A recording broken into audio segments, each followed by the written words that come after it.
Please give a big hand. Yes, the opening video that we have just watched beautifully captures the themes and ambition of the Global Development Partnership Week 2025. Excellencies, esteemed guests, ladies and gentlemen, greetings and welcome to the 18th Seoul ODA International Conference. My name is Kelly Park, serving as your MC for this meaningful occasion, and it is with great honor and great pleasure to be guiding you and welcoming you to this opening session. It is an honor to meet you all. Thank you very much. Well, first and foremost, on behalf of the host and the organizing committee, I would like to thank each and every one of you for sparing your very valuable time to be here with us today and also showing great enthusiasm towards today's agenda. Now, marking its 18th year, the Seoul ODA International Conference has been a pioneering platform in the field of development cooperation here in Korea. We are very honored to hold this 18th Seoul ODA International Conference centered around the theme, calling for a partnership, catalyzing financing for development. Now, for this conference, we have a very prestigious lineup of experts waiting to share their excellent knowledge and in-depth information with us. So, ladies and gentlemen, stay with us till the end and hope you take home lots of thoughtful and fruitful exchanges back home. Now, before we proceed, I would like to take this opportunity to acknowledge our host for this conference today. As I call upon each names, please rise from your seats to greet our audience and participants. Please welcome them with a big round of applause. So first, please welcome Her Excellency Kim Jin-na, Second Vice Minister of the Ministry of Foreign Affairs. Welcome. Thank you. And next, please welcome the co-host of this conference, His Excellency Chang Won-sam, President of Korea International Cooperation Agency. Thank you very much for your presence. Thank you. And last but not least, please welcome the Chair of the OECD DAC, His Excellency Karsten Starr. Welcome. Thank you very much. And thank you once again to all of you for your valuable presence here today. And we ask for your understanding for not being able to call upon all attendees due to time constraint. Once again, thank you to all of you for your contribution and support. And now to officially begin the 18th Seoul ODA International Conference, it is with great pleasure to invite His Excellency Chang Won-sam, President of the Korea International Cooperation Agency, for the opening remarks. Ladies and gentlemen, please welcome him with a big round of applause.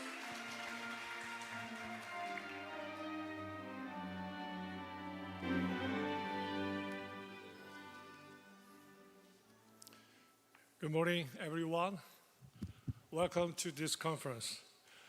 Excellencies, distinguished guests, colleagues, and friends, it is my great pleasure to welcome all of you, both in person and online, to the 18th Seoul ODA International Conference. At the outset, let me extend my deep appreciation to Vice Minister Kim Jin-na of the Ministry of Foreign Affairs for delivering the welcome remarks, to Mr. Karsten Starr, Chair of the OECD DAC, for his keynote address, and to Ms. Alejandra del Morabella, Executive Director of AMEXID, as well as Ms. Noela Pantoja Crespo, Executive Director of APCI, for their presentations. My thanks also go to Dr. Depapriya Bhattacharya from the Center for Policy Dialogue, and to all the session chairs and speakers who have joined us today. Ladies and gentlemen, the international community now faces serious challenges in achieving the sustainable development goals amid growing geopolitical tensions, rising uncertainty, and the reduction of ODA budgets among major donors. Against this backdrop, this year's conference under the theme of calling for partnership, catalyzing financing for development, aims to look beyond the traditional limits of ODA and explore innovative solutions. This year, the Minister of Foreign Affairs and KOICA have also designated this week as the 2025 Global Development Partnership Week. Starting with the capacity building program for emerging donor agencies, it continues with the Seoul ODA International Conference, the 8th Busan Global Partnership Forum, and the 5th high-level meeting of the MICTAC Development Cooperation Institutions Network. At this critical moment, solidarity and cooperation among development actors who share universal values are more essential than ever. We hope that these back-to-back gatherings will provide a meaningful platform for practical collaboration among diverse stakeholders. Colleagues, at the 4th International Conference on Financing for Development held this past June, important discussions highlighted the mobilization of private finance and the catalytic role of ODA. Building on this, our first session today will reflect on those key outcomes and explore the way forward, including how Korea, as a responsible donor, can contribute to mobilizing development finance. Expanding private resources not only broadens the funding base, but also signifies the shared commitment of diverse actors to global development goals. In this spirit, our second session will highlight successful cases of collaboration on the shared objectives. Finally, the third session will revisit the Global Partnership for Effective Development Cooperation, GPEDC, launched at the 2011 Busan High-Level Forum, and discuss how its principles can be reinterpreted and applied in today's rapidly changing context. The Serbia commitment reminds us that while scaling up resources is vital, what matters equally is results-based implementation. This emphasis on results is directly aligned with the core principles of the GPEDC, which pursues effective partnerships based on the transparency and accountability of development finance. Excellencies and friends, I sincerely hope today's conference will help us reflect on where we stand, reassess our direction, and identify opportunities for meaningful cooperation. Once again, I thank you all for your participation, and especially those who have traveled from abroad. May you also enjoy the beautiful autumn season in Korea. Thank you. Thank you, President Chung, for the insightful remarks, setting a perfect tone to why we are here today to drive partnership, catalyzing financing for sustainable development. Thank you once again. And now, to personally greet each and every one of you here today, please give a warm welcome to our co-host, Her Excellency Kim Jin-ah, Second Vice Minister of the Ministry of Foreign Affairs of the Republic of Korea, for the welcoming remarks. Please welcome her with a big round of applause.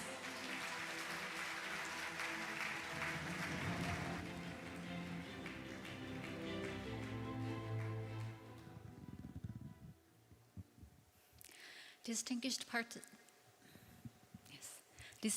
participants, ladies and gentlemen, esteemed colleagues from KOICA and our partners around the world. It is a great honor to join you at the 18th Seoul ODA International Conference, the first event of this year's Global Development Partnership Week. Let me begin by expressing my sincere gratitude to KOICA for organizing today's gathering. and to all of you from donor and partner governments, civil society, academia, and the private sector for your commitment to international cooperation development. This conference provides a very meaningful opportunity for us to reflect together on how to pursue innovation and growth in development cooperation. You are meeting at a time when multiple and overlapping crises are widening development gaps and exacerbating vulnerabilities among disadvantaged groups. Yet, even as needs grow, development financing is under strain, with many donors reducing their aid budgets. According to the OECD's Global Outlook on Financing for Sustainable Development, released earlier this year, the financing gap for achieving the SDGs is projected to spend to about $6.4 trillion annually by 2030, up from $2.5 trillion before the pandemic and $4 trillion in 2023. In this context, the fourth International Conference on Financing for Development held in Sevilla played a critical role in sustaining the momentum of multilateral development cooperation by fostering close dialogue and reaching agreements between developed and developing countries. I had the privilege of participating in FFD4 myself and was deeply encouraged by the determination I witnessed. Korea, for its part, is fully committed to working for the faithful implementation of the outcome document, the Compromiso de Sevilla. To move beyond words on paper, we must reinforce global partnerships among all stakeholders and translate our shared commitment into concrete action. To that end, I would highlight three priorities. Efficient development cooperation built on close collaboration among like-minded donors, leveraging each country's comparative advantage. Mutually beneficial partnership with recipient countries as trusted partners in achieving sustainable growth. And integrated approach where ODA serves as a catalyst to mobilize private resources from business, civil society, and beyond. Tomorrow, at the Busan Global Partnership Forum, I look forward to in-depth discussions on how to strengthen development effectiveness as a practical means of advancing the Compromiso de Sevilla. As a responsible global partner, Korea is determined to contribute actively to the international community's effort to achieve the SDGs. Our commitment is not only to expand the scale of ODA, but also to improve the quality by sharpening its strategic focus, enhancing effectiveness, and ensuring that our assistance is designed in ways that are both trusted and embraced by our partner countries. Before I conclude, let me once again express my deep appreciation to all participants for your dedication to advancing sustainable development. I also wish for the success of this conference and indeed for all the events of the Global Development Partnership Week. May the 18th Seoul ODA International Conference serve as an inspiring platform to deepen our collective resolve and strengthen global partnership for a better and a more sustainable future. Thank you very much. Vice Minister Kim for the thoughtful welcome, for emphasizing the importance of global partnership. We look forward to shaping a shared vision for sustainable development together. Thank you once again. And now, to illuminate the path for our future discussions, it is with great honor to introduce His Excellency Carsten Starr, Chair of the OECD DAC, for the keynote speech. Ladies and gentlemen, please welcome him with a big round of applause.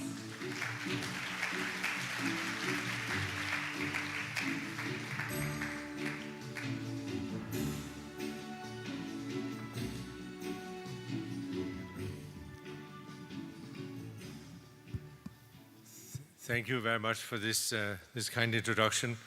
Let me begin by expressing my sincere gratitude to our hosts, the Government of Korea, the Ministry of Foreign Affairs and KOICA, for convening this important conference and for your continued leadership in international development cooperation. I was here last time, I think May 2024, to launch the Korea peer review from the DAC. And it's always a pleasure to be in Seoul, a city that embodies transformation, resilience, and global engagement. What a difference a year makes. So let me start by being very, very clear from the very outset. This year we meet at a time of growing demands and shrinking budgets, and against the backdrop of profound international global disruption. At the same time, the compounding effects of aggravated climate change, wars and armed conflicts, growing economic instability, rising inequality, still higher number of people living in extreme poverty, all of this is testing the limits of our development cooperation system. Unsurprisingly, expectations for sustainable development finance are on the rise. Yet, fiscal space is narrowing. Major donors are expected to cut ODA quite significantly in the coming years compared to 2023, and ODA projections suggest a worst-case scenario where ODA will fall almost 30% from its peak level of 2023 to the expected 2027 level. 5 years, a 30% cut in the worst case.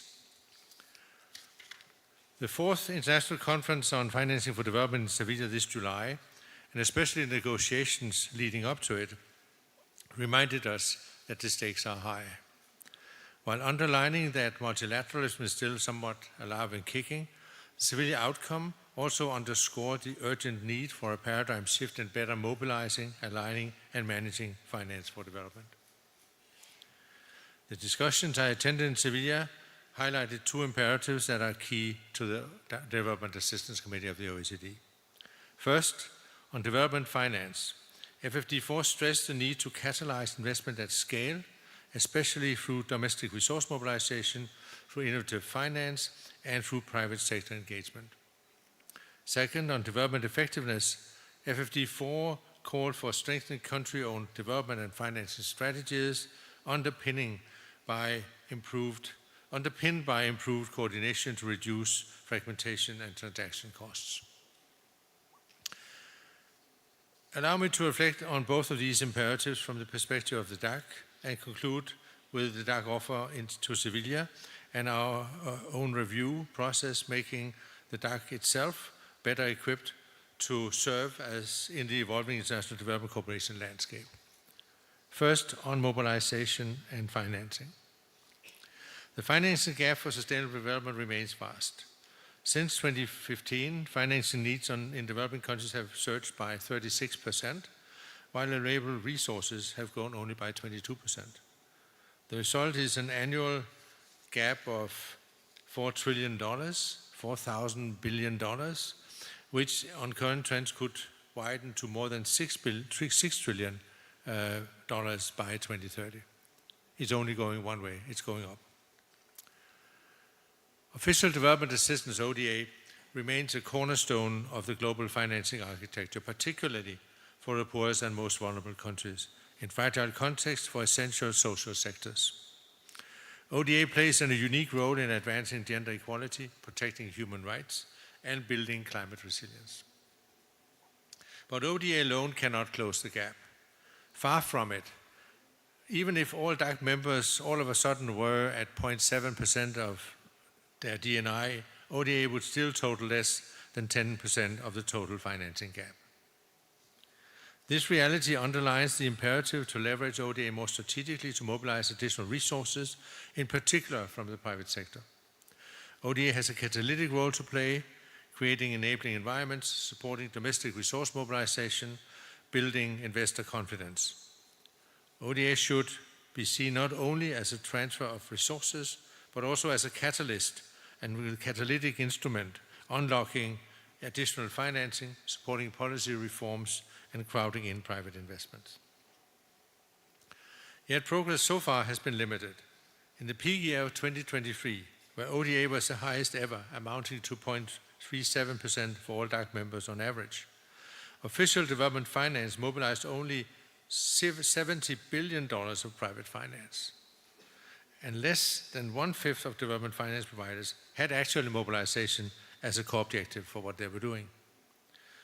We can do better than that, and we must do better than that. The Sevilla document calls for exactly such a shift in mindset, and the DAC is committed to driving it forward. The OECD has long played a leading role in this space. The DAC's blended finance principles are now a cornerstone of the financing for development system. Building on this, the updated blended finance guidance, launched last week in Paris, reflects recent developments and provides donor and stakeholders with clear standards and best practices for high-quality blending. At the same time, the DAC is working with development finance institutions, multilateral development banks, and private actors to expand local currency financing, improve reporting standards, and promote responsible business conduct. We're also addressing barriers to mobilization from the lack of reliable data and regulatory obstacles to the need for more catalytic use of ODA. Our goal in this agenda is clear: to mobilize more, better, smarter finance for sustainable development. To achieve this, ODA must retain its integrity, be tailored to country needs, and be used strategically. Second, on development effectiveness. Mobilizing finance is only one part of the equation. How we deliver and use it matters just as much. Development effectiveness is more urgent than ever. In a context of growing fragmentation, constrained resources, we must deliver on our shared effectiveness commitments to rebuild trust and ensure development cooperation works for the people it is meant to serve. However, 20 years after the Paris Principles, progress on development effectiveness is uneven at best. Preliminary findings from the Global Partnership for Effective Development Cooperation, fourth monitoring exercise, reveal how uneven progress has been. While there has been a modest improvement in predictability, the use of partner country public financial management system has declined, and significantly. At the same time, more development partners are adopting strategies to engage effectively with non-state actors, including the private sector. DAC members, emerging providers, partner countries all share the same concern: achieving real impact. In an evolving and aid landscape where effectiveness is starting to mean different things to different actors, and where tensions emerge between solidarity and self-interest, the effectiveness principles can provide the moral compass to keep cooperation on course. This also means recognizing that effectiveness is not just technical, it must become political again to gain traction. At FFD4, partner country governments and other local actors call for cooperation that is more inclusive, more predictable, better aligned with their priorities. In the past, too often they have not had a meaningful seat at the table. To rebuild trust, the system must evolve from delivering to co-creating. Calls to push for locally led development underline that change is needed, even as the realities of shifting local priorities, global goals, and donor interests make this a complex issue. The DAC is listening. We must revitalize the effectiveness agenda through the GPEDC and through the 2030 Pact for Effective Development Cooperation, which was launched in Sevilla. The country-led Effectiveness Pact signals a change in ambition, offering a platform to bridge divides, elevate local voices, and hold all of us, including DAC members, accountable as better partners. It's a means to reset development cooperation together and to make it fit for the post-2030 era, driven by a new generation of partnerships and approaches to deliver and use all types of aid. How we undertake and strengthen the development effectiveness agenda will be crucial to the future of international development cooperation, and I see this as one of my most important tasks to engage wholeheartedly in these endeavors. Let me also address the third point, combining the newly launched DAC initiatives in Sevilla and the DAC review. At FFT4 in Sevilla, the DAC presented 4 concrete proposals to the Sevilla Platform for Action, the SPA, as part of the whole OECD offer. First, to enhance the graduation process from ODA with pilot initiatives envisaged for 2026. Second, to scale up technical assistance and capacity building through a new matching portal to better connect needs with resources. Third, to scale finance from development finance institutions by launching an annual DAC bilateral DFI dialogue guided by a policy action plan for the mobilization of private finance. And fourth, to reduce fragmentation and localizing development cooperation by creating a community of practice on decentralized cooperation and issuing new practical guidelines on locally led development. Alongside this, also in Sevilla, the DAC formally launched its long-awaited review process. The DAC review focuses on improving the timeliness and granularity of data on development finance, on how to situate ODA within the totality of financial flows, on safeguarding the integrity and relevance of ODA, including through graduation and country eligibility rules, and on rethinking how the DAC engages not only among its members, but also with non-DAC OECD members, other providers of development cooperation, non-state actors, and especially partner countries. This is to say that the DAC itself is determined to evolve. We are reforming to become more inclusive, more responsive, and more fit for purpose. We aim to be working more closely with partner countries to ensure our tools respond to your realities, strengthening our support for LDCs, SIDS, and fragile states, and engaging more deeply with civil society and South-South cooperation partners. The DAC wants to be an open space for dialogue, learning, and shared standards. We're committed to working with the UN, international financial institutions, regional organizations, and all actors with a stake in global development and investment to shape a more effective and more equitable development architecture for the future. Colleagues, let me conclude by observing that the road to 2030 is narrowing, but it's not yet closed.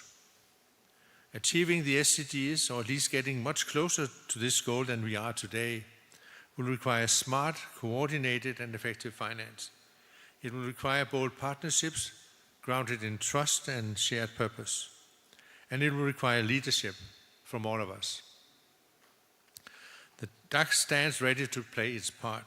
We'll continue to set and uphold global standards, continue to support evidence-based policymaking, continue to ensure accountability. We'll champion development effectiveness, mobilize catalytic finance, and promote locally led solutions. Sevilla was the beginning of a new phase in international development cooperation. Together, let us turn ambition into action and deliver on our shared promise of sustainable development for all, leaving no one behind. I look forward to your discussions today and to the Busan Forum tomorrow to identify concrete steps to work together and to enable you to engage with the DAC through collaboration on evidence and data, bilateral, regional, and global policy dialogues. I invite you to be in touch with the DAC to learn more about the breadth of our work across vital policy areas and the many opportunities we offer for wider engagement. Thank you very much. Thank you, His Excellency Carsten Starr, for the thought-provoking keynote highlighting partnership and accountability as the foundation for driving development financing. We look forward to new, innovative solutions emerging today. Thank you once again. And now, to bring our conference theme to life, I'm very thrilled to welcome Saengdongam Crew Show Design Group, SDG. Now, up next, SDG will be presenting a media performance inspired by and reflecting the core values of this event. Founded in 2002, Saengdongam Crew unites creative talents from dance, direction, stage design, and lighting, all working in harmony. Now, their innovative work transforms abstract ideas like connection, sustainability, or progress into dynamic on-stage experiences. So true to their name, SDG brings vibrant energy and inspiration, echoing the spirit and objectives of our conference. So let us now welcome Korea's leading creator crew, Show Design Group SGG, as they capture the essence of our shared vision. So please join me in welcoming Show Design Group SDG.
Please give a big round of applause.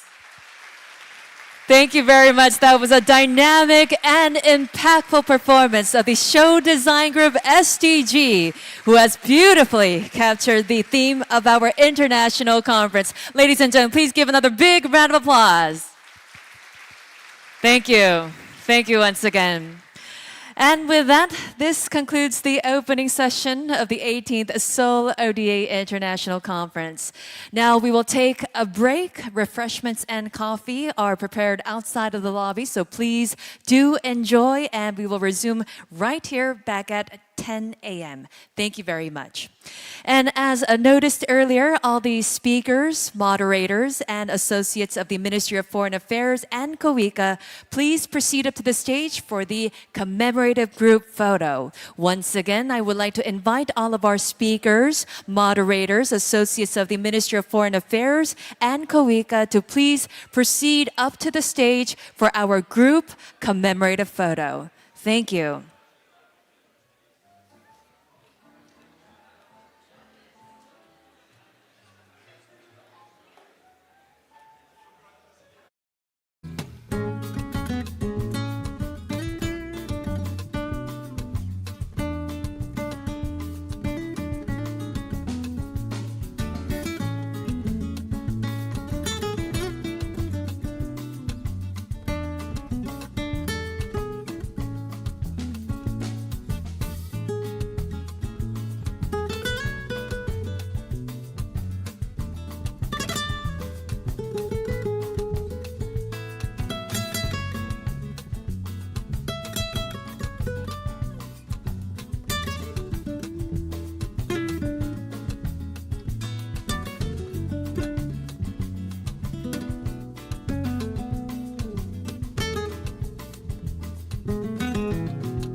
Welcome back, everyone, and hope you enjoyed your break, feeling all refreshed. And now let us begin session 1 of the 18th Seoul ODA International Conference. Now this session will be focusing on the outcomes of the 4th International Conference on Financing for Development and Korea's contribution. Session 1 will be moderated by Mr. Park Jong-han, Director General for Development Cooperation Bureau of the Ministry of Foreign Affairs of the Republic of Korea. So ladies and gentlemen, please welcome our moderator and speakers with a big hand. And now I would like to pass over the mic to our moderator. Please proceed. Thank you very much for the introduction. And maybe I'll be presenting the speakers first to begin the session. To my left, this is Ms. Julia Ben. She is heading the Secretariat for International Forum on TUSD. And to further left, Mr. Schwank, Oliver Schwank. He is the Chief of the Policy Analysis and Development of UN DESA. And to the furthest left, she is Professor Song of Korean National Diplomatic Academy. She used to participate in this session maybe last year together with me. So I'm very much honored to moderate this session again this year with so many participants for this ODA conference. Let me share some of my experiences of participating in the FFD4 meeting, Sevilla, Spain. The preparation for FFD4 was not really, right, I would say. It was a bit gloomy in the leading up to the Sevilla conference, because of so many things happening around the globe, including decline in ODA and many geopolitical tensions, and also we've seen many conflicts that are actually requiring the ODA. But still, the UN and FFD4 managed to conclude very successfully with the participation of many governments as well as other stakeholders. But the conclusion of the Sevilla conference was not really the final end point. We have very much of a task we have to tackle, and that's exactly why Korea is really taking all these tasks and the actions or commitments seriously. And we are very glad to hold this Global Development Cooperation Partnership Week this time. And as I said earlier, the success of the Sevilla conference sent a very strong signal that many still believe in multilateralism in development cooperation. And Korea truly wishes that we can actually move forward this momentum through partnership with all the participants in this room, as well as beyond this room together. In particular, we strongly believe the development effectiveness is not just one agenda of the FFD4, but also it is an agenda that can unlock the potential of development cooperation. And Korean teams have actually made very strenuous efforts to reflect the 4 principles of development effectiveness in the final document, the document called Compromiso de Sevilla, and also some references to the GPEDC mechanisms and tools and working relationship with the other international organizations. Now we have 3 excellent speakers who can really give us a broader perspective on financing and development effectiveness and Korea's role in implementing the outcome document of FFD4. So now I would like to invite Ms. Pan to present her ideas on the financing architecture and the roles of the TOSTI. Please.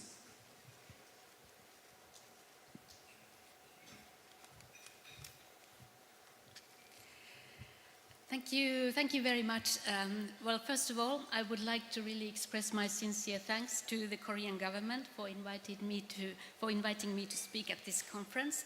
It's really a great honor for me, and it's also an encouragement to the International Forum on TOSSD. I have been allotted 20 minutes to present some trends and outlook on development finance from the perspective of TOSTI. And for those who don't know, so TOSTI stands for Total Official Support for Sustainable Development. It is a standard for tracking international development cooperation in all its forms. It's a comprehensive measure on financing for sustainable development, including but going well beyond ODA. Capturing development support from all providers, whether traditional donors, emerging economies, South-South cooperation providers, or as we call them, dual providers, recipients, and capturing support through all different frameworks of collaboration, including South-South cooperation and triangular cooperation, and covering comprehensively all financial instruments, grants, loans, and blended finance, for example. So the discussion today is about the outcomes of the FFD4, the Compromiso de Sevilla, and how to make sure they get implemented.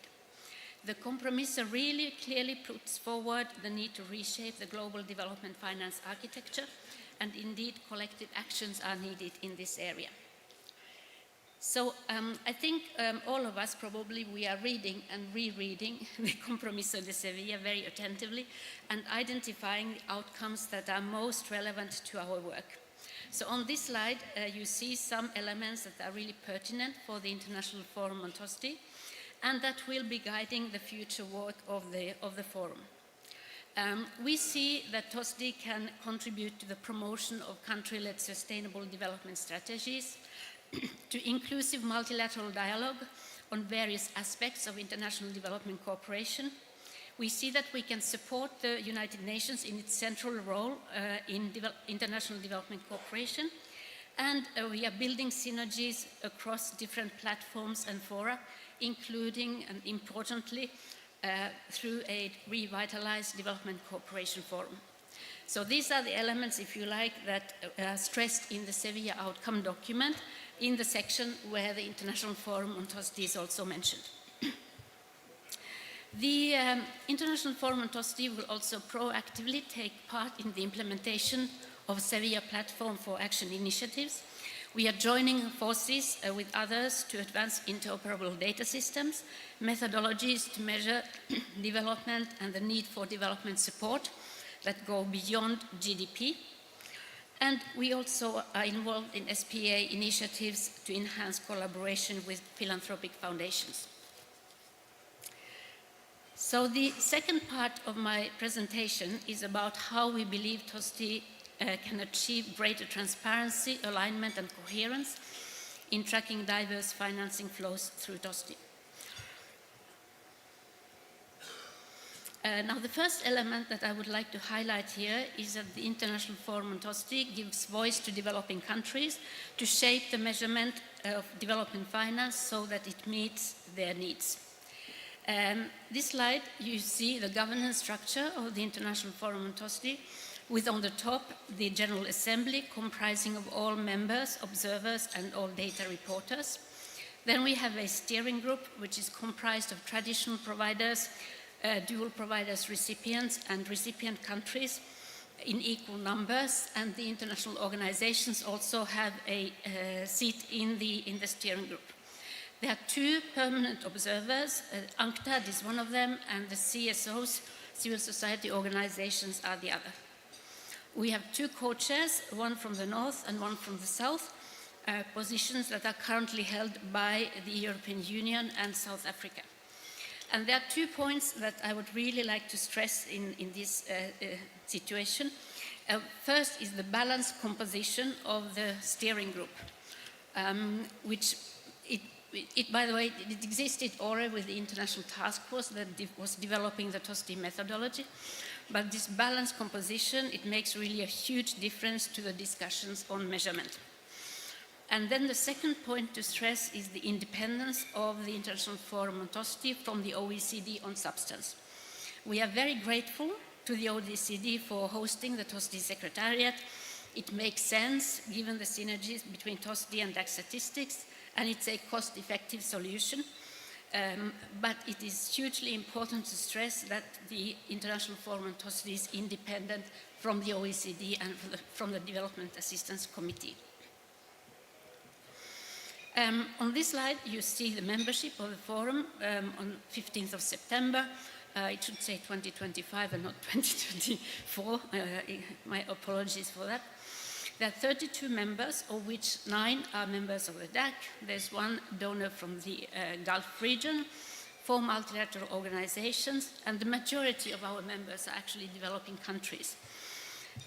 You also see here that the names of the observers to the forum on the right-hand side of the slide. As I mentioned, all countries and organizations that report data to the TOSTI framework are invited to attend the General Assembly of the forum. And here you see the increasing number of reporters of data to the TOSTI framework. There were 126 countries and multilateral organizations reporting on TOSTI in 2023. Our next General Assembly meeting will be hosted by the Spanish government in Madrid at the end of October. And the key topic of discussions there will be indeed a reflection on how the FFD agenda might adjust the way the TOSTI is serving the international development finance community. Now, I would like to present to you some TOSTI data. This is really a snapshot to give you an idea of the scope of the framework and to inspire you to go on the online systems, tosdi.org, TOSTI online, to do your own analysis. And also to check the individual activities and projects which are behind this aggregate data. So on this slide, you see the TOSTI headline figures that we always present separately. For cross-border flows to developing countries, that was 338 billion USD in 2023. Global and regional expenditures, including spending on international public goods, 133 billion in 2023. And mobilized private finance, always shown separately, not to mix official and private finance, USD 73 billion in 2023. So we now have 5 years of TOSTI data. Soon there will be 6 years. So it starts to become an interesting source for analyzing trends in development finance.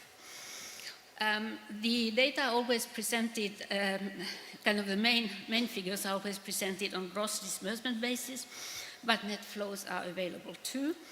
And on the right-hand side, you see a chart showing a breakdown between concessional and non-concessional support to developing countries recorded in TOSTI.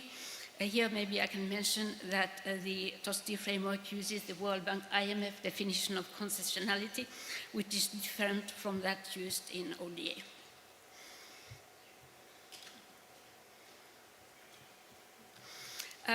This slide then shows trends in cross-border flows to developing countries by main sectors, and you will see that humanitarian aid is really on the rise. On the right-hand side, you see the geographical breakdown of humanitarian assistance. And if you look at it a bit more closely, you will see that there's clearly the flows to Ukraine that are importantly increasing this trend. Now, the message on this slide is really important. TOSTI reflects international development cooperation in all its forms. It therefore expands the understanding of development support by all providers. On the left, you see a sector breakdown of South-South cooperation to Egypt.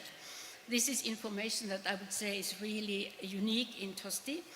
And it can be shown separately, as in this chart, but it can be also shown next to traditional donor support.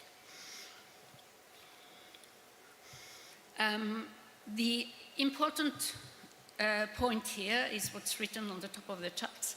TOSTI measures support from the recipient perspective. It is not a donor effort measure and does not reduce the role of ODA. And it is really this two-pillar system that we have on cross-border flows, capturing support to developing countries, and then another category we call TOSTI Pillar 2, capturing global and regional expenditures that are reportable for sustainable development. That is a way to ensure that actually the cross-border flows are accurately reflecting what is provided to developing countries. This one I think I will skip in the interest of time. Let's see.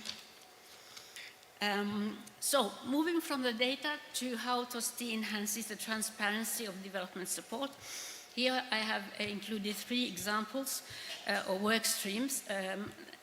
The first one being the SPA initiative, Bridging Data Systems for Financing for Development. So this initiative was put forward by the TOSTI Secretariat together with the International Aid Transparency Initiative and the UN Chief Executive Board Secretariat that is responsible for collecting financial data from all the UN entities. And the aim here is to make data or reporting systems speak to each other to reduce countries' and organizations' reporting burden and to maximize efficiencies in workflows, acknowledging that each system has its own purpose, its raison d'être, and the specific communities that it serves. The second aspect highlighted here is the contribution of TOSTI to increase transparency through the global SDG indicator framework. TOSTI is a data source for indicator 17.3.1, additional financial resources mobilized for developing countries from multiple sources. And we submit these data to the UN Statistics Division each year, but we also then disseminate the same information at the activity level. And that increases transparency. TOSTI is also helping to broaden reporting by South-South cooperation providers under the UN Voluntary Conceptual Framework to measure South-South cooperation. We have adopted that methodology in the TOSTI framework, and up to date, 17 South-South cooperation providers have included or submitted data to TOSTI in this context.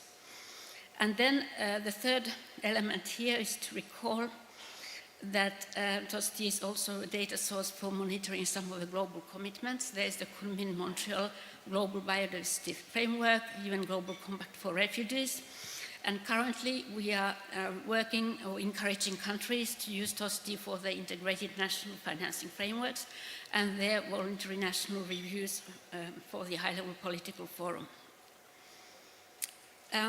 Now, very quickly, one of the innovative features of TOSTI is to give developing countries the opportunity to review the data on support they receive and signal through what we call the recipient data review mechanism any issues they see.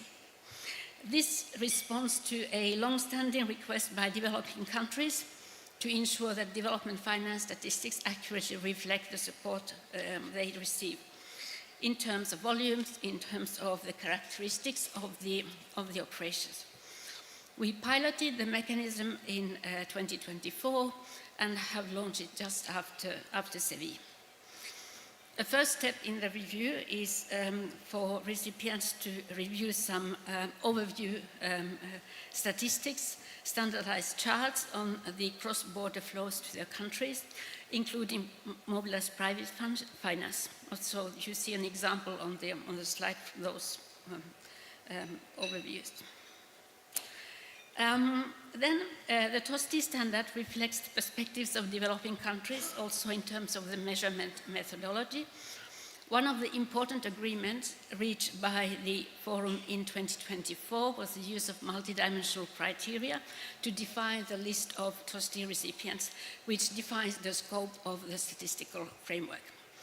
The criteria reflect progress on the economic, social, and environmental dimensions of sustainable development. We've copied here the formulation from the Compromiso de Sevilla to show that we are really aligned with that.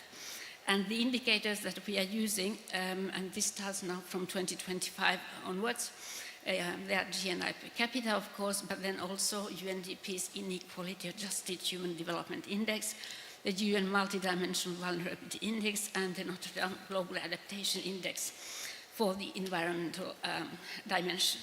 And here I can tell you that it was really critical for having the developing countries, middle-income countries around the table to make sure that we reach agreement on this issue. It was a very rich discussion, and we are really pleased to have managed to conclude it. I think I will skip this one again in the interest of time. I have 4 minutes left. So I'm getting to the end of my presentation. There's one more slide, and it's about the collective actions that are needed to reshape the global development finance architecture in line with the Compromiso de Sevilla. So we believe that TOSDI can enhance national ownership, transparency, and inclusive coordination in international development cooperation. With regards to national ownership, the key aspects of TOSDI are the forum as the inclusive governance arrangement that defines how development finance should be measured and where developing countries participate in decision-making on an equal footing with donors. The recipient data review mechanism, and importantly, the recipient perspective as the point of measurement in the data, they also enhance national ownership. On enhancing transparency, I would put forward the fact that TOSDI data are available at activity level for everyone, and the two-pillar system provides more accurate information on what developing countries receive. And transparency is also enhanced by the broader scope of TOSDI in terms of recipients. And then finally, regarding inclusive coordination, TOSDI can make a huge contribution given that the framework presents a full picture of official and officially supported financing for development, all providers, all instruments. It thus fosters the whole of government approach to development finance, both in developing countries and provider countries. And I would say that the big question that we will be dealing with in the coming months and years is whether the International Forum on TOSDI should also, or could also help to track and therefore encourage pure private finance for sustainable development. So I hope this presentation has given you some insights to TOSDI. I will really be happy to respond to any questions you may have. And thank you again for this opportunity. Thank you, Johan, for being part of your panel. Thank you, Julia. And as you said earlier, you have limited your presentation exactly to 18 minutes. Thank you for that. And I'm very much impressed by the approach of TOSDI in terms of its inclusiveness as well as the comprehensiveness of the whole data, especially. I mean, it's really covering far beyond the classical ODA, and also your methodology of getting developing country partners involved, especially in data quality review. I mean, it really impressed me. And these are three pillars that TOSDI can contribute to implementing the FFD4. I mean, that is national ownership, transparency, and inclusive coordination. All these remind me of the effectiveness principles of GPEDC. So that leads us to the next presentation by Mr. Schwank. And I'd like to invite Mr. Schwank to give the presentation on what UN has been doing, as well as the general picture of Compromiso de Sevilla. Thank you.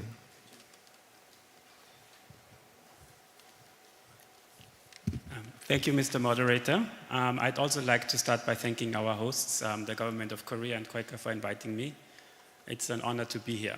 I'm going to speak to you about the Sevilla conference, F54, and I want to talk about three aspects of that. First, a quick recap of what happened in Sevilla and what we see. I'm from the Secretariat, so this is of course a member states agreement, but we followed it very closely. What we see as the key outcomes of the Sevilla commitment, the agreed outcome document.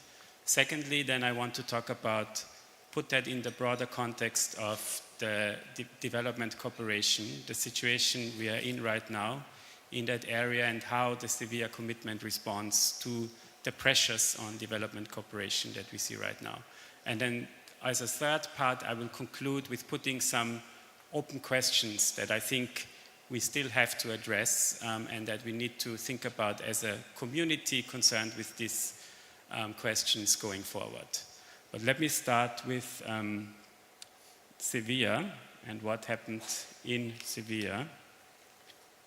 Here you go. So I see many familiar faces, so I know many of you were in Sevilla, so I don't need to spend too much time talking about the conference itself. As somebody said, I think there was some trepidation in the preparations about what such a conference can achieve in this very challenging moment, but there was, I think many people went away from it energized. So I think it did prove its value to bring the entire world, the community that works on these issues together, and there was a lot of, I think, positive energy that these issues are still relevant and that many, many people all around the world are working to take them forward. The specific outcomes of the conference are two. One is, of course, the outcome document, the Sevilla commitment, or Compromiso de Sevilla, which was adopted by consensus by all member states present. So more than 190 of the UN memberships adopted the Sevilla commitment. And then there were already several mentions of the Sevilla Platform for Action. So in addition to this agreed and negotiated outcome document, many coalitions of countries, of institutions, of stakeholders put forward initiatives in this Platform for Action that are very often directly linked to agreements in the document that then hopefully will help us to implement the document quickly and early. So in total, there's 130 such initiatives, some of which have already been mentioned today. What is substantively in the Sevilla commitment? This is, of course, a very big document. Those of you who have read it will be very aware. It's quite long. There are 7 action areas, many detailed commitments in there, but we try to summarize or characterize it across 3 key steps. First is catalyze investment at scale to help close the SDG investment gap. Second, address the debt and sustainable development crisis that so many countries are affected by right now. And third, support reform of the architecture. That's mostly the international financial architecture, but there also is quite a bit of thinking in there around national development cooperation architectures. I'm going to speak to each of them very briefly, but I want to focus on items that are particularly relevant for us thinking about development cooperation. When you think about the first part, catalyze investment to close the $4 trillion financing gap that's been mentioned already, there's a headline commitment to triple MDB lending, which would go quite some way in helping close these financing gaps.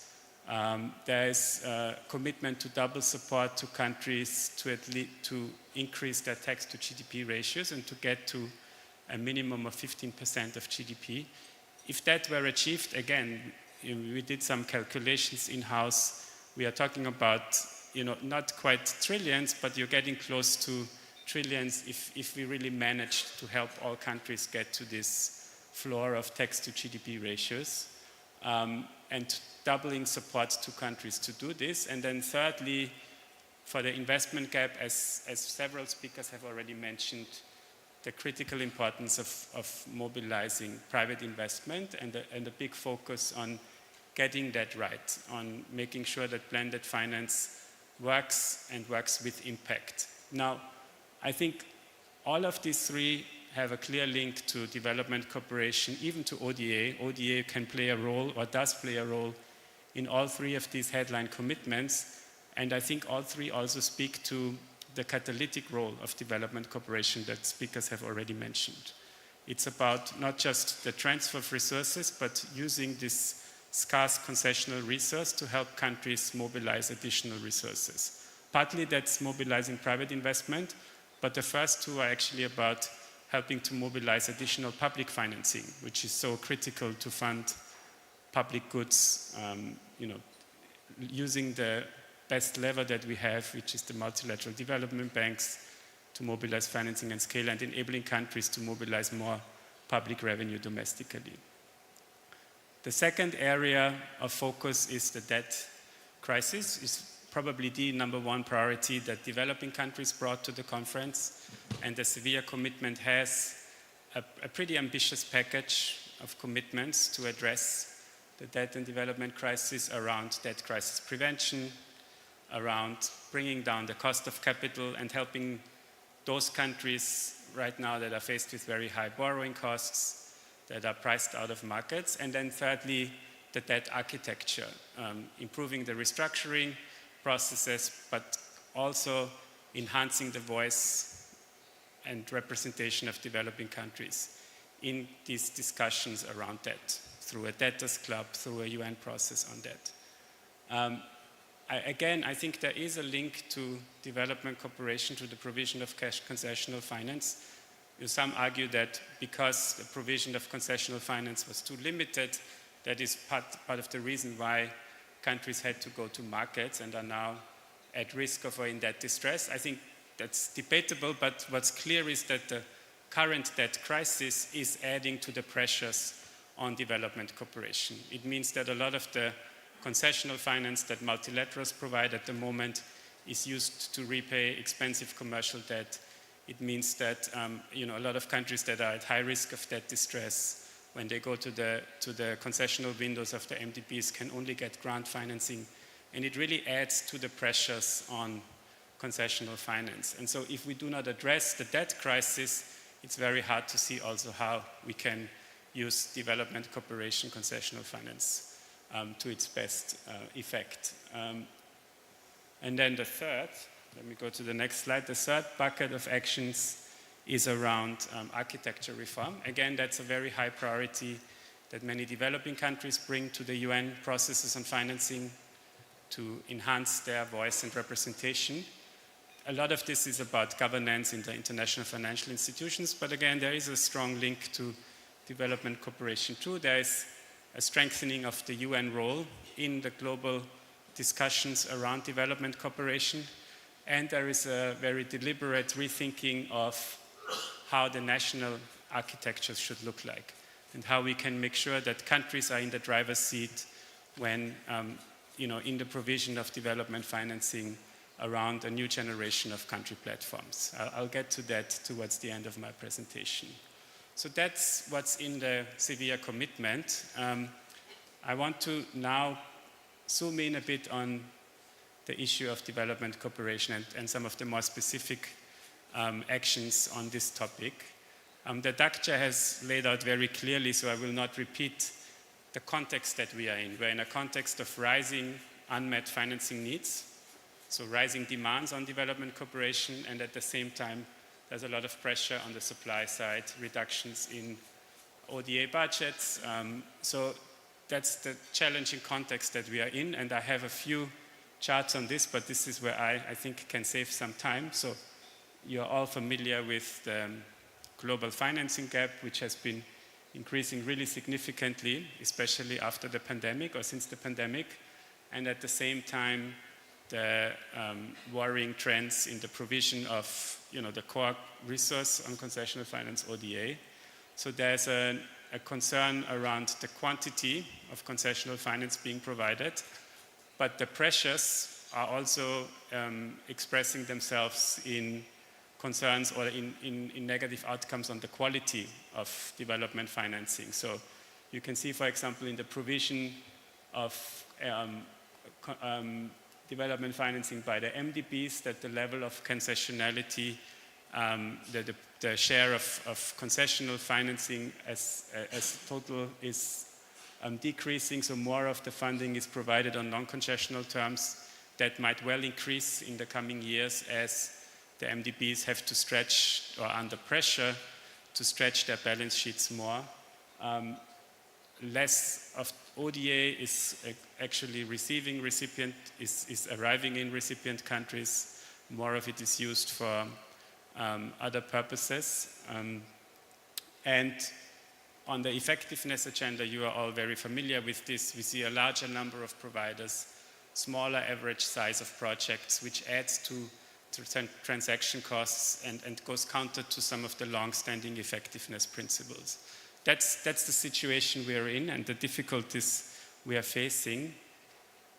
How does Sevilla respond to this? I would say in development cooperation, there are commitments in 3 buckets. First is around quantity, of course. Second is around quality and effectiveness. Some of you will have noticed that the name of this action area has actually changed. So we used to call this International Development Cooperation. It's now called International Development Cooperation and Development Effectiveness. There was a very deliberate choice by negotiators and reflects the emphasis put on quality and effectiveness of development cooperation. So there's quantity, quality, and then there's also commitments around the architecture. Let me run through very briefly some of these. So on the quantity, there's of course commitments to reverse declining trends in ODA. Now, I think we've heard several speakers have already mentioned that it's unlikely to happen in the short run, but it's still important that as an international community, there was a recommitment to make our best effort to reverse that trend. And there's commitments around the quality of ODA, ensuring that more of ODA is programmed at the country level and aligned with developing country priorities. There's a strong language, strong commitments around enhancing South-South cooperation and including encouragement of scaling up such cooperation. And then I've already mentioned there are some really big headline commitments around multilateral development banks, working towards a potential tripling in MDB lending, but also improving the quality of their lending. For example, for the MDBs to make more efforts to provide financing in local currencies. Let me go to the effectiveness part, strengthening development effectiveness. The principles, the long-standing principles around development effectiveness are reaffirmed in the Sevilla commitment. There's quite specific commitments to try and reduce fragmentation that I had mentioned earlier, a reaffirmation that providers should use national systems, respond to country plans, but also to prioritize provision of aid through the multilateral system and to use the horizontal providers that can lever their balance sheets, such as the multilateral development banks, more effectively. And finally, so we talked about quantity, quality. The third aspect is around architecture. And Julia had already mentioned there are 2 dimensions to this. There's the global dimension of how and where we all come together as an international community to think about and take forward these commitments. And there is a reaffirmation of the role of the UN as a space for that dialogue, but also an invitation and encouragement for all the initiatives and providers, recipients to use that platform and come together and bring the knowledge, the work that's happening at all levels together in this inclusive platform for dialogue. And then at the country level, a very strong emphasis on country leadership, which is built on this long-standing understanding that we really need countries to have good plans in place, and then support can align around these priorities and plans. And as a modality to improve that, country platforms to bring providers together around these national priorities. Now, those platforms, that's not a new idea. They exist. There's a new iteration of country platforms. Some work really well, others don't work so well. I think that's well understood, but they are one interesting modality that could help put in practice these principles that we all agree to around ownership, around alignment. So that's the package in Sevilla. Now, as somebody already said, Sevilla is not the end of the discussion. It's just one milestone. And it certainly hasn't addressed all the challenges and questions that we face. And so I wanted to put on the table a few questions that, let me skip that. A few questions that I think we all, as the community working on thinking about these issues, have to focus on in the coming years, post-Sevilla. And responding to the stresses that development cooperation is under. I've clustered them in two buckets. I'm sure there are many more questions one could raise, but I thought I'll put these two on the table. First, there's this discussion ongoing in many different fora, expert groups. There's many initiatives thinking about the broader narrative of development cooperation. What is the purpose of international development cooperation in today's world? And then downstream from that, how should we allocate this very scarce resource best? The Sevilla commitment has some implicit answers to this, but it certainly doesn't have all the answers. And in fact, the negotiating process, I think, brought out some of the tensions and unresolved questions quite clearly. So there's, of course, there's different understandings of this. ODA, development cooperation, is a form of charity. It is a form of international solidarity, but there's also increasingly a narrative that we provide such support also in our own interest. So it's a cooperation that is of mutual interest. And then, related to that, what should be the focus of our cooperation? Is it poverty? Is it enabling countries to grow? Is it even beyond that, enabling convergence, so enabling a catching up of the developing with the developed world? Or is it also about the provision of global public goods? That's, of course, increasingly on our minds as these global systemic shocks hit more and more countries. And then, as I said, downstream from that, once we've answered that question, that would also shape how we allocate scarce concessional finance. Now, Sevilla has a few pointers there, but it also very clearly brought out that we don't fully agree on all of this. And I think that's what we need to focus on. I think a shared starting point would be the focus on poverty, on leaving no one behind. I think that's a shared understanding. That's what recipient countries want, and providers of development cooperation agree. And to maybe slightly lesser extent, but also that development cooperation can really be a catalyst for growth, for job creation. Now then we get to the question of should it also be used to support the provision of global public goods? And that's, I think, where we have to be honest. We do not have a shared understanding on this question, and that's something, even after Sevilla, we still need to think about. One thing that came out very clearly, I think, that is a partial response to this, though not a full response, is that if you look at the agreement, there is a lot of focus on capacity support. So the developing countries really brought as a very high priority this desire to, self-reliance is a strong term, but to be capacitated to respond to today's challenges themselves. That's why there's so much focus on capacity support for tax, for example. And of course, that is in part also a response to addressing new global challenges, global public goods. So maybe that's a partial response to this, but I think we have to be honest that that's something we still need to work on further and need more discussions and dialogue on. The second bucket of items is on the effectiveness agenda. Now here I think it's less a question of us disagreeing.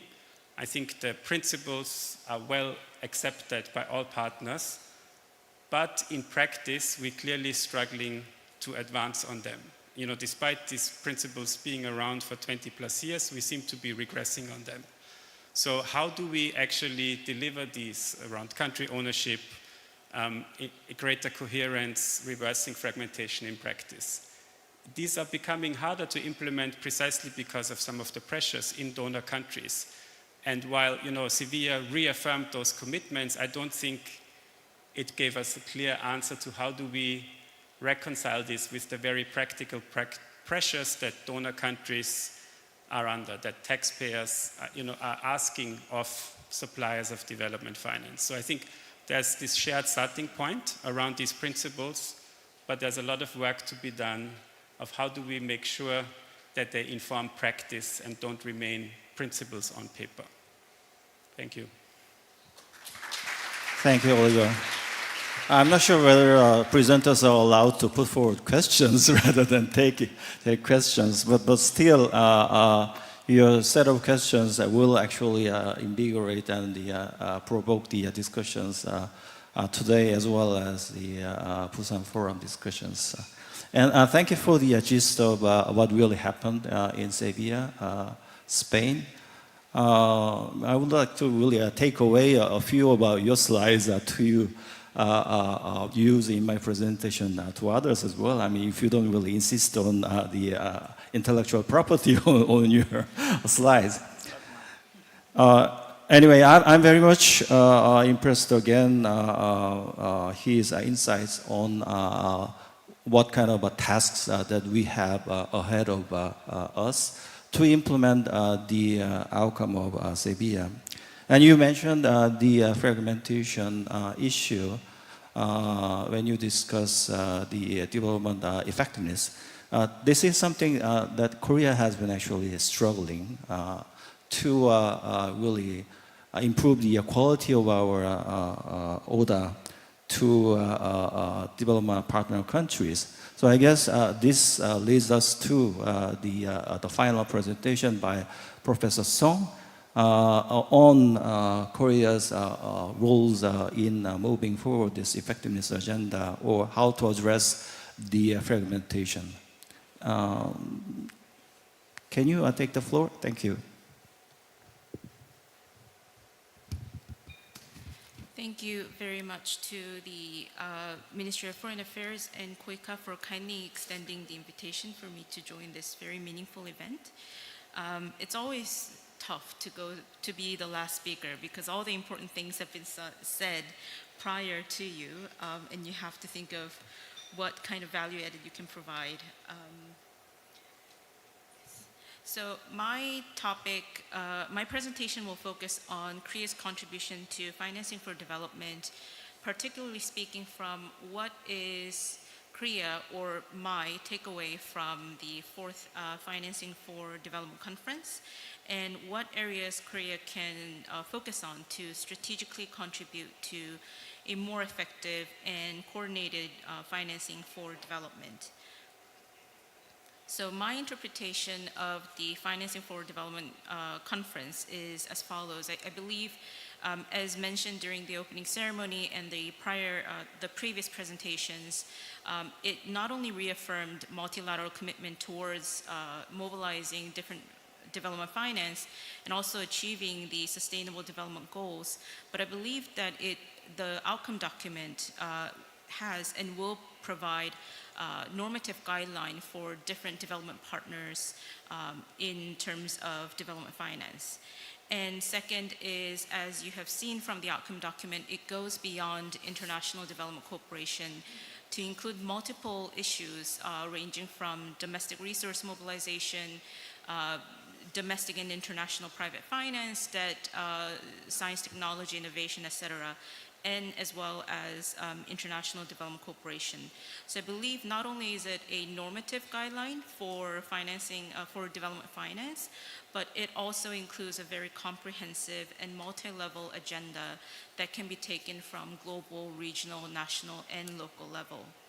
And I think the third important aspect of the conference was that it provided a venue for the partners or like-minded partners and countries to come together and work on specific agenda and tasks to not only realize or realize the outcome document, but achieve the SDGs by 2030. And last but not least, it also signaled the importance of a very strong political and financial commitment from both development partners and partner countries to realize and to actually implement the outcome document, because there is a lot of agenda and tasks included in the outcome document, but in order to actually put it into practice will require a very strong commitment from both the practice level, from the leadership level, in terms of both finance and political will. And I think another thing that has been stated again and again is the importance of key development cooperation effective principles. I understand that we'll be talking more about it in the last session through GPEDC, but if we take a look at the different global discussions on aid effectiveness to effective development cooperation, we see similar and same principles as the guiding and underlying principles to realize sustainable development in the last 20 plus years. And I think, as mentioned by the previous speaker, we also see the changing role in the official development assistance. So one thing that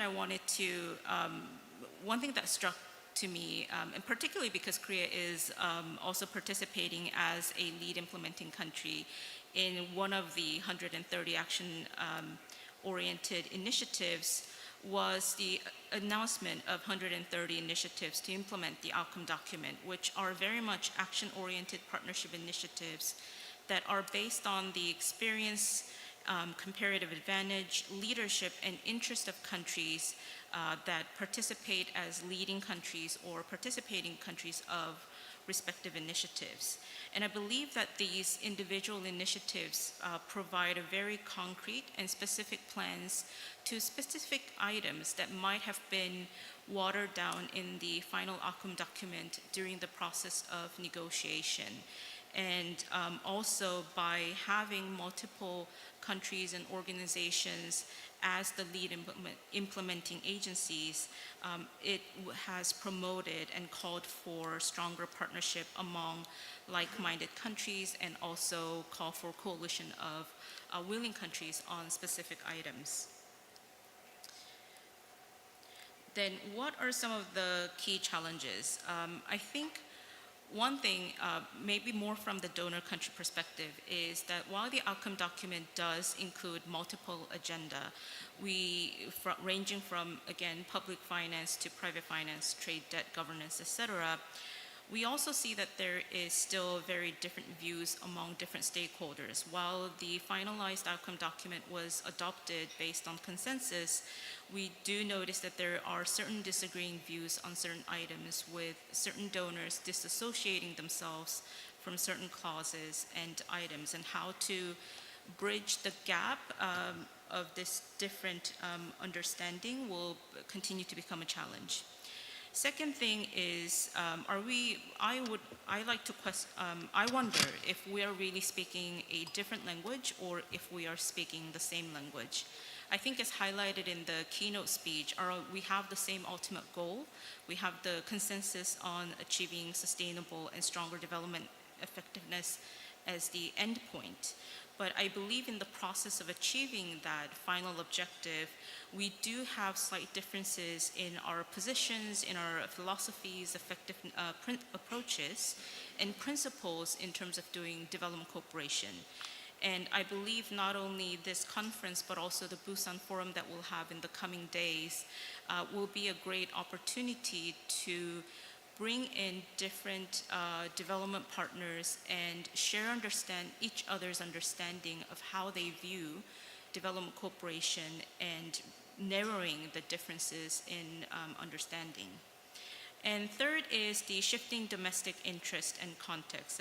This was also highlighted multiple times, but how can we sustain the effort for not only implementing this outcome document, but also the SDGs until and after 2030, especially when considering the changing domestic dynamics in donor countries?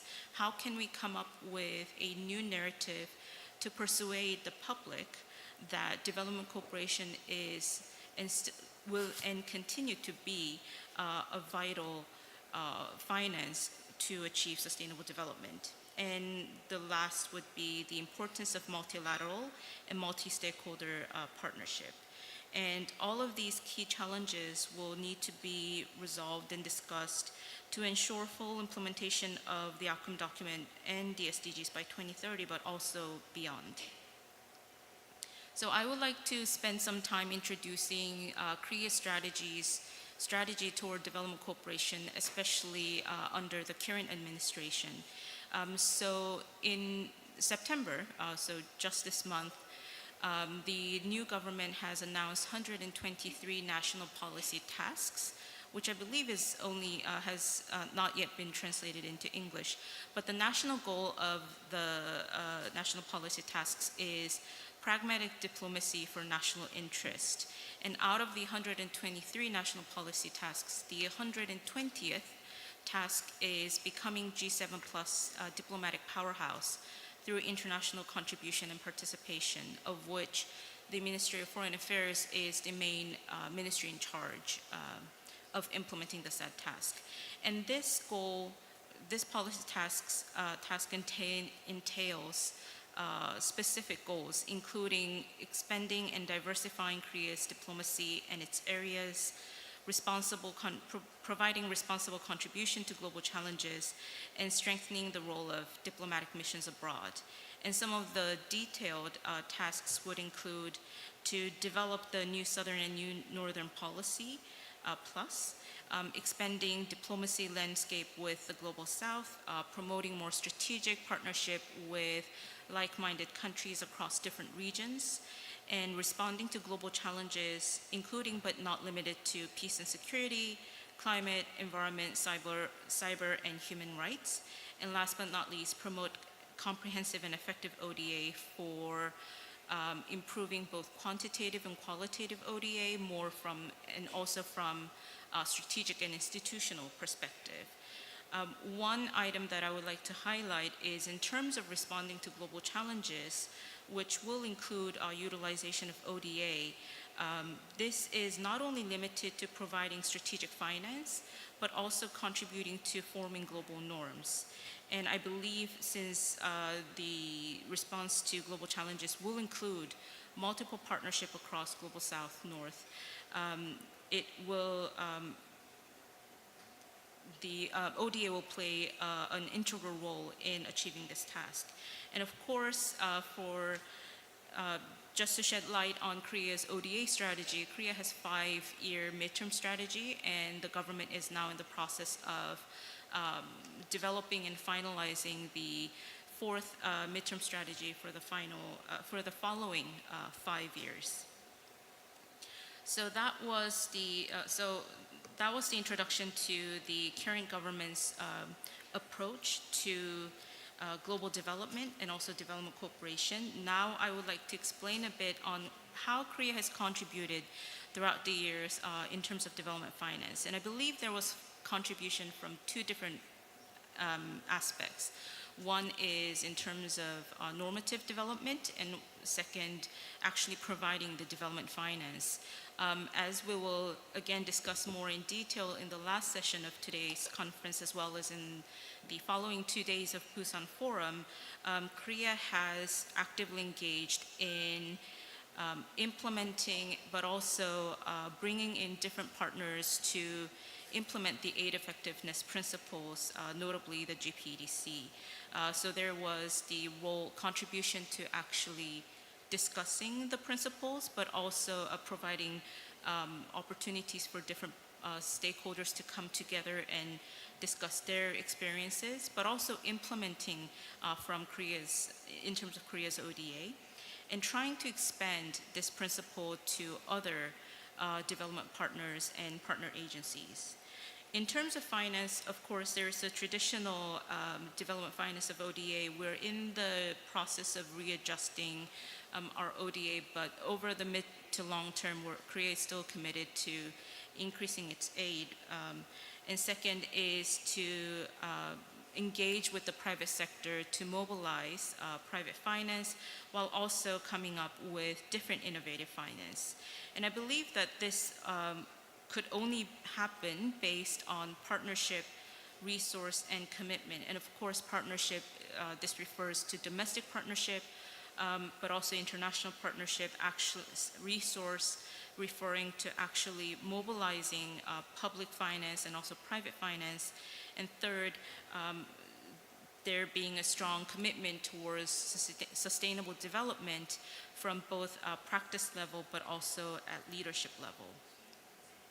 So I would like to conclude with some of my own thoughts in terms of the way forward for Korea to further contribute to mobilizing development finance. And I think first is that there should be continued commitment towards the traditional finance of ODA. As mentioned in both the outcome document and by other speakers, it is the fundamental source of finance for poverty eradication and for human rights and so on. And the outcome document also stresses the importance of reaching the 0.7 ODA GNI. And second is the diversification of development finance. Korea will need to come up with different approaches to mobilize different development finance, perhaps having a follow-up to the canceled air ticket solidarity levy, or testing out different mechanisms that have been suggested by other donors, such as debt for development swap approaches, or pooled fund or matching fund, or any other types that Korea could consider implementing over mid to long term. And third would be domestic policy coherence for sustainable development. In addition to the fragmentation issue, I believe the outcome document does suggest the need to not only look at international development cooperation, but also look at other areas that is interlinked to development cooperation. As the outcome document suggests, international development cooperation is mentioned not only as a standalone chapter, but it is mentioned as an important tool of implementation, as an instrument to accomplish the targets or goals mentioned in other chapters. And that would mean from also donor perspective that there should be more coherence among ODA and non-ODA areas within Korea. And fourth would be stronger strategic domestic and global partnership. As the outcome document suggests, there is the mention of a stronger role for the United Nations, but also for KOICA, for Korea as a responsible donor. Korea needs to continuously engage in multiple platforms from OECD to UN, GPEDC, etc. And that will mean having global partnership at different fora. And another, from the domestic aspect, this will include bringing in different public and private actors, which is again linked to the policy coherence. And next would be managing and showing results for stronger support domestically and also internationally. Again, unfortunately, the public support for Korea's aid has been somewhat of a decreasing trend over the last couple of years. And so it's an imperative task for the government to persuade the public of why ODA is needed at this point in time and how it is of mutual interest for both Korea and its partner countries. And at the same time, for instance, in terms of aid effectiveness or development effectiveness principles, not only should we communicate and persuade with other actors on why it's important to focus on these effectiveness principles, but also show that implementing these principles actually work in terms of promoting, in terms of stronger development impact. And thus, all of these efforts should be much more coherent and coordinated to promote sustainable development of present and future. And this is the end of my presentation. Thank you very much. Thank you, Ji-sun. And before actually taking on what Professor Song has presented to us, I'd like to really remind you all of your questions. You can put forward your questions through the system that was announced before. So we are taking the questions through the app. And wearing my official hat of DG for Development Cooperation of Foreign Ministry, I'd like to really supplement a few things in terms of Korea's policy in the future. We are, as Professor Song presented, we are in the process of reshaping our whole 5-year plan that will be implemented from the start of next year for the 5 years. And one of the focus of the policy directions that we are actually taking out of this new administration is to address the fragmentation within our own ODA system. Lots of Korean government agencies as well as private sectors are really providing different types of assistance to the developing countries, and it's actually causing a huge confusion on the scene in the local context. That's exactly why we are trying to really reshape or reform our own ODA system to provide the quality ODA and even beyond the ODA. So that's there. And we have actually gathered a number of questions to the presenters. Let me just... This question's to Julia. So can you take up the question on the screen?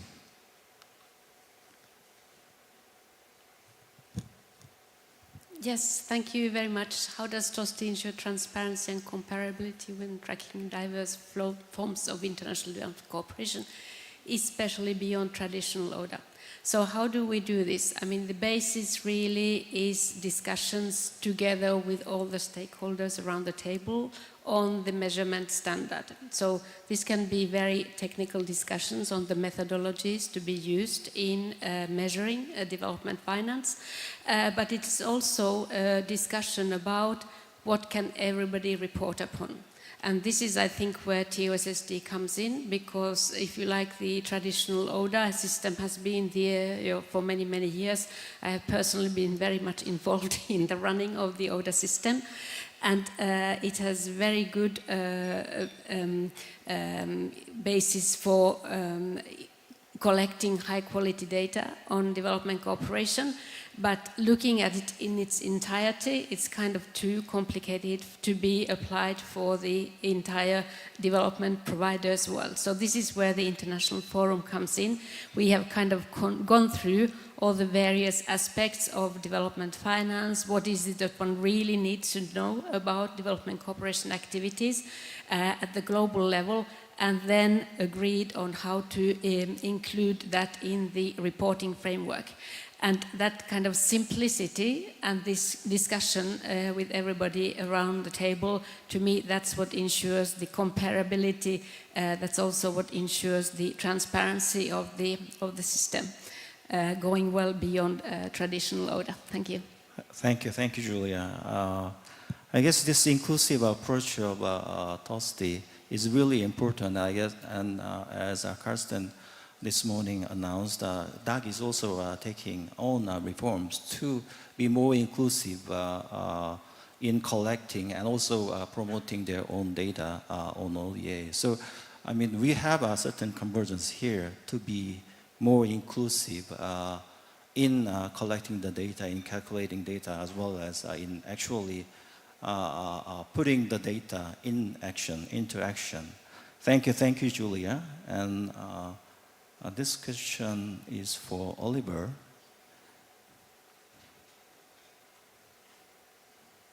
It's really hard for the presenters to digest the question and then prepare the answers. You really have to allow us some time. Yeah. No, thank you for that question. No, it's a very good question. So I do have one answer to this, which is at the national level. I mentioned earlier the country platforms. There's a modality that's suggested in the severe commitment to organize development cooperation around at the national level. So, which, in theory, you would have a country putting its place, its strategy and plan, and then the platform is the place where all various providers can come together and coordinate the support around this national plan.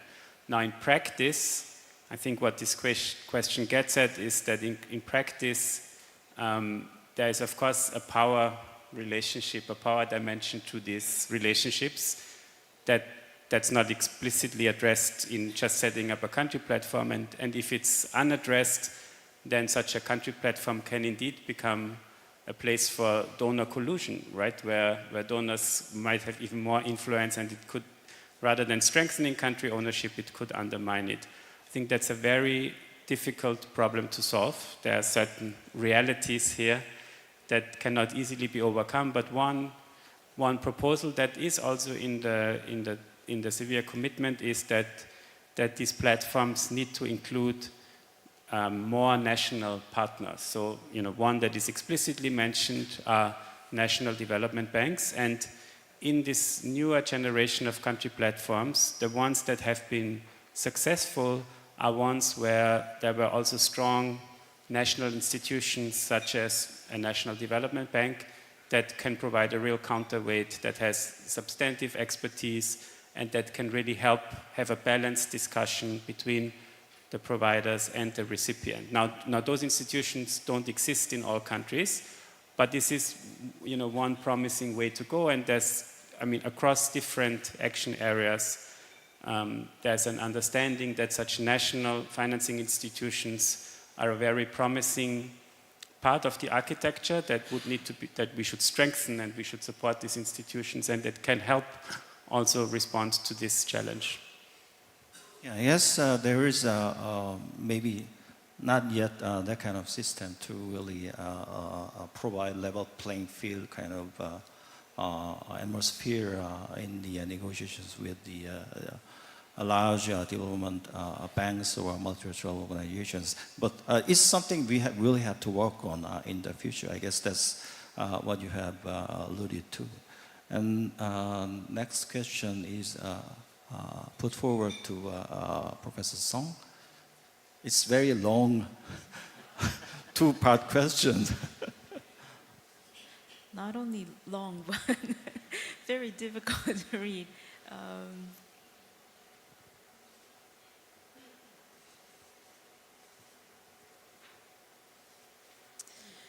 So, in terms of the first question, what is the most urgent task in terms of strengthening coherence? I believe the first answer that comes to mind is better coordination within the ODA field, and also at a higher level, ODA field and other areas. So, for instance, we do have mechanisms set in place to reduce fragmentation at project level, to strengthen synergies and reduce any duplication. MOFA is in charge of the said platform. My apologies for not remembering the name of the meeting in Korean, but I think one is that there has to be stronger coordination within the ODA, and after that happens, we can utilize the platform that we have now, which is the Committee for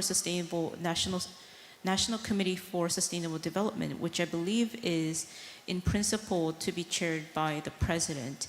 And since we have this mechanism set in place that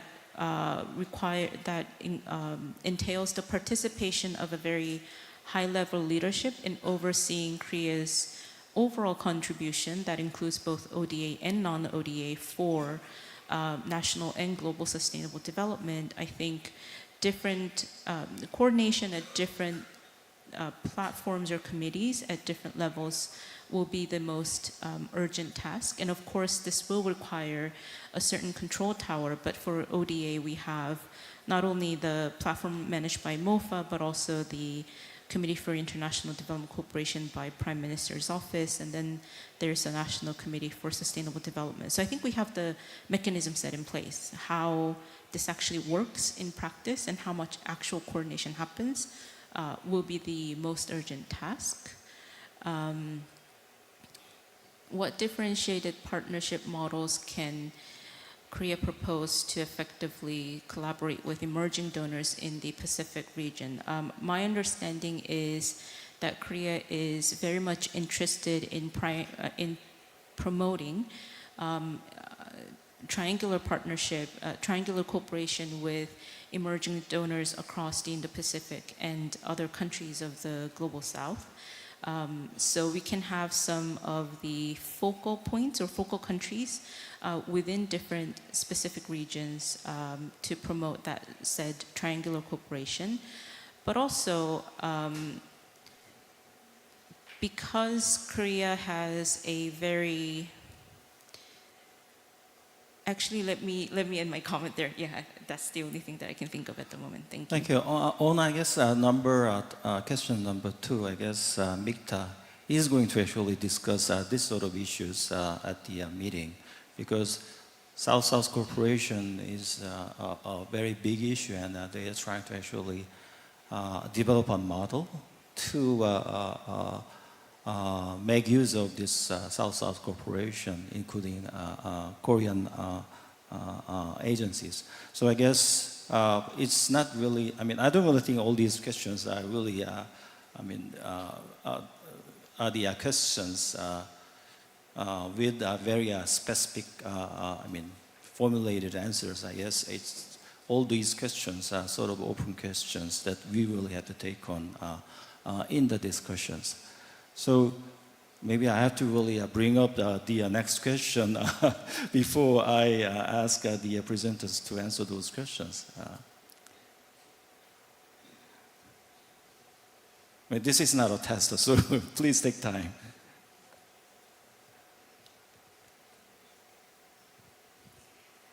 So what are the next steps for mainstreaming TOSTI in global development finance discussions? In this context, I would really like to actually thank the UN FFD4 process because that gave the International Forum on TOSTI a lot of opportunities to speak about this new measurement framework with developing countries. So we had many visits actually to New York. We met with the missions there and explained kind of basic things, that some of which I flagged actually in my presentation to the missions, and make very clearly this point about the TOSTI framework not being part of the DAC system. We are hosted by the OECD, but we are independent. And this trust-building exercise, it takes time, but now we see lots of opportunities there. And, for example, the idea of revitalizing the Development Cooperation Forum, that's something that we really want to push forward and have discussions on with UNDESA, for example. And then by presenting more data, more analysis, we believe that little by little we will get mainstreamed. What role can stakeholders play in strengthening the standards? So here, TOSTI is an open, inclusive and transparent system. We very much welcome, all the critique that there can be on what we have achieved so far. If there are things that need to be adjusted, if there are things, specifically for developing countries that don't seem to make sense. If there are problems in the quality of the data. So, I'm there to take all that critique and then see how we can respond to it and make things better going forward. And there are some specific mechanisms that we have put in place for that, but there's also in the book here, you have my email address, so you are welcome to send me an email and we will respond to you to respond to your questions and little by little, do the necessary to improve the standard. The inclusion of civil society in the governance arrangements of TOSTI, that has been very important. And again, I would say it has been a trust-building exercise. At the beginning, we got a lot of, kind of critical voices from them. And I think now, today, civil society is one of the greatest supporters of TOSTI, because we have managed to actually implement some of these principles that, people have been talking about for a long time. Thank you. Julia, I have actually a follow-up question to Yes. that. TOSTI is producing a whole new set of, data in development financing.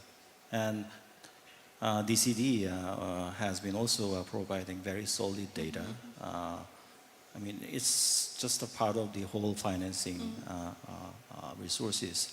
But do you see, there are possibilities in the future that many competing agencies are producing different types of data that can actually confuse many people? What's your take on that? Well, that's where I bring up the objective of doing interoperable data systems. So there the basic idea is that all providers of development finance, whether it is multilateral organizations or countries, traditional donors or South-South cooperation providers, all of them have a system in place nationally to track what they are doing. They need to report to their parliaments on how they are using public funds. So the basic data are there. Then there are lots of different entities in the global international development finance landscape that wish to have this data for various purposes. So DAC is one, ODA is one example. There is a specific work for tracking South-South cooperation. We work closely with UNCTAD in that area. There are initiatives like the CEHIP for Latin American countries that have collected South-South cooperation data for many, many years. There are initiatives to track private finance mobilized more specifically.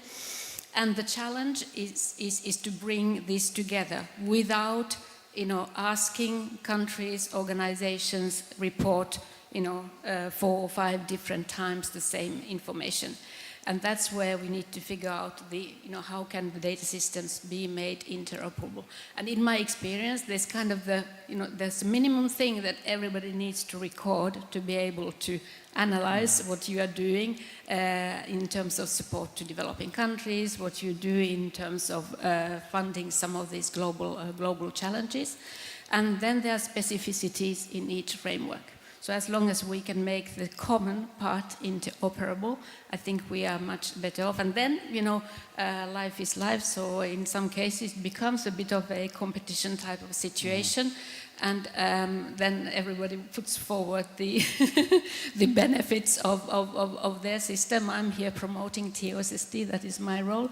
And others will be doing the same for their systems. But I think really the key idea is to make it as easy as possible for countries, including Korea, including countries that we see in this room. So that would be my answer to your question. Yeah. Thank you. Life is life. So we'll have to really, that's the direction we may really have to take. But as you said, it's still a challenge, and it's exactly where partnership is really required on that aspect. I have already brought up the question to Oliver in advance. Can you take on this question? Sure, thank you. Yeah, I feel like I might have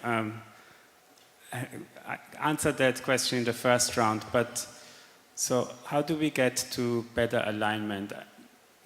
Maybe let me say something about, again, the kind of the more global architecture and the national. So on the global side, I do think that strengthening the multilateral system and particularly strengthening the core contributions to multilateral providers that are horizontal providers that can respond to country priorities because they cover the whole range of issues is one way to get to that. It would also help reduce fragmentation in the system. So keeping multilateral provision of development financing front and center. And then at the country level, I mentioned the country platform. So I do think in a later session, we'll also talk about integrated financing frameworks, which is one way, one tool to help countries develop stronger national strategies, national plans. So supporting countries in putting such credible financing strategies in place, to accompany their national plans, that can then articulate also the needs towards providers is one way. And then on the interaction, the country platforms, I mentioned national development banks as one actor that could be part of those platforms that might help change the dynamics. I think civil society is another important actor in that regard. So if these platforms are transparent, if they involve other stakeholders, that can help,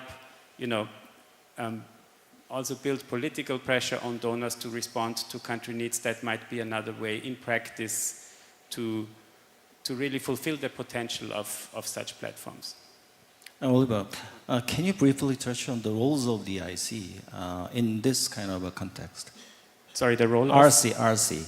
Oh, the resident coordinators, yeah. Right. So the UN system has been trying for the last couple of years to respond to precisely this question, to better coordinate its own activities at the country level. So we have now in place a system of resident coordinators, and these resident coordinators coordinate all UN system entities' contributions to the countries. They provide one entry point to the host countries at the political level, and they also are empowered to coordinate and make sure that the UN systems, the UN family is very large. There are many entities present in many countries. So the resident coordinators are able to coordinate that effort and make sure that it's aligned with country priorities. So there's one framework agreement in place between the UN and host countries. The resident coordinator can ensure that all the members of the UN family that work on specific issues support this broader approach in a coordinated manner.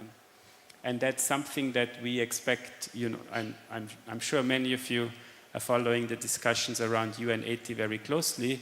This really is a priority to further strengthen the resident coordinator system. So we are talking about kind of reprioritizing and in some cases maybe cutting the UN footprint, but the resident coordinator system is one area that's clearly prioritized to be strengthened precisely so that the UN can play its own part in reducing fragmentation.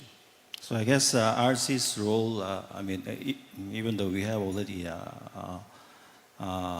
launched this discussion in the context of UN80, I guess RC's role should focus not just on really addressing the fragmentation among the different donors, but also on the partnership or coordination with the recipient countries' institutions. I guess that was the major element in the previous question. So I'd like to really turn to Professor Song to take up this question.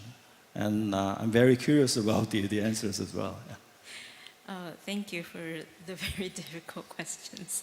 I think in terms of the innovative financing model, the immediate thought that comes to mind is to experiment with some of the existing models that Korea has implemented or other donors are implementing that is fit for purpose. For instance, we can consider placing some tax or finance to private jets and use that development finance mobilized to address climate challenges, or use the previous system or the renewed system of air ticket solidarity levy for the private jet. Or we can also experiment with some of the program-based approaches like the budget support that other countries have tried and see if it also works for Korea.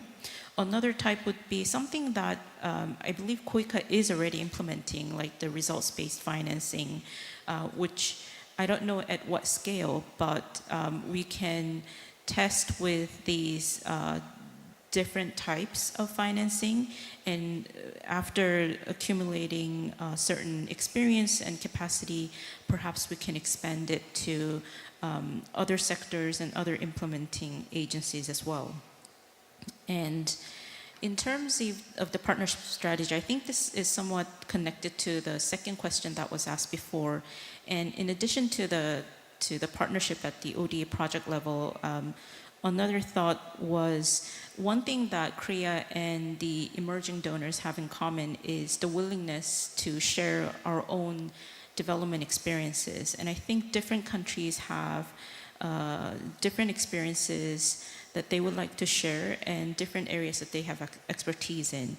And if Korea can partner with other donors in gathering and sharing these experiences and perhaps initiate some drafting of some report or guideline or recommendation at UN or OECD, this can have a much more expandability or applicability at a global level. So I think in terms of norm and experience-wise, that can be also an area that Korea can partner with other development partners. Thank you. Thank you. I have to really apologize for my poor moderating job because the presenters have successfully limited their presentations within the given time, but I have exceeded the whole session into a few minutes. But I don't really want to summarize all these valuable presentations within a few minutes. I guess they have already served to provoke the discussions today as well as tomorrow. And there are a couple of things that actually strike out, in the discussions. We have challenges that may need some innovative ideas and also require the partnership. And we will have to bear in mind the whole picture of development financing, including the quality and the effectiveness of development cooperation. I guess I will leave it here, and I'd like to really thank all the presenters for the excellent presentations and the interactive discussions with the participants. And I'd like to really wish you, the speakers as well as the participants, a very good day here in Korea, where you can enjoy very crispy temperatures and air. That's really the only different part of our experiences in Sevilla, Spain, because it was scorching hot in Spain. It went up far above 40 degrees Celsius. But still, here in Korea, you can enjoy very nice weather, and I have actually asked people to enjoy the nice weather throughout this whole week, so that you can have very comfortable stay in Seoul. Thank you. Thank you very much. Yes, thank you, moderator, for skillfully facilitating the discussion, and thank you, speakers, for sharing your very valuable insights. Ladies and gentlemen, please give another big round of applause to our moderator and speakers. Thank you. And now I am very pleased to announce that it is time for lunch for the guests with invitation for our VIP luncheon. I would like to invite you to the Bellevue Suite Room, which is on the 36th floor. Once again, to the guests with the invitation of the VIP luncheon, please proceed to the Bellevue Suite Room on the 36th floor. And session 2 will be resuming at 1 p.m., so please make sure to be seated at 12:55. 네, 오늘 행사 참가자 여러분들께 저희가 점심 식사를 Individual lunch boxes will be served by our staff members to your seat, so please remain seated. To receive your lunchbox, please stay where you are now. served at your seat by our staff members, so please remain seated to receive your lunchbox. 네, 그리고 채식을 원하시는 분들께서는 다소 불편한 And if you'd like to have vegetarian meal, please visit to the register so that you can get one. prefer a vegetarian meal, please visit the station located by the entrance door to receive your vegetarian lunchbox. So please enjoy, and we'll see you back at session 2, which will be resuming right here at this venue at 1 p.m. Thank you.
Welcome back, everyone. Hope you enjoyed your lunch, feeling refreshed and energized for this afternoon session. So let us now begin session 2 of the 18th Seoul ODA International Conference. Now, session 2 will be focusing on the development finance and partnerships, approaches to mobilization, alignment, and coordination. This session will be preceded by Professor Kyung-Yeol Park from KAIS. So ladies and gentlemen, please welcome our moderator and speakers with a big hand. And the floor is yours. Thank you. Good afternoon, everyone. 반갑습니다. I hope you had a very good lunch together. So it's a great honor to welcome you all to this wonderful session titled Development, Finance, and Partnership.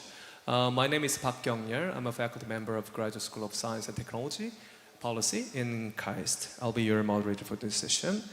So indeed, over the past years, actually, we have a lot of challenges in terms of development finance, as well as a lot of other issues, including climate change and man-made disaster, and also the political disruption as well. So there are many ongoing issues in terms of how we can actually manage and how we can attract more development finance, etc. So in this year, we have been preparing this session within this kind of context and discuss the challenges and opportunities of development finance. So that actually lays foundation for today's discussion with the panelists from different perspectives. So in this session, we particularly focus on three things: mobilization of development finance and alignment, how we can actually align to the demand in a recipient country, and also coordination. There are lots of stakeholders in how we can actually work together. So we discuss the opportunities and challenges in development finance, and we try to learn from each other by sharing best practices and hands-on experiences from our wonderful panelists. So I'm really excited to introduce our wonderful group of distinguished speakers. We have a very good mixtures of the panelists with us today, because we have one from the development agencies from the Global North, and also two specialists from the Global South, and also international organization, and also the private sector. So thank you very much for your participation once again. So I'd like to introduce briefly our panelists from right next to me. Anders Abo, Senior Advisor, Norwegian Agency for Development Cooperation, NORAD. Let's give a round of big applause.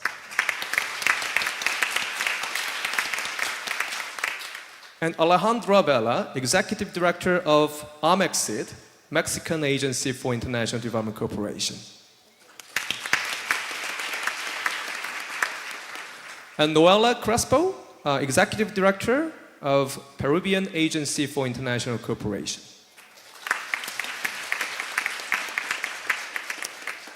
And Tim Straussen, Team Lead from UNDP.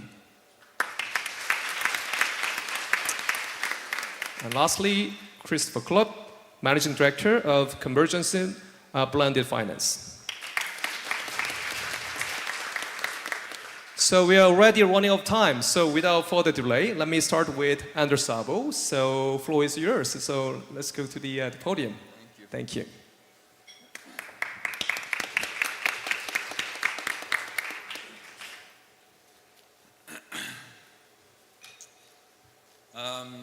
Well, good afternoon, everyone. It's a real pleasure to be here with you all today. I hope you enjoyed lunch and are ready for the next second half of this session. We're very excited for this one. A little closer? Okay, good.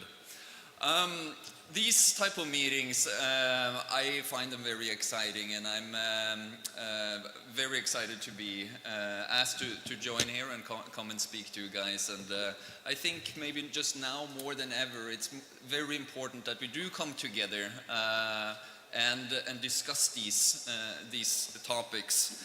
And these type of meetings are just an opportunity for us to come and like share experiences, build solidarity together, and also to learn from each other.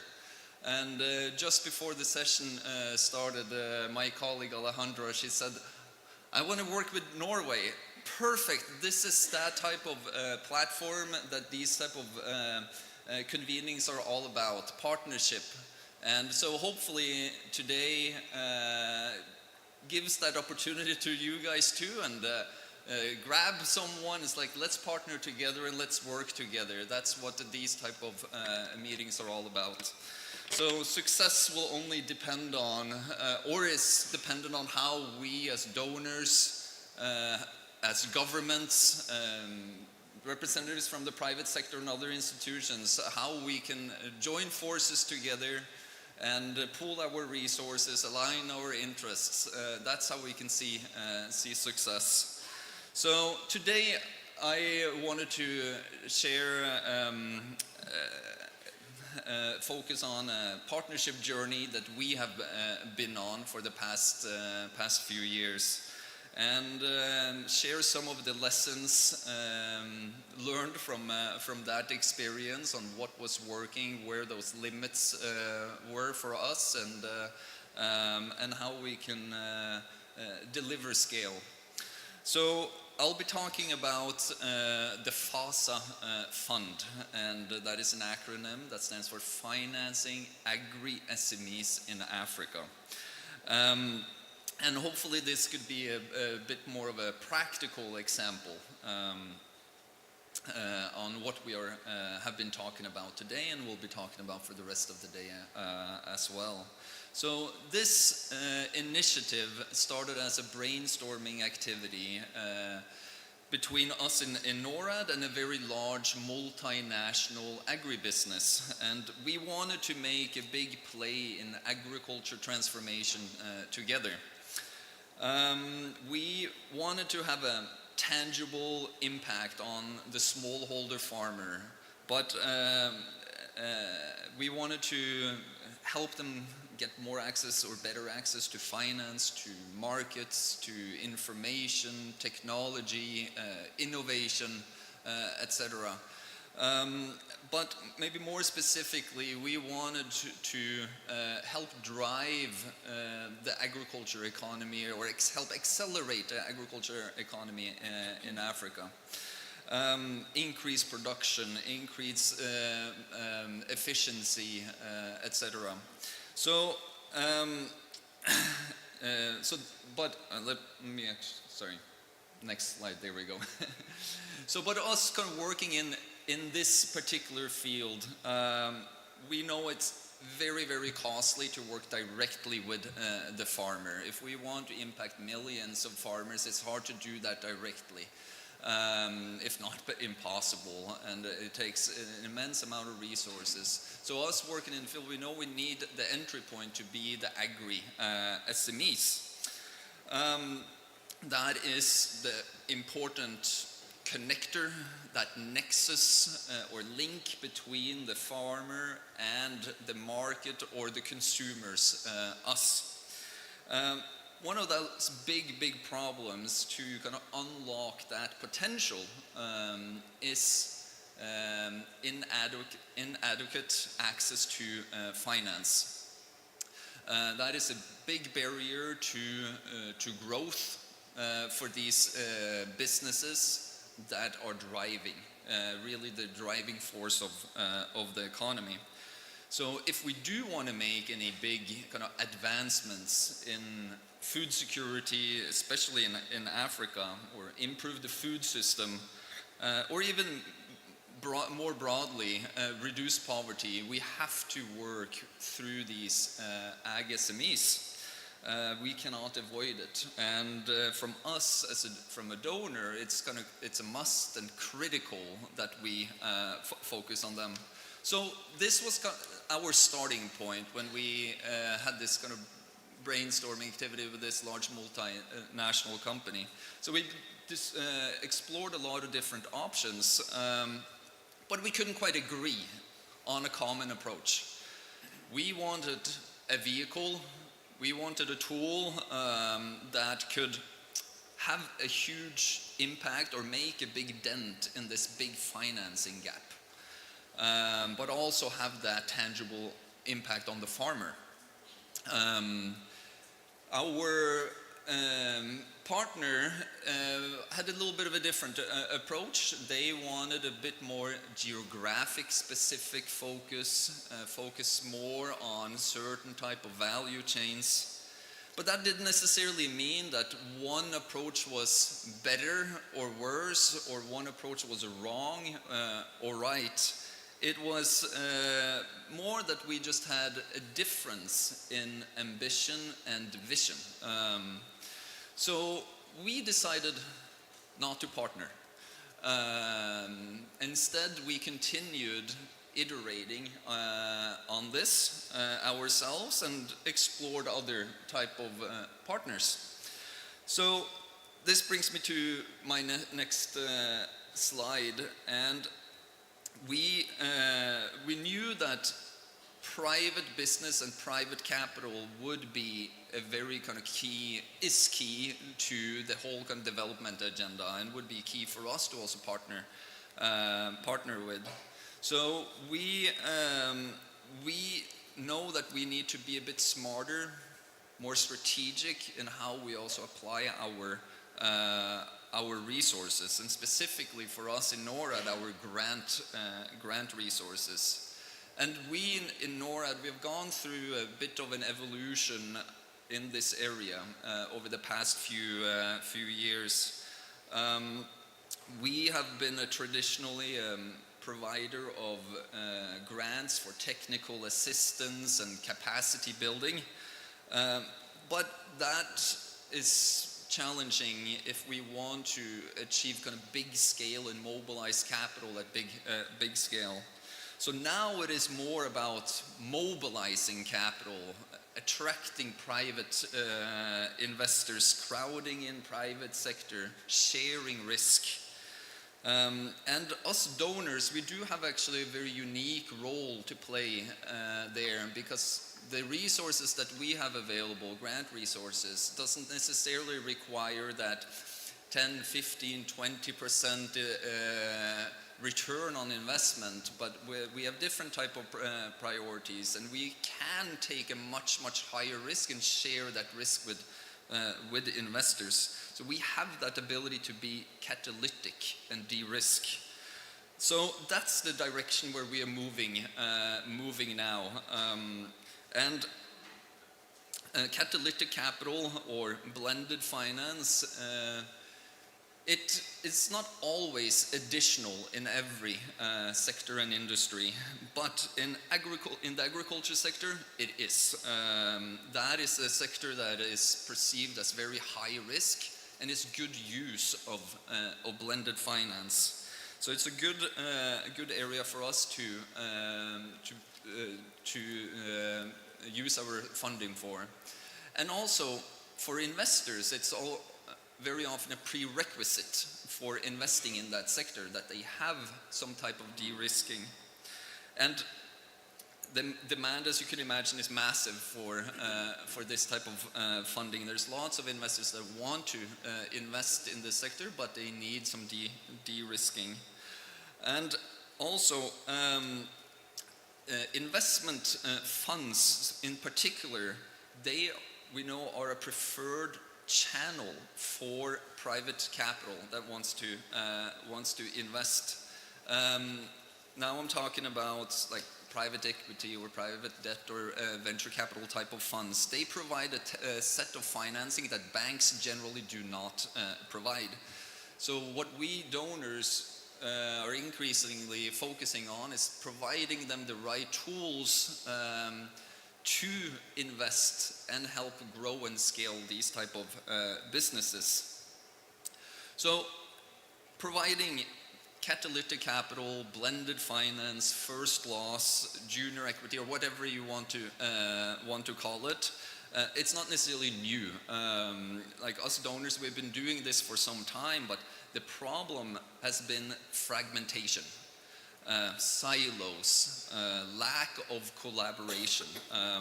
And the result has been like undercapitalized funds and inefficiencies in the kind of capital supply for us providers of that, and that lack of scale. So that is why we established FASA. And that was meant to be a joint platform, a common platform for us donors to provide that blended finance, that catalytic capital to investment funds that invest in agriculture in Africa. That didn't exist for us. We didn't have a good vehicle to engage with those funds. So how it works, it's quite simple. If that diagram is confusing, we're not going to go into all of it, but I'll try to break it down simply. Basically, what FASA is it's a fund, a multi-donor fund, where we sovereign donors can pool our resources together.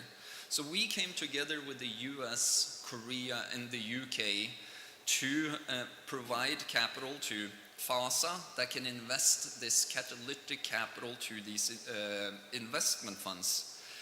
The whole idea is that that will reduce the risk and allow these other investors to come in. So it's a way of crowding in new sources of capital. And this is what it's all about. We can use our resources a bit more strategic, a bit more smarter to unlock much bigger sources of capital. Moving on, FASA has probably done one of the most extensive exercises of mapping what the capital supply is for kind of ag finance in Africa, and for investment funds in particular, it's about $4 billion. And this is quite significant. We're talking about trillions too, but when we're talking about agriculture in Africa, it's a little bit of a different scale. And particularly when we're talking about SMEs, it is at a smaller scale, but these numbers are still very significant in that context. So what FASA is trying to do is plug some of this gap.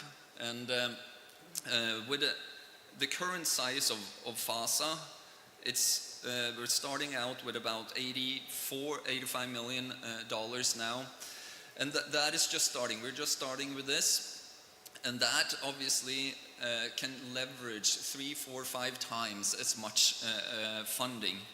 So the ambition is obviously to grow this. So we're just getting it started, now deploying, but building on that momentum.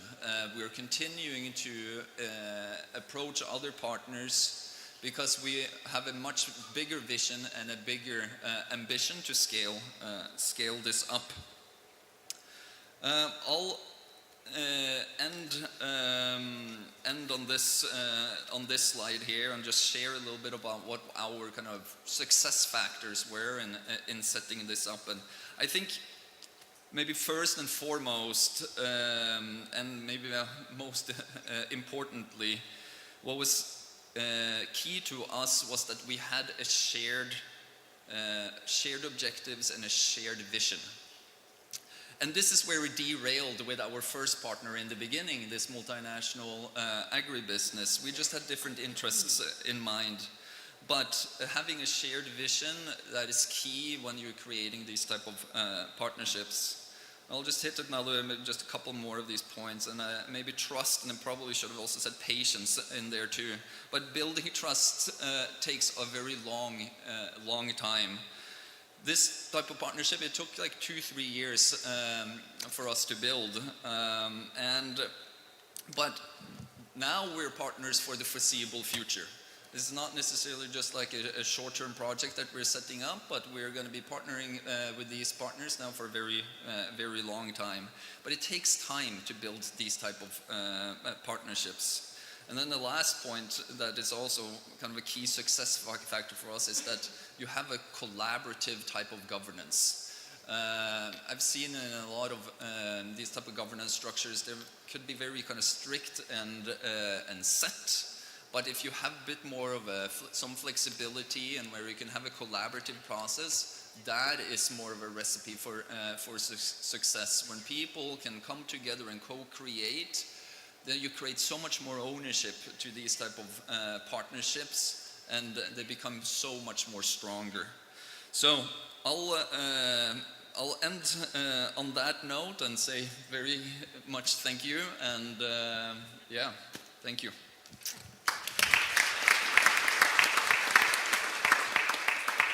Thank you very much, Anders. I think you greatly set the stage. So you shared some of the challenges, including silos and fragmentations and inefficiencies in coordination mechanism.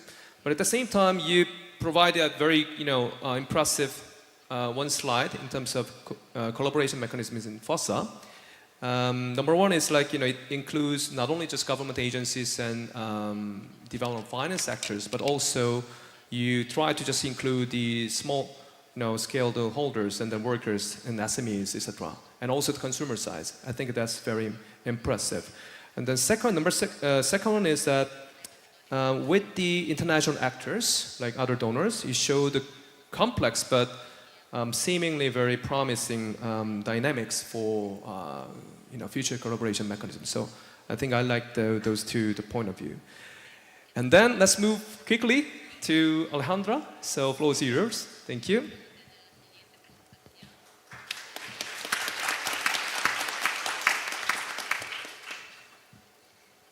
Thank you. I respectfully read out all those present and thank you for the opportunity to speak. Professor Park Young, thank you, and thank you all of you. Please receive greetings from the President of Mexico, Ms. Claudia Sheinbaum.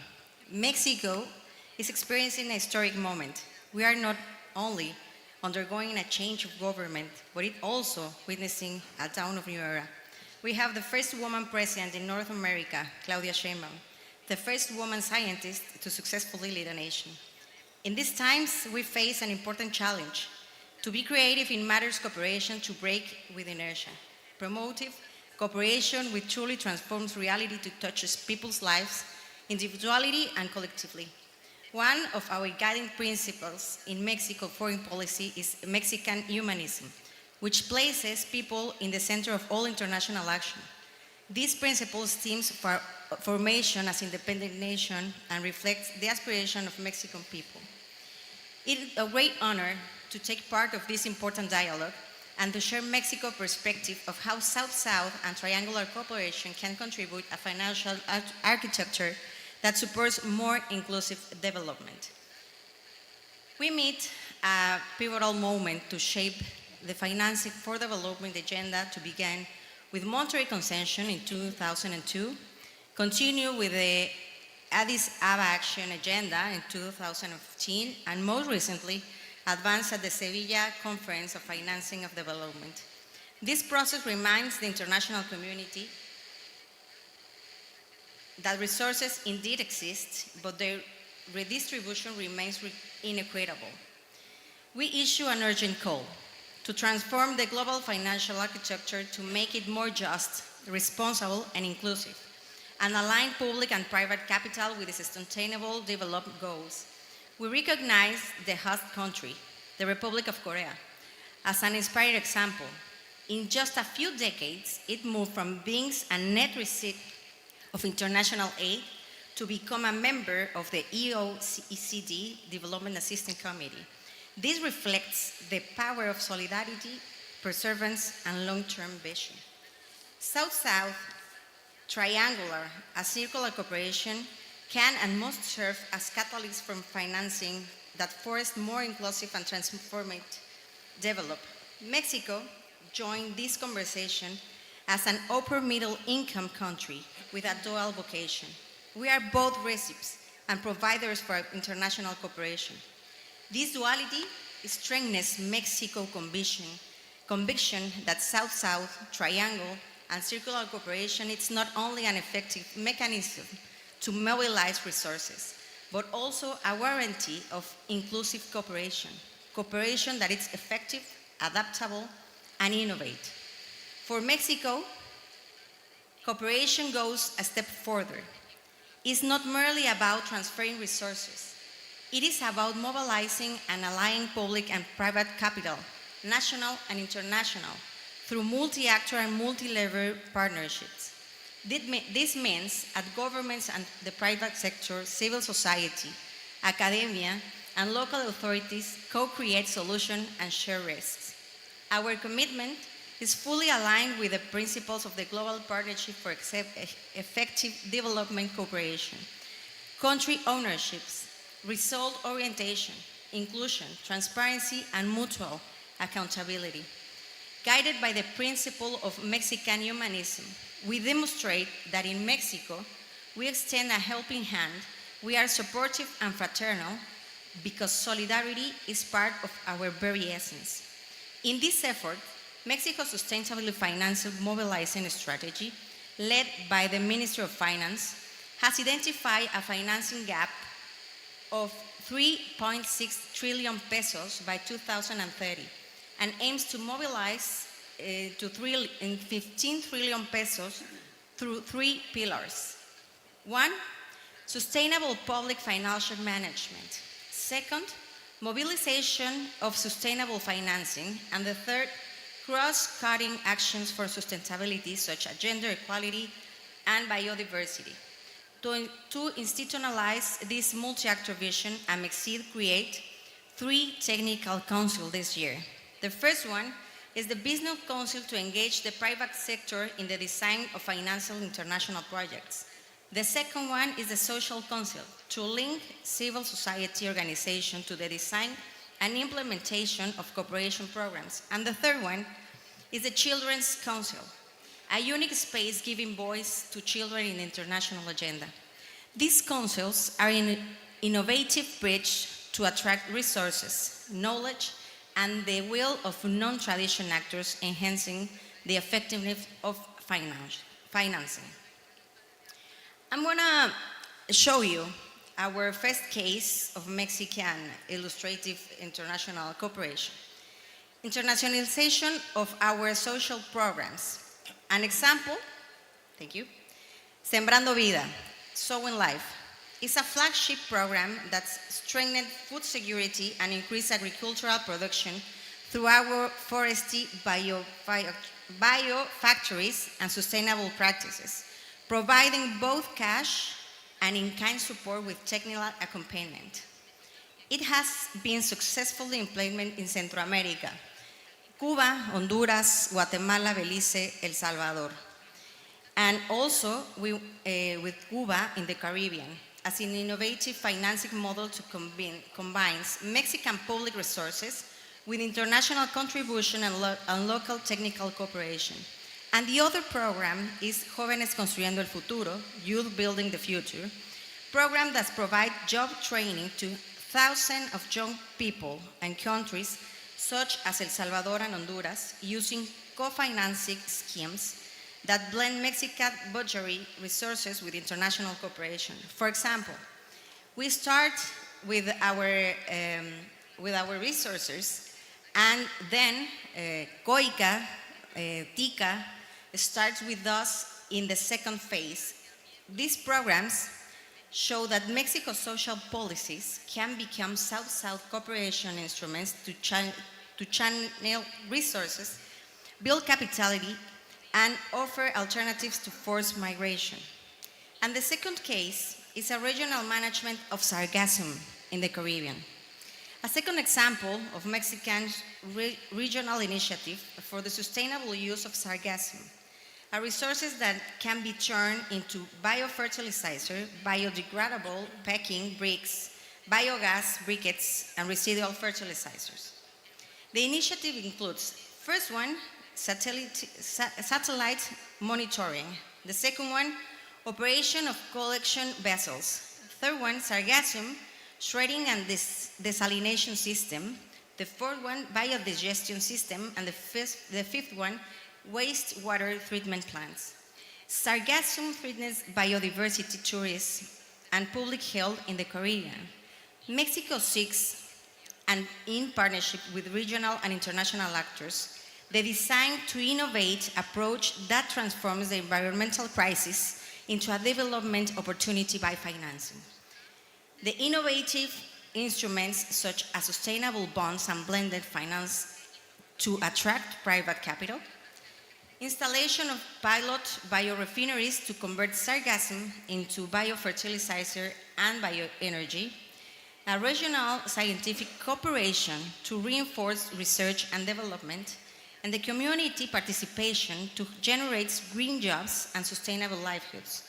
This initiative demonstrates how the blue and circular economy can be scaled through cooperation, turning an environmental threat into regional sustainable development. And the third case, for me, is very important to show you because it's the MICTA project in Acapulco. Finally, I share a project carried out with our MICTA parents, Mexico, Korea, Indonesia, Turkey, and Australia. The rehabilitation of a public school, René Juárez Cisneros, infrastructure in Acapulco, Guerrero, following the damage caused by the Hurricane Otis in 2033. This effort mobilizes resources from 5 countries, as well as local authorities, civil society, illustrating circular cooperation where traditional donors, emergency economists, and community actors converge in a common goal. This school intervention demonstrates to the world the power of nations united in solidarity. Cooperation builds trust, generates solutions in time of adversity, and transforms local realities.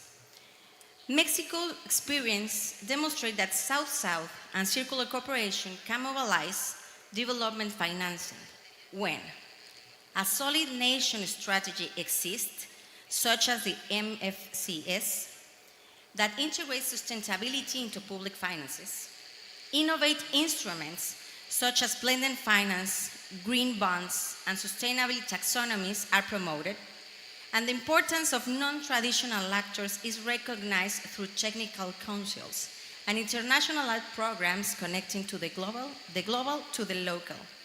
According, Mexico proposes 3 priorities. The first one, strengthen the international financial architecture, tripling the leading capacity of multilateral development banks and promoting debt relief.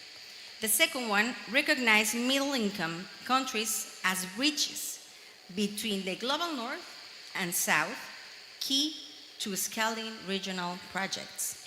And the third one, scale up sustainable investment, aligning public budgets, capital markets, and international cooperation with projects that deliver social and climate impact. Mexico stands ready to work hand in hand with all our partners to transform global challenge in opportunities, generating sharing prosperity and mobilizing financing that changes reality to the local level upward. Mexico projects its humanist value aboard as an expression of our commitment to building a more hopeful future based in respect, in human dignity, solidarity, and international cooperation. And our next partner is going to be Norway. Thank you so much for being here and for letting me show you the successful international cooperation of Mexico. Thank you so much.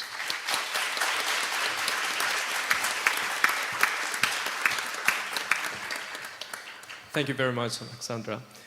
So international development community increasingly has recognized the significant roles of middle-income countries as a bridge between North and South.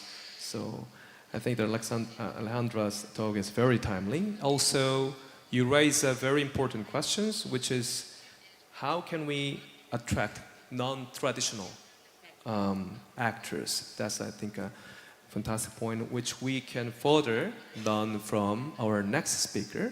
So, Nuala, are you ready? So, podium is yours. So, I'd like to invite Nuala. So, let's give him. So, for the panelists, I think you have Spanish translations. I think you can use that. And for the audience, 한국어, 스페인어, 영어로. Korean and Spanish interpretation will be provided. Muy buenas tardes. Ladies and gentlemen, good afternoon. First of all, I'd like to thank the Ministry of Foreign Affairs of the Republic of Korea and KOICA for giving me this opportunity to be part of this meaningful event and to share my experiences, ideas to all of you. Thank you once again for inviting me to this event. And as Executive Director Alejandra mentioned, that the most critical element is South-South cooperation and triangular cooperation. And she made good points. And today, I'd like to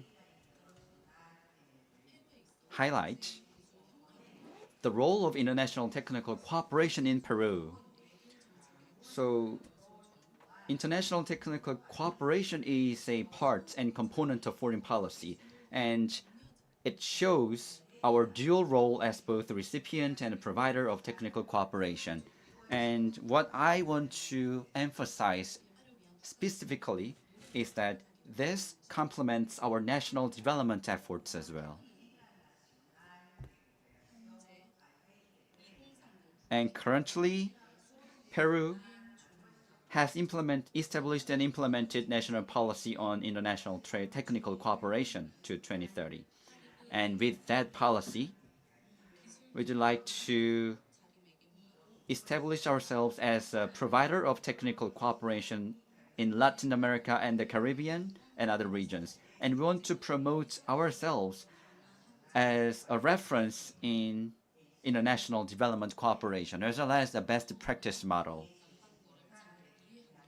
And we understand the Global South very well, so that's why I believe our international technical cooperation is important. And our technical cooperation aims to position ourselves as a reliable partner for development. And that should be in line with the principles of horizontality, mutual benefit, and complementarity. And second, our cooperation targets to contribute to the implementation of the 2030 Agenda and the Financing for Development Agenda, consistent with our international commitments. And third, with our technical cooperation, we want to foster innovative partnerships and synergies with our partners and multiple development stakeholders and actors in strategic areas. And next is South-South cooperation. In 2024, as of 2024, Peru has participated in 83 projects with 15 partner countries. Of that total, for more than half of those projects, Peru, served as a provider for technical cooperation. And in other projects, we worked as a dual player, as a provider and recipient. And also, all those projects have been led, managed, and financed by EPSI.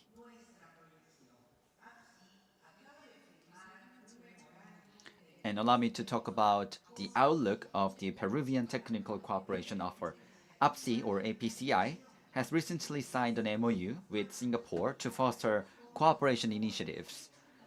And in addition to that, we established a similar agreement with Comoros, Portugal, targeting Africa. Indeed, when it comes to global South development,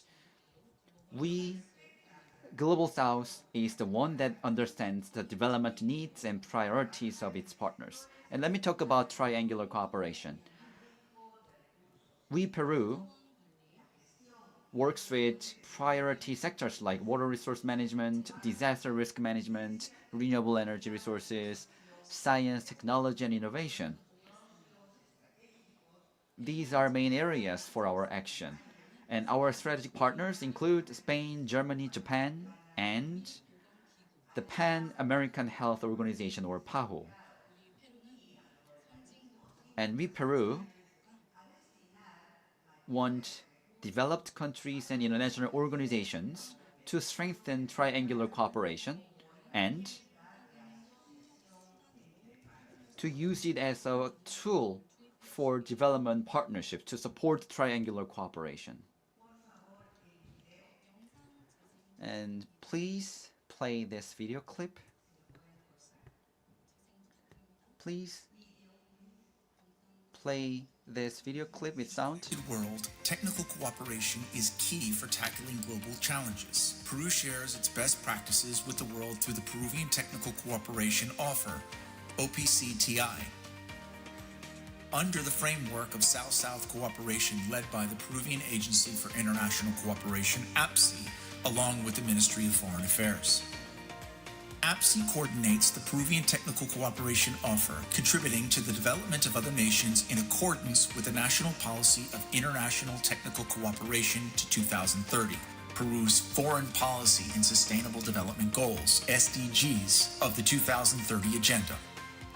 A key tool for APSI's cooperation management is the catalog of the Peruvian Technical Cooperation Offer. This document brings together the best experiences and knowledge that Peru shares with the world. The 2025 to 2026 edition presents 50 successful experiences from 28 Peruvian institutions to share with the world. The goal is to work together towards a more sustainable and inclusive development. In recent years, Peru has become one of 4 countries with most South-South cooperation initiatives and the second Ibero-American country with the most initiatives in the post-pandemic period. More than 80 projects have connected Peru with the world. In 2025, we will implement over 30 new cooperation activities in Latin America and the Caribbean, and projecting to Asia and Africa, promoting innovation, knowledge, and common good. Our catalog offers expertise across 8 key sectors: climate change, forests and biodiversity, water sanitation and water resources, disaster risk management, sustainable cities and transport, citizen security and organized crime, health and food security, technological innovation, ICTs and value chains, education, inclusion, and gender equality. Cooperation actions include exchange of experiences, courses, internships, seminars, and more, delivered in both in-person and virtual formats for our partners worldwide. Some of the most notable offerings include Ocenfor, Forest Backpack, a participatory and intercultural tool for sustainable forest management and preventing illegal logging. Senfotour, Gastronomy of the World. Gastronomy and tourism capacities were strengthened through exchange of experiences between Peru and El Salvador. Minstour, Charming Towns, a model of sustainable tourism. INEA, Good Agricultural Practices for Potato Cultivation and Processing. Imarpe, Research on Selective and Environmentally Friendly Fishing Techniques. Regional Government of Amazonas. It stands out as the first regional experience with the participation of the Regional Government of Amazonas in promoting decentralized South-South cooperation. With the catalog of the Peruvian Technical Cooperation Offer, we reaffirm our commitment to South-South and triangular cooperation, promoting the exchange of knowledge for a better world. Download our Peruvian Technical Cooperation Offer catalog and let's start sharing successful experiences.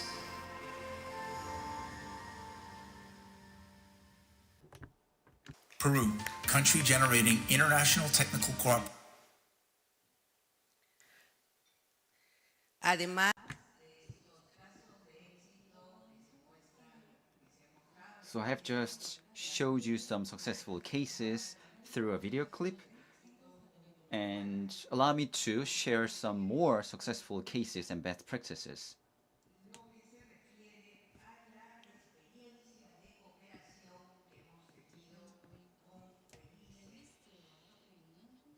And this is a project experience that we have had with Belize.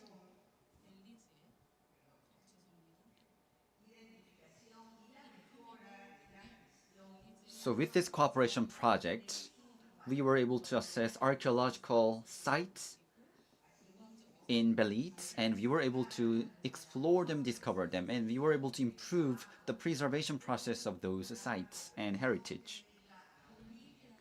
And next, we worked with Bolivia for technical cooperation. Through this project with Bolivia,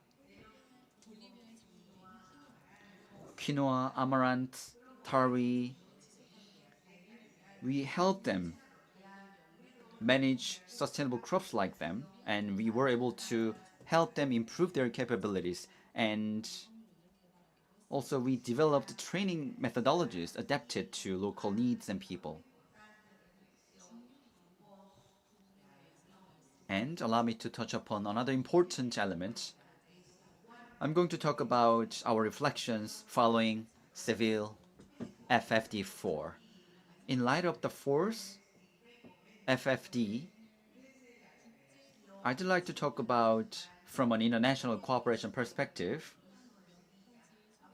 to talk about some recommendation and reflections on the implementation of Seville commitment. Of course, Seville commitment includes many parts, but I'm going to focus on technical cooperation.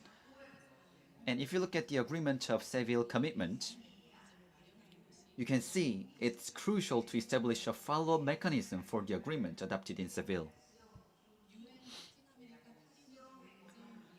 So in this regard, Peru, as vice chair of Regional Conference on South-South Cooperation of ECLAC, we have already proposed this initiative. So we actively encourage other UN regional commissions to promote it. And also I want to highlight that the Seville commitment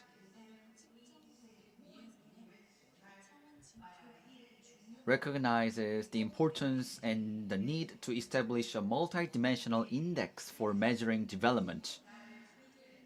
And that new index must be able to complement per capita income, and it should take into account the differentiated gaps and inequalities faced by different developing countries.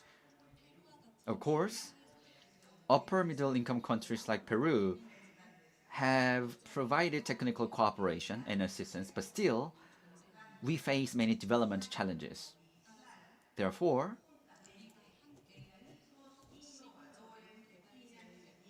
we should jointly mobilize innovative financing mechanisms for development. And,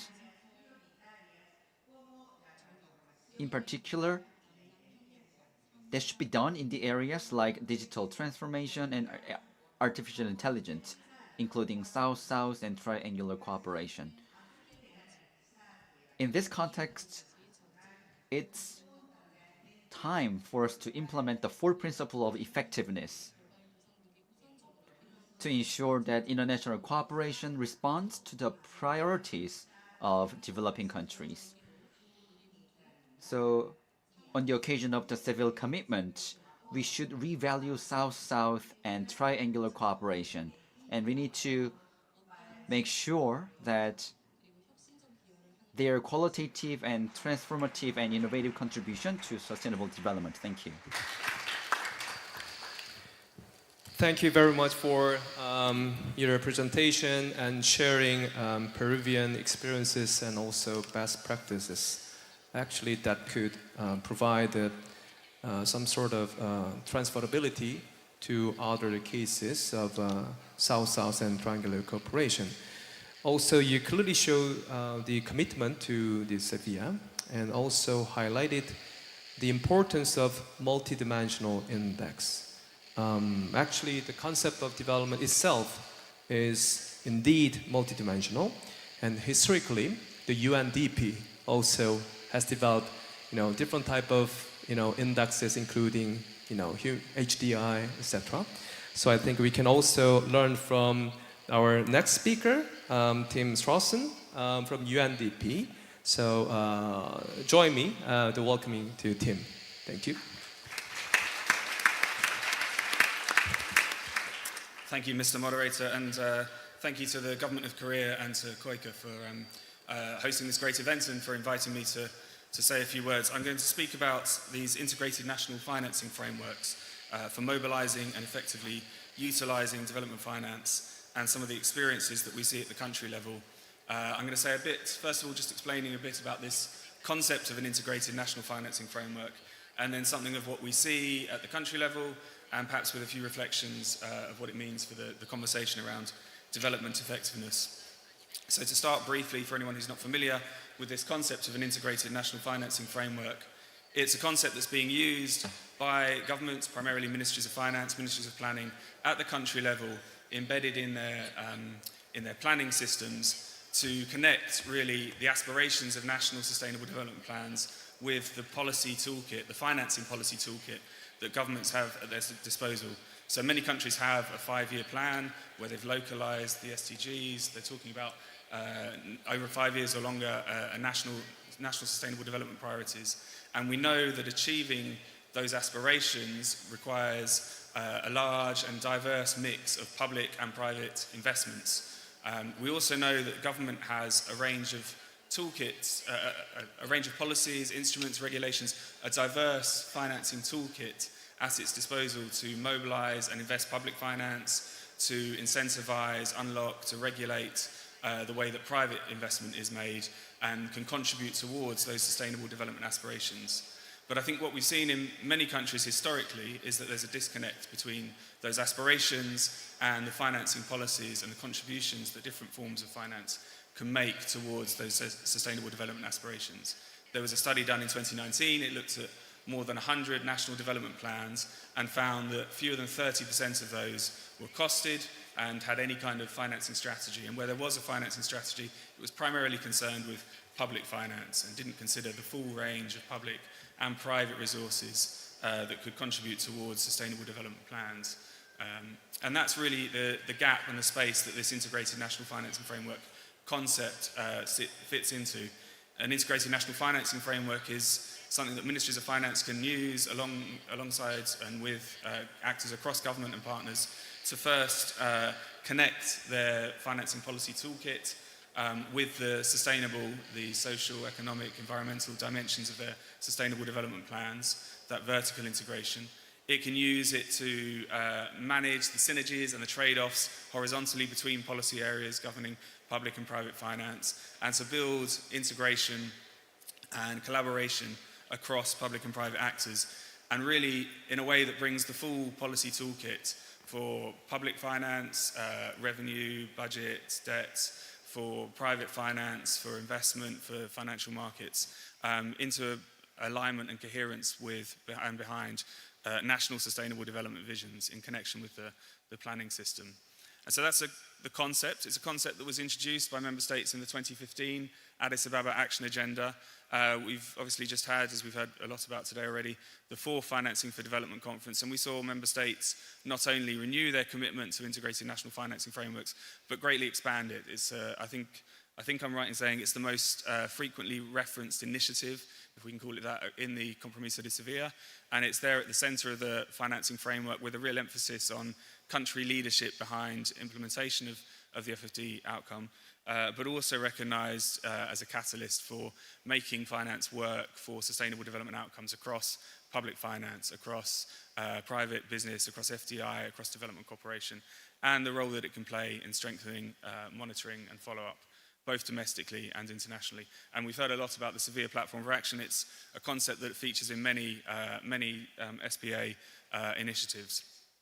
So it's a brief introduction to the concept of an INFF.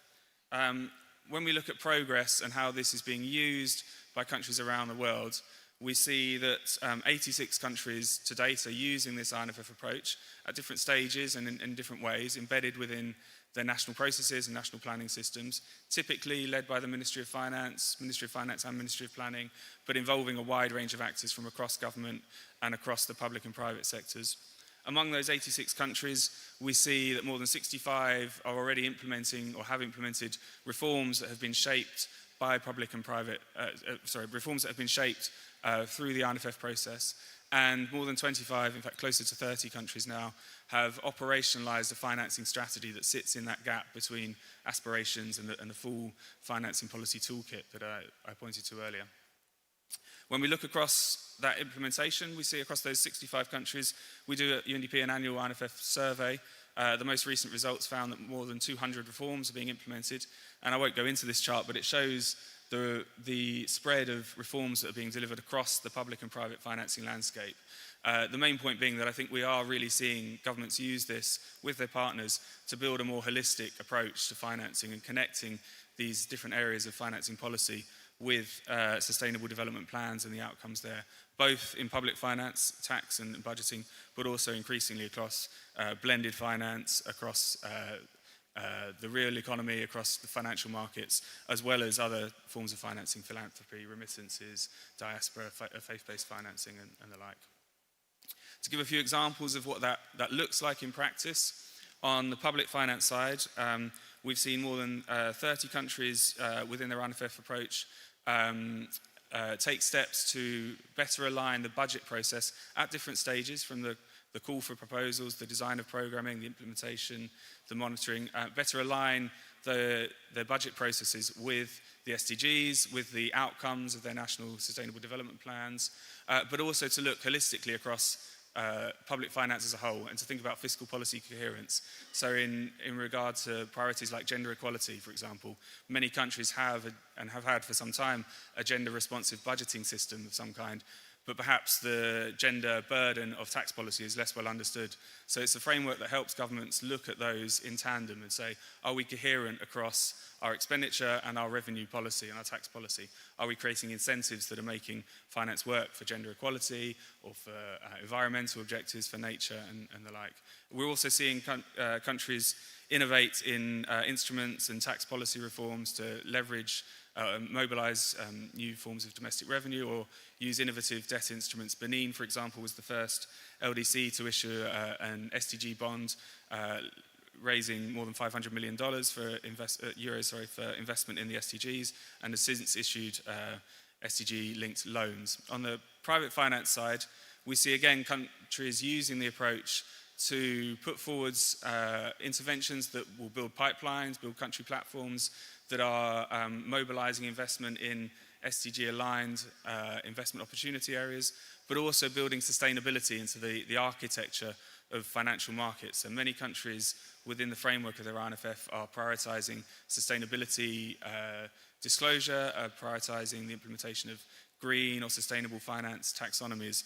And we've been working as UNDP with Thailand, who recently issued, the SEC issued some guidance on SDG-based sustainability reporting for listed firms with a combined market capitalization of more than $90 billion, which speaks to something of the potential.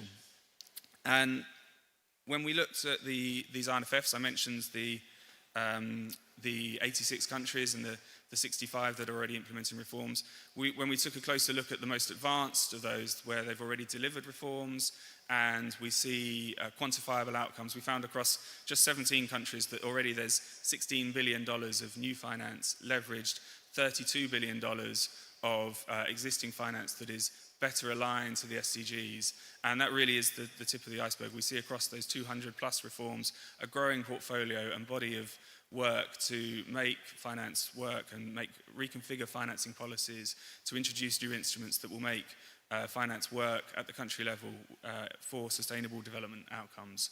But beyond just the transactions, also steps to strengthen institutions, both for managing and coordinating this holistic approach to public and private finance for sustainable development, but also to strengthening processes and capacities to make individual policy areas work for financing. And one example of that is Uzbekistan, where the government has been expanding its citizen budget and participatory budgeting at the district level, and has brought in a dedicated focus on SDG budgeting into its annual budget statement and budget publications. So I'll give a quick overview just of 3 countries and what this looks like at the country level. So Mongolia was one of the first countries to launch its RNFF and its financing strategy. It spoke to both the medium-term development plan, which has a $15 billion cost estimate associated with it, and the long-term Mongolia Vision 2050. What we saw Mongolia do was identify 30 specific financing reforms that would help mobilize and unlock and align financing with those financing needs. And to date, we've seen a scaled-up pilot of SDG budgeting reforms across 4 or 5 ministries that's now aligned close to $1 billion of annual public expenditure with the SDGs, and that number is growing year on year.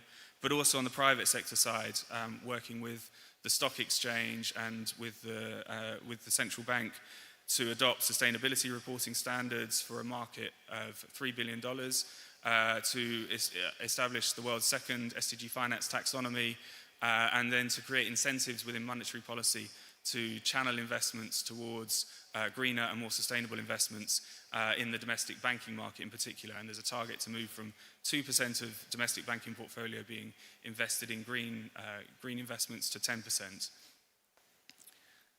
So that's Mongolia. In Nigeria, who launched their financing strategy in 2022, we saw that the financing strategy was a way of bringing together the medium-term expenditure framework, the medium-term revenue strategy, and a range of reforms across private financing.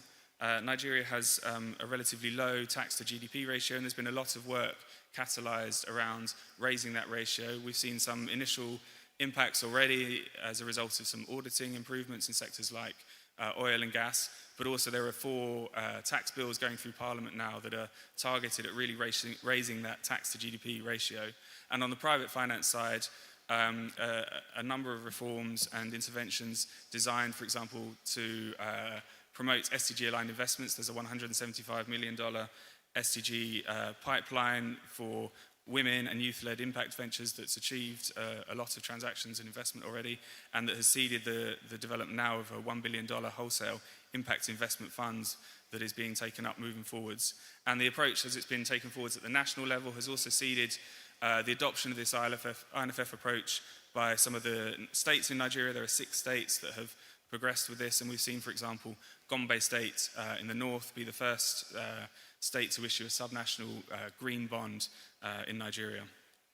A final country example is from the Maldives, who launched their gender-responsive climate financing strategy a couple of years ago. In Maldives, this is designed to support both the Strategic Action Plan, but also the country's NDC, the Nationally Determined Contributions to the Paris Agreement. And there's a $1.5 billion climate investment gap.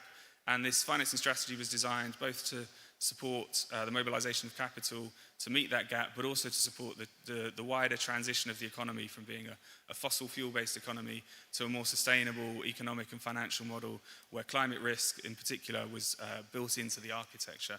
And what we've seen the government progress since the launch of its financing strategy is the removal of fossil fuel subsidies, new laws to broaden the tax base, a number of innovations, particularly in the insurance sector, as well as project pipeline development, capacity building, a growth in investment projects, and an ESG framework with indicators focused on climate, focused on nature objectives, configured specifically for the Maldivian context, with an initial voluntary basis, but moving to mandatory reporting into the future. Those are three quick examples. I'm aware the time is short, so I hope I've given you a flavor of this INFF concept, how it's being used across a number of countries.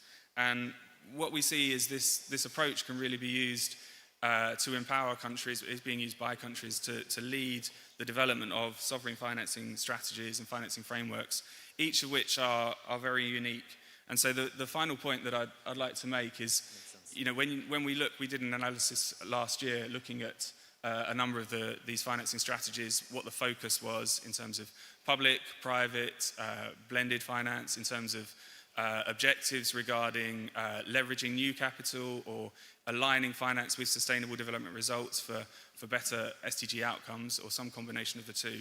And what we see is there's really a unique configuration of policy reforms, policy priorities in each of these financing strategies. So when we come to the question of development effectiveness, which is a big topic of the conversation this week, and we think about things like country ownership, focus on results, inclusive partnerships, transparency and accountability, I think these integrated national financing frameworks must be a key part of the foundation for what that looks like at the country level. These INFFs represent sovereign financing frameworks. They bring a very strong focus on results through the financing strategies and reforms that are being taken forwards. And they're built on this cross-government but also multi-stakeholder approach, built on an understanding and transparency around the data and trends across the financing landscape. and partnerships and conversations around that. So I'll close just by quickly referencing our INFF facility. So I'm speaking from UNDP, but UNDP is also part of this INFF facility, which brings together UNDESA, the OECD, UNICEF with the EU, Italy, Sweden, Spain, and Canada has recently announced that they will join. And this is a vehicle really for responding to the demand for technical support from ministries of finance and countries that are using the approach, but I think can also be a basis for thinking about development effectiveness and how we can work with development partners to respond to and to align with the sovereign financing priorities that INFF represents. So I'll stop there. Thank you, Mr. Moderator. Thank you very much.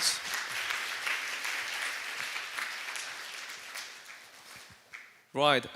So you know, at the end of the talk, you highlighted the importance of data sharing and also monitoring and following up the financial flows, and you clearly shows these visualization based on statistics. And that actually reminds me of the aid information management system, which has been implemented in developing countries and different contexts of developing countries, and aid data platforms for better transparency and better coordination, including different stakeholders.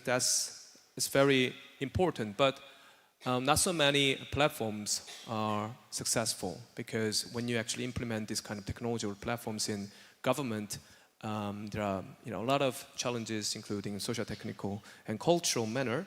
But at the same time, we are living in the kind of emergence of the artificial intelligence and natural language processing for analyzing the unstructured data, and sometimes we utilize the remote sensing data. So that actually can lead for the better technology utilization for the aid targeting and also tracking the finance for better effectiveness. All right, so I'd like to invite our final speakers, Chris. So we're going to learn from a little bit different perspective. So from the finance sector. So podium is yours. Thank you very much. So my name is Chris Clubb. I'm from a group called Convergence Blended Finance, and we're just dedicated to one thing. How do we use good practice blended finance to increase the amount of investment in these 142 low and middle income countries, where that investment will really finance SDG and climate project? That's all we do. We've existed for 10 years. Listen, I want to start with a level of excitement from my perspective. I have been financing projects, climate and SDG, in low and middle income countries for 31 years. And never before in my career have I been more excited about the future than now. The reason being, we had a monumental shift in Sevilla realized.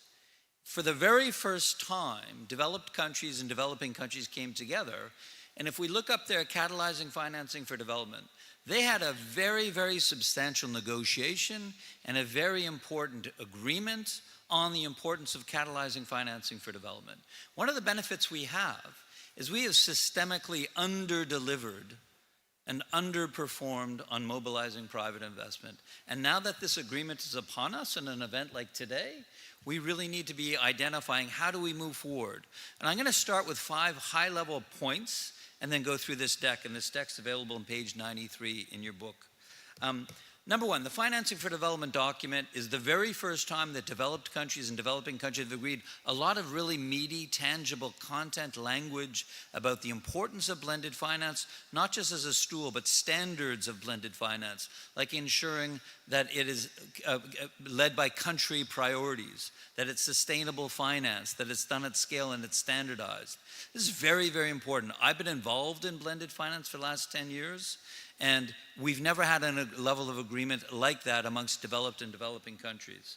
The second is, there are today $482 trillion of global financial assets, estimated by the Financial Stability Board, around 88% controlled by the private sector.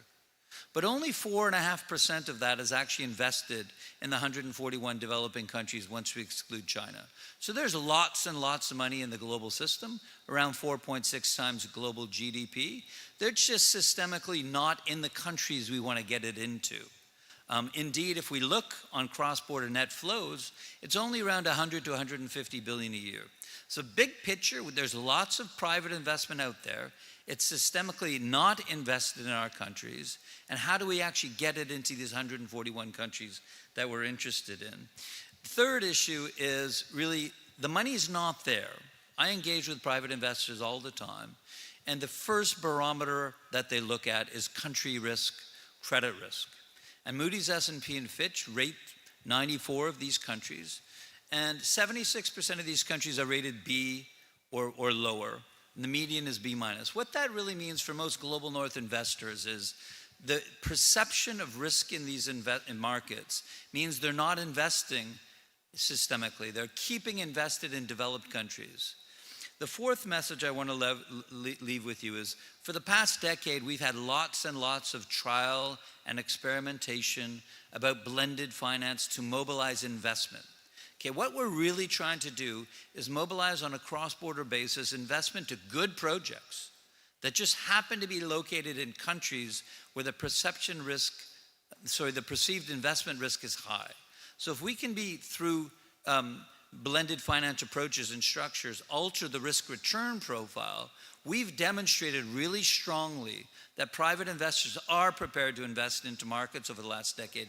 The problem is we've had lots of trial and experimentation. In our database, over 1,500 individual blended finance transactions. What we have not done, we have not had an agreement between developed and developing countries as to what are the most effective and efficient approaches. I'm really glad to see we've got Norway here. Norway's been a strong leader in this over the last couple of years.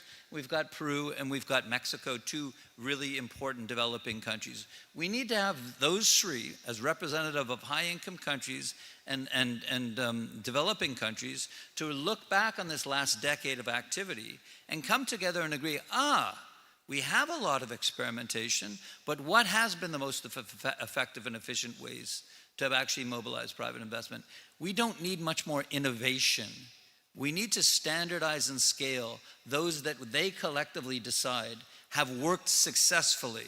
We've had lots of experimentations. It's up to them as developed countries and developing countries to agree these are the most effective and efficient ways. So the fifth thing I want to leave you is, ever since the Sevilla outcome document came out, and a Sevilla platform for action, ourselves, the OECD, and several other countries and organizations are leading. How do we agree an action plan to take the high-level language of the outcome document to put it into action, tangible activities that will result in boosting private investment mobilization? Based on our analysis and our work over the last year, we think we can increase private investment mobilization from around 70 billion a year to around 550 billion a year, using the existing resources in the system more strategically and collaboratively in the best blended finance models. So that's why I'm excited. For the very first time in Sevilla, the countries have come together and said, hey, we need to really professionalize, scale, standardize blended finance to mobilize that $482 trillion of investment. People say it's sitting on the sidelines. It's not. It's invested in developed markets. It's our job through blended finance to mobilize and catalyze that investment into low and middle income countries, and it's been done, and how do we move forward at scale? So with that, I'm going to walk through some statistics. I encourage you to actually read clause 33 of the outcome document. It's the main clause about private investment. It's not just about quality, it's a lot about quality.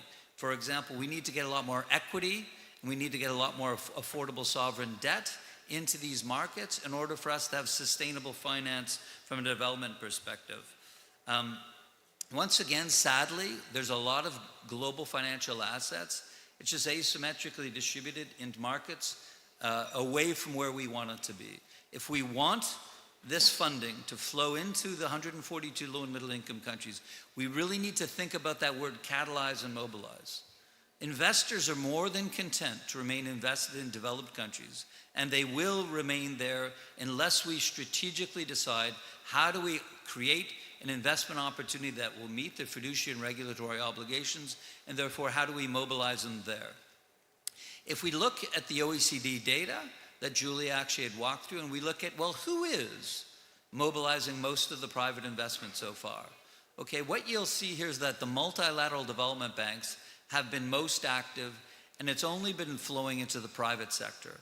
We need to have more mobilization from more actors, including flowing to the public sector moving forward. At 57 billion or thereabouts average over the last 5 years, that's less than 1% of the SDG investment needs so far.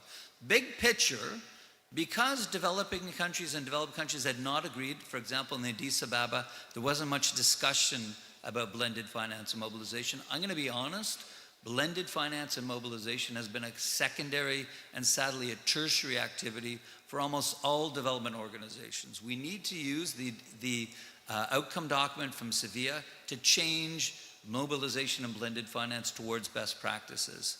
Once again, this is our biggest challenge.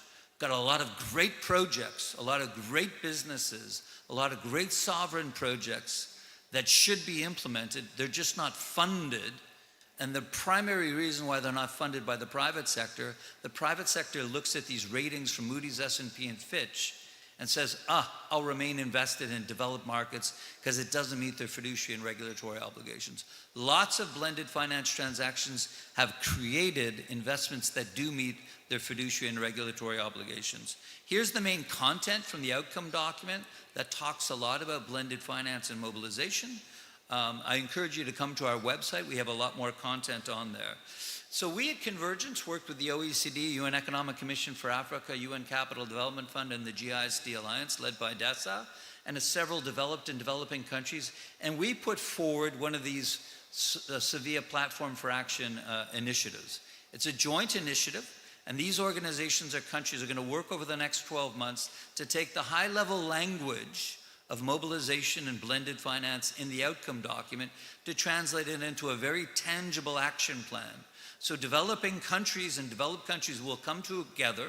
They'll agree that this is the most appropriate action plan for us to collectively be mobilizing private investment. And in it, it'll be very clear, agreed amongst themselves, what types of things the government of Mexico should be doing, the government of Peru should be doing, the government of Norway should be doing, because they will agree amongst themselves, that they will agree based on the evidence that this is the most effective and efficient way for us to professionalize mobilization and mobilize at scale. We at Convergence have been funded for the last 2 years by the Gates Foundation and others to do a lot of work leading up to the Sevilla document under the idea if we wanted to mobilize private investment at scale using scarce public sector resources, how would we go about doing it? And on our website, you can read this document. It really describes 4 key components of what will need to be done if we want to be mobilizing private investment at scale. And standardization of blended finance solutions is being talked about all over the world. And we have looked at the last decade of blended finance activity. There's around 1,500 to 2,000 transactions. We've engaged with all global private investors, whether they're global north insurance companies, pension companies, sovereign wealth funds, commercial banks in developing countries. We've tried to basically identify this question. If we wanted to standardize blended finance solutions that would mobilize domestic investors and cross-border investors, we can't standardize in 30 or 40 different solutions. We've engaged broadly, and there's been a collective agreement if we could standardize in 12 different models, and FASA was one of those particular models. If we could standardize in 12 models in addressing 4 of the key systemic issues that investors face. Number 1, and in the first column there, increase the number of viable projects. Everybody says there's not enough viable projects in emerging markets. Great. Then what's our blended finance solution? And we've identified 2 of them to increase the number of viable projects in the private sector and the public sector. Investors can only invest in viable projects. If we can't show investors viable projects, they will remain invested in developed markets. We need to boost viable projects. The second is everyone agrees that we need to boost project-level investability. Many viable projects will still not be seen as investable. What can we do at a project level through blended finance that would allow an investor to look at the project and say, thanks to this blended finance intervention, I can now invest in this particular project. This is great. Now we have viable and investable projects. But for us, most of the money sits in the global north. Most of the money sits in Global North pension funds, commercial banks, investment funds. They are not going to be in Kenya, they're not going to be in Peru looking for an individual project to be investing in. They're more interested in portfolio level solutions. Can I invest in a fund, and a fund manager will then go and invest debt or equity into these viable and investable projects. And we've identified 3 different models that could be standardized at a portfolio level. And the fourth is obviously dealing with FX risk. Sadly today, most development finance still is in the form of hard currency debt. It jeopardizes debt sustainability. We need to transform as much of this cross-border financing and domestic financing into local currency debt, affordable sovereign debt, and equity. If we continue upon this path and we boost investment through US dollars, we're just kicking the can down the road until a debt crisis unfolds. I've got a lot more presentation here in the deck, but I think in the interest of time, I'm going to end it here. So once again, I really want to summarize that we have 10 years of history in blended finance and mobilization. And now that we have the new Financing for Development 4 outcome document that says we need to really boost blended finance and boost private investment mobilization, how do developed and developing countries come together, collaborate, and learn from that decade? Because we've had so much innovation. What we do not have is an agreement of what's worked well and how do developed and developing countries collaborate using their own fiscal resources and governing their own respective development finance institutions to mobilize at scale. I deal every day with private investors. One of the benefits we have, they want to invest in these markets if the investment meets their fiduciary and regulatory obligations. And through blended finance, we create investments through risk reduction that meets their fiduciary and regulatory obligations. Thank you.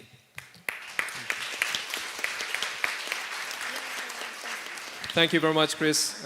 You know, based on your extensive experiences in finance, I think you provided great strategies for implementing, you know, the mobility models, and also raised the critical questions how we should enact severe commitment and platforms on the ground, and also how should we, you know, standardize different models of development finance.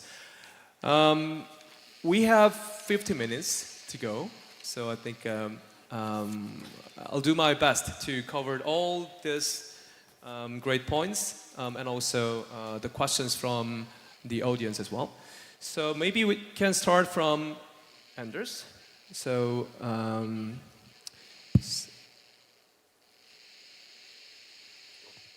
I got one very important question.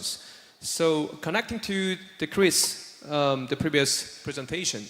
So blended finance, it has a great potential, but at the same time, it's often criticized for being fragmented and also the small scale. And also connecting to this, the questions, to what extent could the FASA fund model be scaled up or applied to other sectors such as renewable energy or health? Could you share your thoughts briefly? Yeah. Yeah, very true. Blended finance has been criticized for being like small scale, and we have a big way to go there, and I think Chris actually touched upon a lot of that in his presentation, but I might not have like the answers there, but at least some thoughts. And one thing that I have observed is that we as donors, we like a lot of small like pilot projects, and we do a lot of projects, but we don't do so much at big scale, and that's what's missing. And I think maybe a little flaw in our own kind of own internal processes too is that we are often bound by these annual budgets that doesn't allow us to think 5, 10, 15 years ahead, and that makes it a bit challenging for us to do large, big-scale projects, but that is what's needed. So I think there's a lot of changes that needs to happen in our own kind of government ways as well. But also to this question too, up on the screen is the model that I presented, if that can be actually applied to other sectors. And the short answer to that is yes, absolutely. And it's mentioned renewable energy here. And in fact, something like this, already exist in renewable energy, and we drew upon those type of inspiration to create a similar type of initiative for agriculture. And that is also to Chris's point too, and what is needed to also scale this up. Instead of like creating all these like new things, let's try to standardize and replicate and build on what's been working. And that's actually what we try to do with FASA. So we try to find what already worked in another sector. So, but absolutely, this can be a model that is replicated for other sectors as well, such as healthcare, which I know it does not actually exist for. Thanks. Great. I'd like to continue this issue with Chris as well. And also, I'd like to address these issues like collectively. So, Chris, considering your extensive experiences in blended finance, could you provide a specific example of blended finance program you led that successfully managed risk sharing between the public and private sectors? And also, there's another very important question. What are the key challenges or risks that discourage private sectors from investing in developing countries, and how can they be mitigated? Yeah, so let me start with that second question. So in general, blended finance is trying to solve two problems. At a project level, how can we create a higher number of viable projects that an investor will look at and see, that's a viable project? And what can we do to reduce risk of an individual project? But much, much more important, because there's lots of good projects, lots of good companies, lots of good financial institutions that should be financed. More important is the whole country risk issue. A lot of great projects and companies do not receive financing on a cross-border basis simply because they happen to be located in a country that's rated single B, okay? It means that most cross-border debt investors are not going to be looking at a project level. They'll just say, I can't invest there. So the challenge for us to address country risk is we aggregate together, giving investors diversification, and in a blended finance fund like the FASA funds, we put public sector money in a junior position. This allows investors to get comfortable with a high country risk and ultimately get financing to flow into these particular markets. Now, in terms of good examples of blended finance, I would cite two very good ones. Okay, one in particular is the Africa Guarantee Fund. At the end of the day, we need to be stimulating commercial banks that are active in these countries. There's many commercial banks in 142 countries. We need to be supporting them to take more lending risk in their country to provide more financing to SMEs, as an example. So Africa Guarantee Fund has been capitalized by public sector funding. Africa Guarantee Fund goes to a commercial bank in Peru, not Africa, I'm sorry, it's Africa, so in Kenya, and says to the Kenyan bank, please go expand your loan portfolio. I will bear half of the risk of that loan portfolio. It's just focused on SMEs. And that's a brilliant, brilliant example. And Africa Guarantee Fund is now active, I think, in 33 of the 54 countries, therefore expanding SME finance. Okay, on a cross-border basis, I think most investors would love to co-invest with multilateral development banks. Okay, IFC, which is a subsidiary of the World Bank Group, is the most active private sector lender amongst the MDBs. It created something called the MCPP Infrastructure Program, which attracted $1.5 billion of investment from AXA, Allianz, and Prudential. And that investment is co-investing with IFC in the senior loans that IFC is making. That happened because our colleagues in Sweden at SIDA were prepared to go into a junior position on that portfolio of loans. And as a result of that, investors, through diversification and subordination, we gave them what we need to give them. They modeled that as an investment grade risk. And as a result of that, we've got another 1.5 billion from AXA, Allianz, and Prudential channeled into clean infrastructure projects in emerging markets. And it only happened because SIDA was prepared to go in a junior position. So you talked about SIDA, and then with that, how do you see the potential of the Korea or the Korean government in this sector? Yeah, from my perspective, I think Korea, if I were to make a recommendation to the Korean government, as I said, there has been lots and lots of trial and experimentation in blended finance. What we do not have, and what we must have to be successful. How do we get Mexico, Peru, the Norways of the world together, and under the banner of blended finance and mobilization, say we think that these are the most effective approaches to mobilize private investment, and Mexico has comparative advantage to play role A in that, and Peru will do A primed in that, and Norway will do things. What we do not have is that. We cannot be successful until developed and developing countries agree that these are the most effective ways and these are the different roles that they'll undertake. I would highly encourage Korea, that as our representative from Mexico said, everyone looks at what Korea has achieved over the last 40 years, and they're almost astonished at that success. Therefore, it's a great bridge between developed countries and developing countries to bring together this level of collaboration, and that's what I would highly encourage Korea to think about doing. Thank you. Wonderful discussion. So then let's move to the little bit more understanding the contextual practices from Mexico and Peru. So to Alejandra, what kind of for example, like your innovative financing mechanism do you have? You talked about the massive arrival of the sargassum. And also, I also have one specific questions to make a balance in terms of challenge. So you have a potential, and also what are the key challenges faced during the implementation of the MICTA circular cooperation projects? Could you? I think, well, thank you, Chris, because it's very important that you said, I think Mexico, an upper middle income country, have two kinds of cooperation, to receive cooperation and give cooperation. And now I think like the donors, we are like one person. It's like the cooperated country. For example, with MICTA. MICTA is a very good example because we have Australia put no money, put all the incomes about the school. Mexico puts all the money for build the school.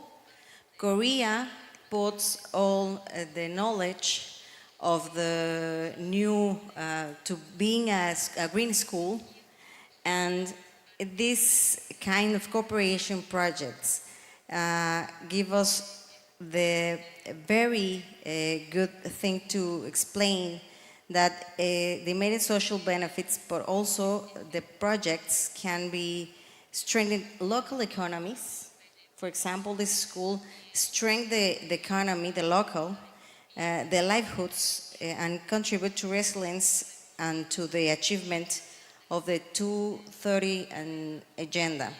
I think that this MICTA project challenged Mexico to innovate a new cooperation, to show the world that Mexico can do things about the good things, not a lot of projects that you said. We need to do cosas que funcionen. Lo que funcione, hay que hacerlo. Mucho dinero en muchos proyectos se diluye. Así es que poco dinero en proyectos efectivos da buenos resultados. Thank you very much. Right. So, Noela, we have two very insightful questions also about Peruvian experiences.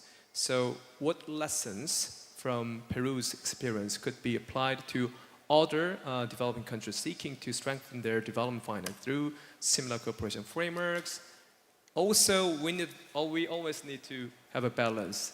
So, what are the biggest challenges in coordinating with various international partners?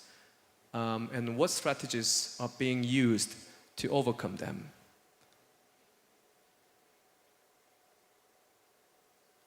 Thank you. Muchas Thank you very much for your question. Once again, thank you very much for your questions. And in my opinion, what matters the most is having a clear understanding of development goals. You need to have a better understanding of goals of development cooperation because countries have different priorities. But we need to make sure that those priorities should provide the way for us to take forward. In that regard, we put more emphasis on South-South cooperation. So because we know and understand well and we respect each country's objectives and goals, and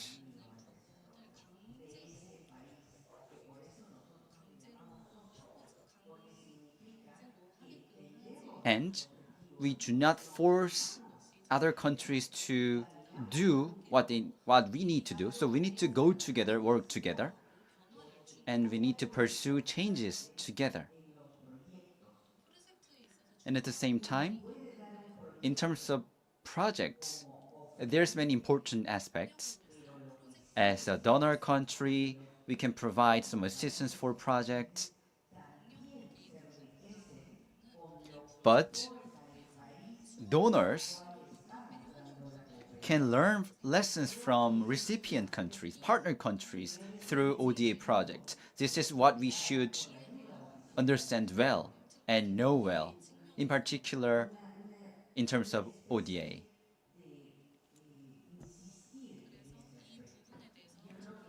So this is what I'd like to highlight again and again. So with that in mind,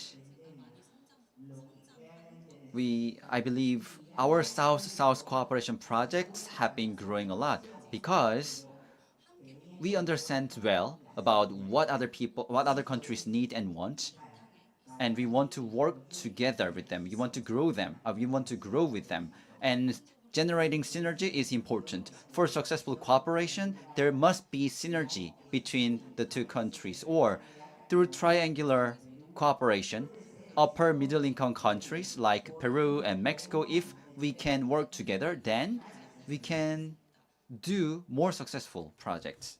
Thank you very much, Noala. Also you shared about the many examples of technological assistance and then technological cooperation as well. But given that we're living in the very competitive environment, so technology is not neutral. So I think I'd like to ask the related questions to teams. With rising humanitarian needs due to geopolitical tensions and climate change, how should Korea ODA balance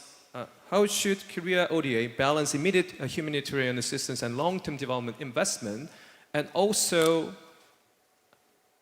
how we can actually align their national budgets with SDGs given this kind of difficult times? Tim? Great. Well, those are two very good and quite deep questions. Maybe to start with the latter. I think what we're seeing countries use the RNFF approach to do is really take a holistic look across the financing landscape and look at what's known about the development results that different forms of financing are contributing towards, and look at what's known and what's not known, and how much do we know about the way that the budget and other forms of financing are contributing towards those economic, environmental, social outcomes of national sustainable development plans. And the budget is such a central tool in the financing landscape overall that it really prompts the question for how can we dig deeper into that. When we want to take a development outcome focused approach to financing, we need to be able to really understand and manage the way that we as government are using our own sources of financing to contribute towards those development outcomes if we want to catalyze other actors in that space. So I think first and foremost it puts that topic right at the center of the conversation, and these are these financing strategies, these are national conversations. They involve actors from across not only across government, but across many partners, the private sector. So I think it first and foremost puts that conversation right at the heart. And then it enables the Ministry of Finance with the line ministries to, we see it very often catalyzing a very focused conversation to look at the budget process in its entirety, from the call for proposals to the design and implementation of programs, to the way that those are monitored, both by the line ministries, but also scrutinized by Parliament, by civil society and other actors. And to look at the entry points in that budget cycle, and there are many entry points for connecting that utilization of public finance with sustainable development outcomes, and in different ways, in different contexts. It's a principle that can be applied to a whole range of public financial management systems with varying degrees of sophistication, varying degrees of granularity in terms of the data that may be available. The first question is a very complicated one. I think, and in the interest of time, maybe I won't go into too much detail, but and I can see Chris wants to come in. But I think there's obviously rising short-term needs at the moment across humanitarian, across climate change. We know that the triple planetary crisis is accelerating in all of its dimensions.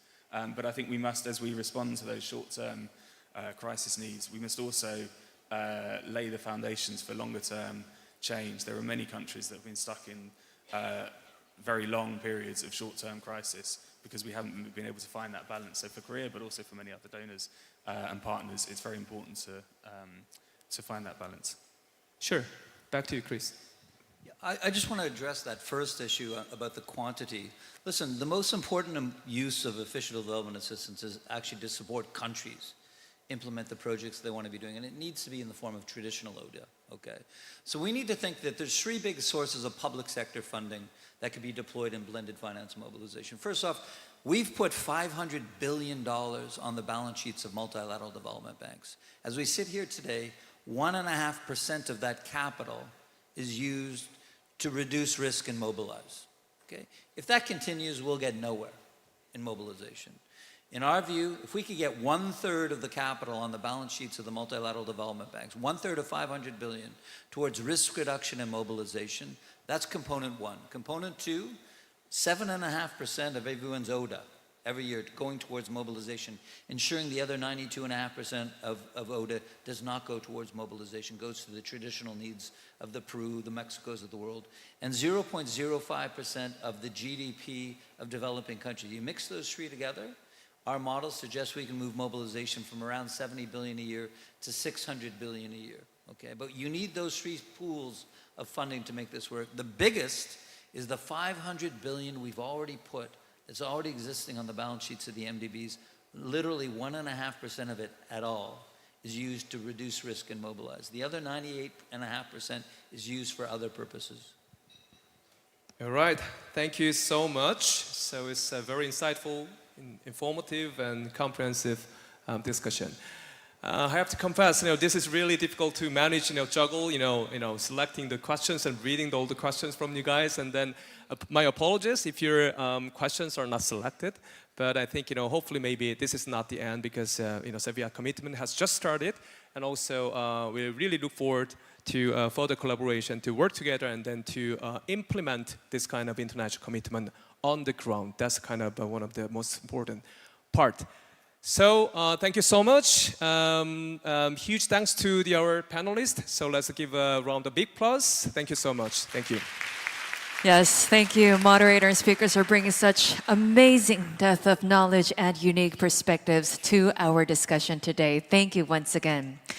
And now, ladies and gentlemen, it looks like we can use a 15-minute coffee break to cool things off a bit. Once again, coffee and refreshments are prepared out in the lobby, so please do enjoy. And we are quite running a bit behind schedule, so we'll resume right here back at 3:05. So once again, please come back at 3:05. Thank you, and please enjoy your break.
Welcome back, ladies and gentlemen, and this will be the final session of this conference.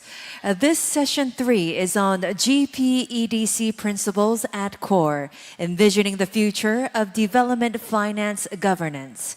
This session will be preceded by Dr. Kim Ji-hyun, Research Fellow of Science and Technology Policy Institute. So please welcome our moderator and speakers with a big hand. Thank you. And I will now hand over the mic to our Dr. Kim. Please proceed. Good afternoon, everyone. Welcome to session 3 of the 18th Seoul ODA International Conference.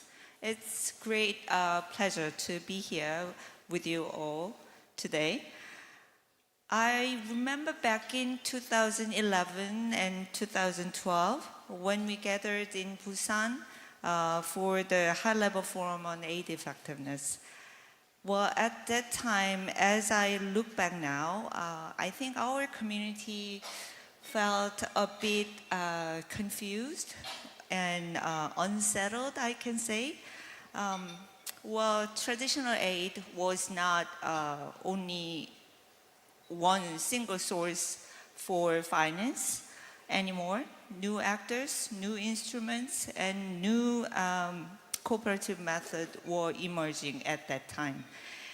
And there was a strong feeling that we needed a new platform to bring everyone together on equal footing to make development cooperation more effective, more inclusive, and more accountable. That's what I remember. That's how the GPEDC was born. Now, more than 10 years later, I feel the environment has shifted again, maybe even more than before. We are living through what many in the previous sessions described in a poly-crisis era. In this context, the GPEDC is being asked to do more than what it was in Busan. It's not just about aid effectiveness, it's about providing its principles still matter, and it can guide us as we engage with climate finance, blended finance, and private investment.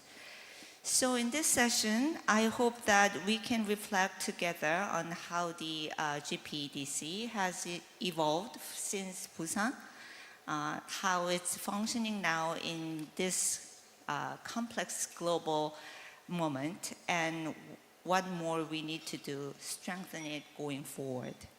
For that, we are very fortunate to have two distinguished speakers with us today. Ms. Christina Hutler, co-chair of the GPEDC and acting assistant director general at SIDA, and Dr. Devapriya Bhattacharya, distinguished fellow at the Center for Policy Dialogue in Dhaka and a member of the United Nations Committee for Development Policy.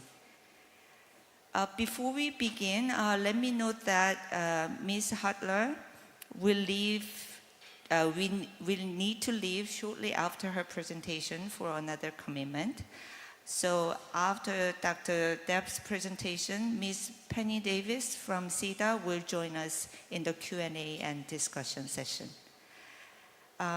So without further delay, let me invite Ms. Hutler to deliver her presentation. Christina, the floor is yours. Thank you.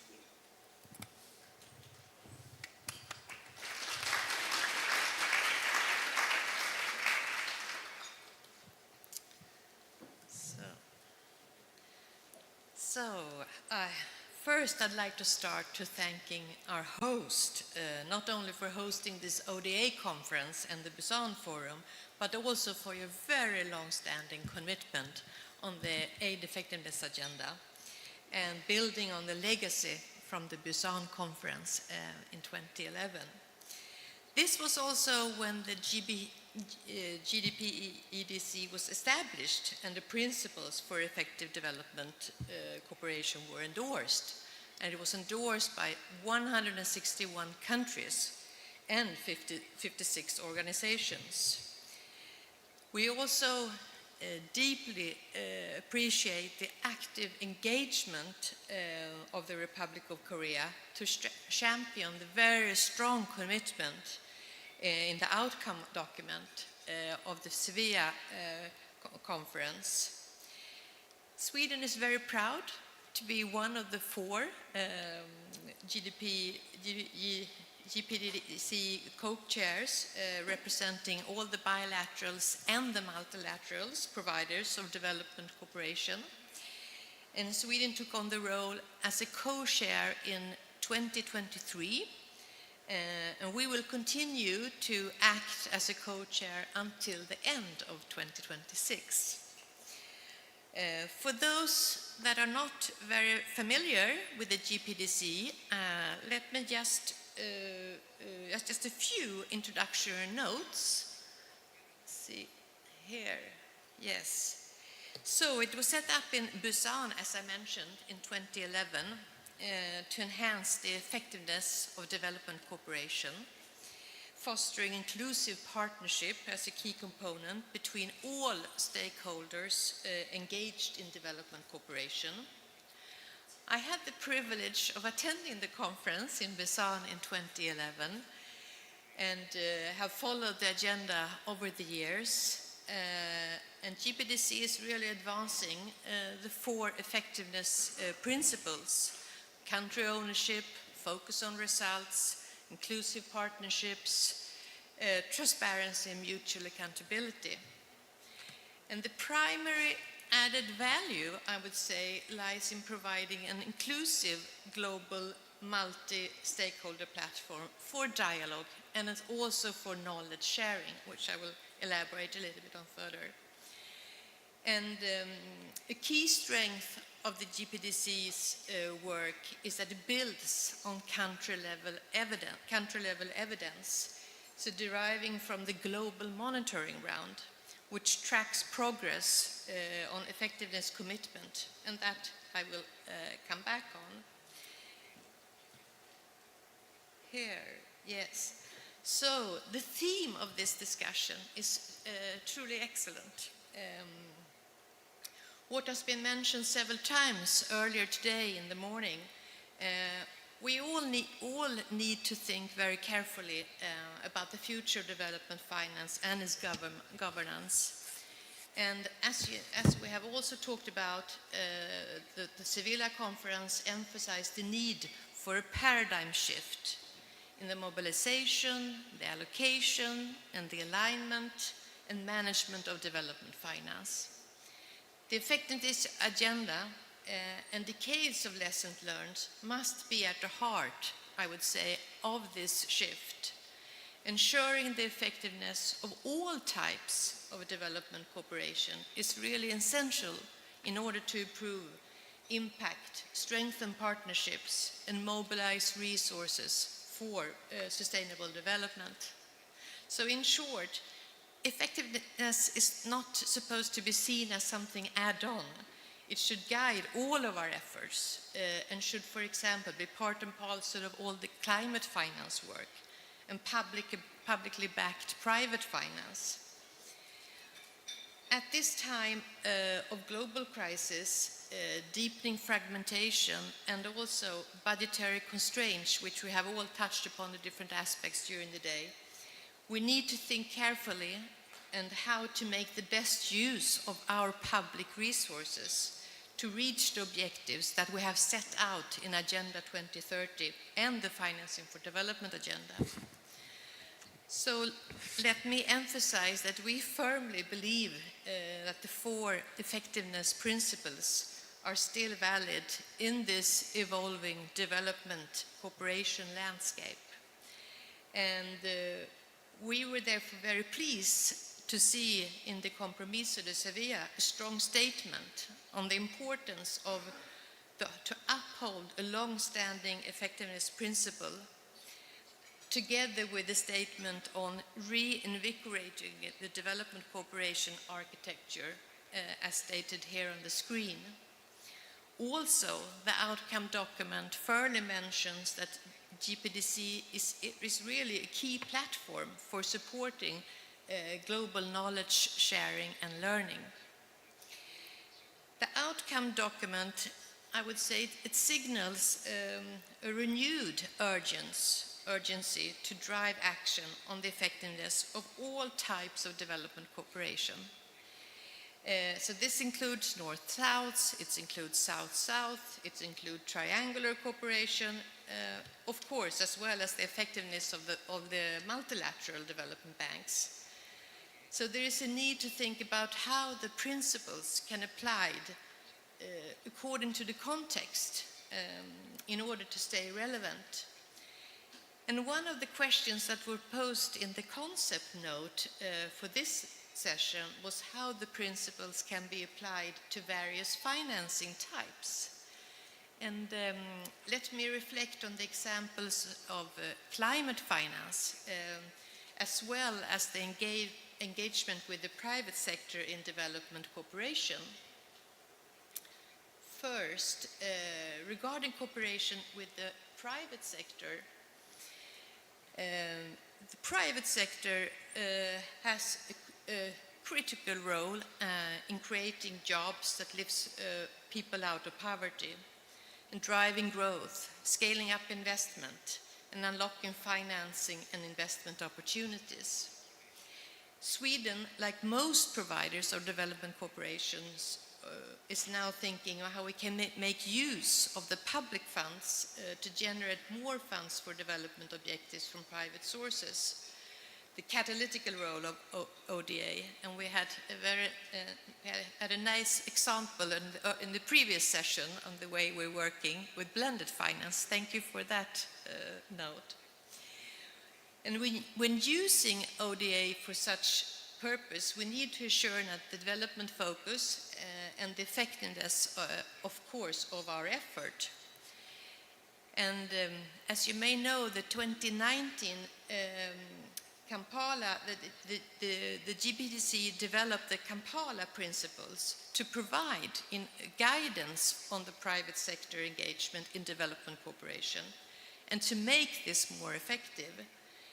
And the process was done in an inclusive manner, and the principles have, since they were developed, they have been applied by government, businesses, and other stakeholders. And an assessment of the Kampala principles is now for the first time included in the global monitoring round. And 26 out of the 46 countries are engaged in the monitoring are also undertaking this voluntary assessment of the Kampala principles. And the evidence sheds light on the critical role of the private sector in development partnerships and the need to invest in the enabling environment, laws, regulation, and institutional capacity building for partnering with it. And more specifically, the assessment provides answers to questions related on how development cooperation partners could engage with the private sector and how the principles actually are applied. Some of the examples of questions which the assessment will provide answers to are the following. Is the private sector cooperation aligned with national strategies and priorities? That's one question. Another one could be were goals developed through inclusive processes, i.e. the principle of broad-based country ownership. There were also questions, does private sector engagement in development cooperation deliver results where they are most needed, i.e. the principles of focus on results? And questions on how have government organized national dialogues on private sector engagement in development? Did domestic private sector and civil society organizations participate? So on issues related to the principle of inclusive partnership. And there's also questions related to the principles of transparency and mutual accountability.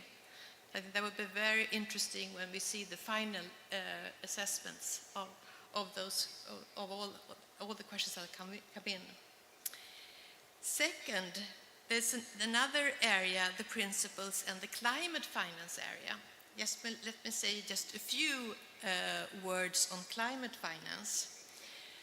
I think we all know that we need to step up in the area and provide more resources for climate adaptation and climate mitigation. However, the climate finance landscape has really become complex and fragmented. So many vulnerable countries, they still struggle to access climate finance. And being eligible doesn't mean being able to access it. There could be complex procedures, long delays, limited capacity, continue to hold countries back. So simplifying access must really be a priority if we want finance to reach those who need it most. And effectively addressing climate change and biodiversity loss also requires equitable access to finance. Need to prioritize locally led driven initiatives as well as coordinated partnerships. And applying the 4 effectiveness principles to climate finance, that helps ensure resources are used fairly, in a transparent way, and with the maximum impact. So it's a very good example on how to apply the different effectiveness principles. Furthermore, I think it's also very important to avoid relearning what we already know. Decades of experiences in development cooperation have shown that ignoring effectiveness principles leads to fragmentation, it leads to misalignment and poor results. So climate finance is not really a separate track. It must be treated as part of the broader development agenda. For SIDA, the starting point for our development, including climate finance, is to work in line with the principles. And we are actively engaged also in the OECD DAC work on this agenda. For example, the report for 2023, More Effective Delivery of Climate Action in Developing Countries. So let me give some examples of how the principles are relevant for climate finance. Country ownership. I would say climate finance here should align with national climate strategies. As providers, we need to coordinate our efforts, including around locally led climate action that empowers local communities. And engaging civil society is key to building a broad consensus.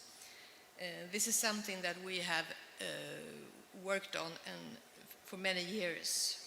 Focusing on results, funding should of course target measurable climate and development outcomes, such as emission reductions, resilience building, and just transitions. High-level pledges means very little if they don't translate into tangible results on the ground. And we have inclusive partnerships. Here, climate finance flow should bring together governments, civil society, private sector, local authorities, and community on an equal footing, and to support local private actors in green transition, I would say is also key. On transparency and mutual accountability, here climate finance flows must be transparent, and all stakeholders must be able to hold each other to account for how funds are used and the results achieved. This can build trust, and in this regard, to combat and prevent all types of corruption is a key priority for Swedish development cooperation. And then the second question posed for this session what roles and functions should GPEDC establish as a platform for development finance governance to contribute to inclusive and effective corporate system? I'll give two examples of how GPEDC contributes in driving this agenda. One of GPEDC's key roles is to drive evidence-based dialogues for change. I alluded to that in the very beginning. And the main tool we have for that is our global monitoring round, which follow-ups on and how the results are put into practice at the country level. And since 2011, when it was all started, we have more than 100 partner countries have undertaken this exercise in collaboration with hundreds of development partners and local actors. We have 59 countries signed up, and 46 countries are actively progressing in the ongoing round, which spans between 2023 and 2026. And across all the different continents. And the results are starting to come out. And the observations for the first half of countries to complete the data collection are published on our website, and more will follow. So within a short time frame, we will have a lot of results to dig into and learn based on that. I really like to emphasize how important this work is. It offers us a learning platform, accountability tool to track progress, of course, and drive action. The monitoring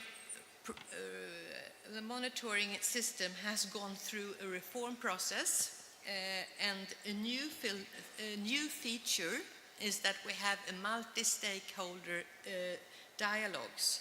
And they will take place at country level to reflect on the results, facilitate learning, jointly formulate plans to translate findings into operations and actions. And this is a new feature of this new round. As of today, we have 24 partner countries that have either held or are actively planning for these action dialogues. And we have a global dashboard which you can follow the progress country by country, really something to look into. Another example of how GPEDC contributes to driving this agenda is a platform for joint action. The 2030 Pact for Effective Development Cooperation was launched in Sevilla, and this has been referred to, and it's the so-called Sevilla Platform for Action initiative. And it's part of the official follow-up process of the FFD. Although the initiative came from the GPEDC, it's not a formal GPEDC process as such. The initiative is a collective ambition with a vision to progress on FFD and related commitments to revitalize development effectiveness in a radically changed context. As I mentioned, however, we will not reinvent the wheel, and the Busan principles for effective development cooperation will really be at the core of the pact. On a more practical level, the pact proposes development effectiveness dialogues and or also regional learning hubs for evidence-based learning and knowledge sharing among peers, among partners on issues of common interest identified by the members. So as of yet, there are 28 countries or entities from all over the world that have joined. So here we have the different countries and entities.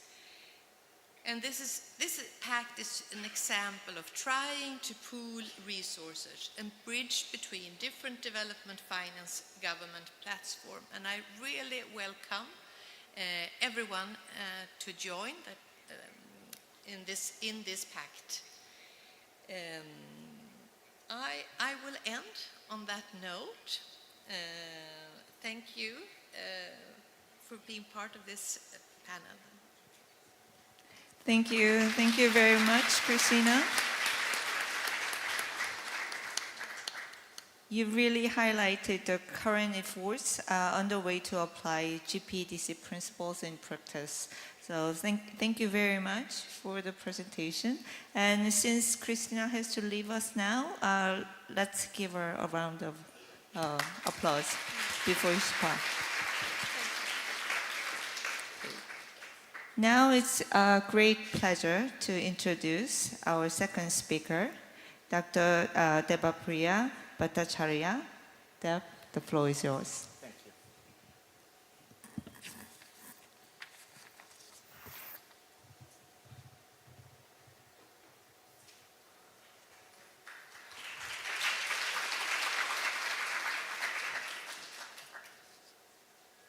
Thank you, Madam Moderator, for giving me the floor. Very good afternoon to all of you. Let me tell you the first good news. The first good news, we are all again here in Seoul to celebrate the development cooperation agenda. And I cannot imagine, without the Republic of Korea, its Ministry of Foreign Affairs, KOICA, would have been able to survive this or keep alive this agenda, both from the mobilization and effectiveness point of view, for very long. So if there is one trusted mother angel for the GPEDC and the development effectiveness agenda, then it's Republic of Korea. Give the Republic of Korea Minister of Foreign Affairs, KOICA, and my Korean academics, the Korean academics who have kept this agenda so vibrant and all through over there. For me, Republic of Korea remains the North Star for the development cooperation agenda. I'm so grateful to be here again. I haven't been here on a number of occasions.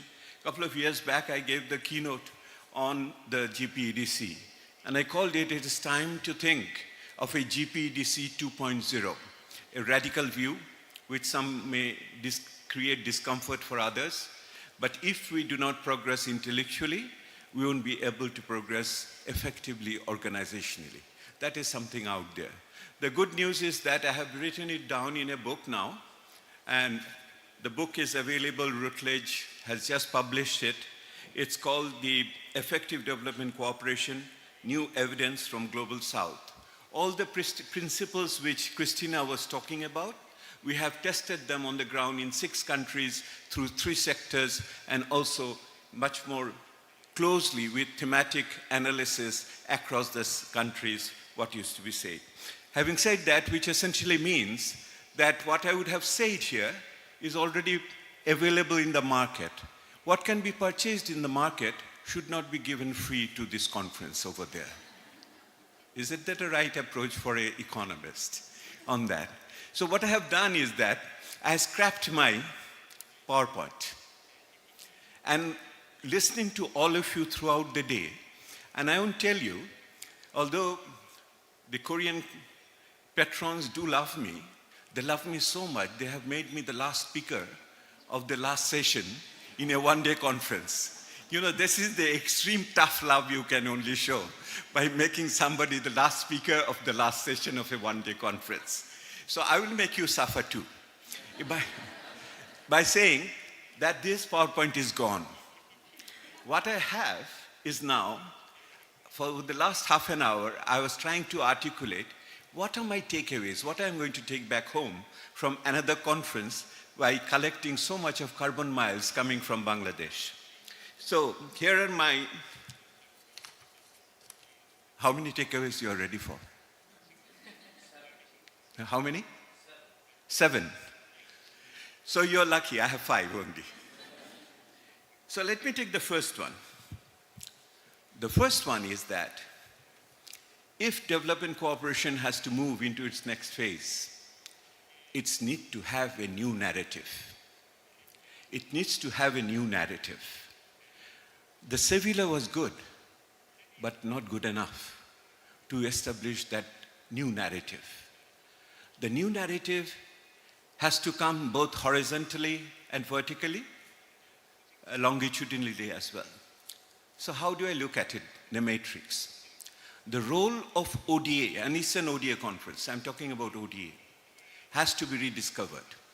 The new role of the ODA in terms of plugging the development cooperation or the development needs or the market imperfections or in terms of the public expenditure, all social sector allocations needs to be revisited in a comprehensive way. But as we look at the new role, we also have to look into the new risks which are associated with the new role of the ODA. This is how a matrix has to be. TOSD has tried to respond to that up to a point, given the donor fatigue which is there. The taxpayers in the OECD countries are definitely asking, why should we pay for misgovernance, corruption, and all types of problems in other countries? I think it is time that we build that narrative, not only based on the supply side that is to be gone, but also from the demand side, how the interests of both sides, provider and the recipients, converge in the new global context. TOSD, as I said, tried to address part of it, but it did not address the demand side of it. The debate discourse on global public good is one of the way of addressing that problem between supply and demand side over there. So the challenge to the thinkers, those who are here, including my group of people, is that to do a retreat and think through how this new narrative has to be built, which can really energize the development cooperation debate, which we desperately need to continue in the coming days. The first one. Did you agree with that? I didn't understand. If you do not clap on that, how do I know that you have agreed with me? Colleagues, you have to engage, otherwise I cannot speak. I need also inspiration, huh? It's the last speaker of the first day of the last session. What is the second takeaway for me, beyond the narrative? The second one, the Sevilla. Those who have seen the compromise or the outcome document, those who have followed it from the very beginning, the very initial zero draft was a very good one. And we have seen before our eyes how it was sequentially diluted over time, how the commitments became aspirational, how the data requirements became blurred, how the indicators vanished from that, and the framework weakened in that way. So the issue which has come over here, all the good words, and I agree with the good words, I have seen how it has survived in the political debates, now has to be translated. If you are not measured, you are not counted. That is what we said when SDG was being done. And it is time now to have a good monitoring framework over there. Since it does not, and I'm sure my UN DESA colleagues will be doing the needful in terms of developing the data need, the indicators, the commitments, how they relate to special action, to special in institutions, and all these things still there. But this is a global level thing. What people like us, particularly in the South, what we will be doing is we're going to do a shadow framework and see how it is being implemented on the ground. Not at the global level, but how it is changing the lives of the people in the South, the real left behind people, and how they are related to the changes, commitments which are globally being made. The second issue is there, we need to have a framework which is going to monitor accurately on real-time databases, not all old data, with proper benchmarking, the incremental changes which we are seeing, and the coherence between the global commitments and the coherence in terms of the country-level recipients, performance over there, the behavioral changes which we will want to see between the recipients and the providers. So the second issue is that we need to have a monitoring framework strong enough to follow up the promises in the Seville Declaration document over there. You agree? Thank you. Let me move to the third issue. The third issue is that if you look at the Seville outcome document, I was expecting, as the biggest cheerleader of the GPEDC, there would be more reflection of the GPEDC content in the Seville document. Madam Chair, thank you for nodding your head in agreement. Thank you.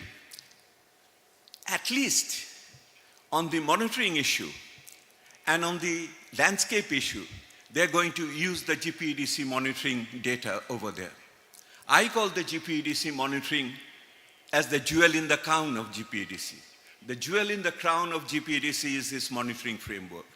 I have had the privilege of being appointed as a member of the joint support team in the expert group to redesign the monitoring framework. The current monitoring framework which is being implemented, I have had some contribution to it. Don't blame me for that. I had other members too over there. So the second thing which we need to do is to establish much more interface between the GPEDC and the implementation of the Seville outcome. It has been said that we need to do a work plan. Colleague has mentioned that you need to do a action program, but I think it will be useful to establish that linkages, not only from the point of view of aspiration and indicators or principles, but also frameworks, including the monitoring thing I have mentioned earlier. So my third demand is that let us go through how do we establish more consonance, more interface between the GPEDC and the Seville outcome over there. That's my third takeaway. You agree?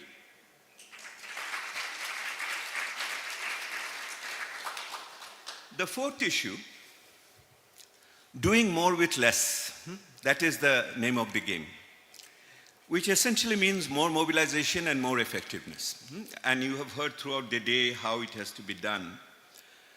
For GPEDC and ODA, and all the points which I'm saying are interrelated and mutually dependent in many ways. They come more as a package. Is that we have seen the principles of GPEDC, and my study also tries to check out the evidence, and my predecessor has been speaking about the evidence, and we have given evidence in terms of how they really diverge from the principles in reality and how they are contextually very specific. So the second issue, the fourth issue which comes up is that GPEDC and the world itself is operating in a complex reality. If it is operating in a complex reality, how do you take note of the specificities or the contextual realities within which GPEDC is being implemented or development cooperation is being implemented? Look at the changing profile of the recipient. You will find hardly any low-income countries nowadays. Most of them are low middle-income countries, and those who are left behind are essentially countries in conflict, fragile states, or climatically very affected SIDs, what we call in the Pacific and elsewhere. So, how do you move from principles to processes and processes to outcome? The assumption was that if you have good principles, you will lead to good processes. And if you have a good process, you assure success in terms of outcome. But life is more complex than that. That between your principles and processes and outcomes, there are lots of other peculiarities and complexities and contextual realities which we will have to abide by. GPEDC tried to do its adjustment. It introduced the issue of fragile states. The GPEDC made the introduction of fragile states and tried to address that issues up to a point. But we need much more over there. So the issue is over here. Once we approach the GPEDC in its next phase, how do you really take note of these complex realities? The processes which have been mentioned, including the multi-stakeholder dialogues, in countries where there is no democracy, in countries where there is high level of corruption, whether the corporate principles are also being violated, and even the United Nations agencies feels quite constrained. How do you really implement the GPEDC principles in this country where there is democratic deficit? How can you really achieve development outcomes within democratic deficits? So I think this is a time for GPEDCs to confront the realities and come out what I would call, no offense meant, from the age of innocence. GPEDC needs to come out of its age of innocence and really need to confront the brutal game within which it wants to perform its development aspiration. Do you agree with me?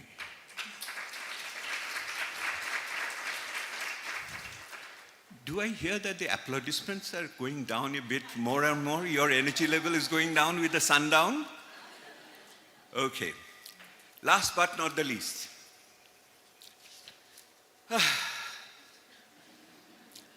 How do you respond to this so-called polycrisis through my GPEDC? This is one of the major issues over there. Many of you mentioned polycrisis, but shied away quite often to articulate that or unpack that. That is one of the crises. That we talk about polycrisis, but we shy away from defining it. Otherwise, how we are going to deal with it?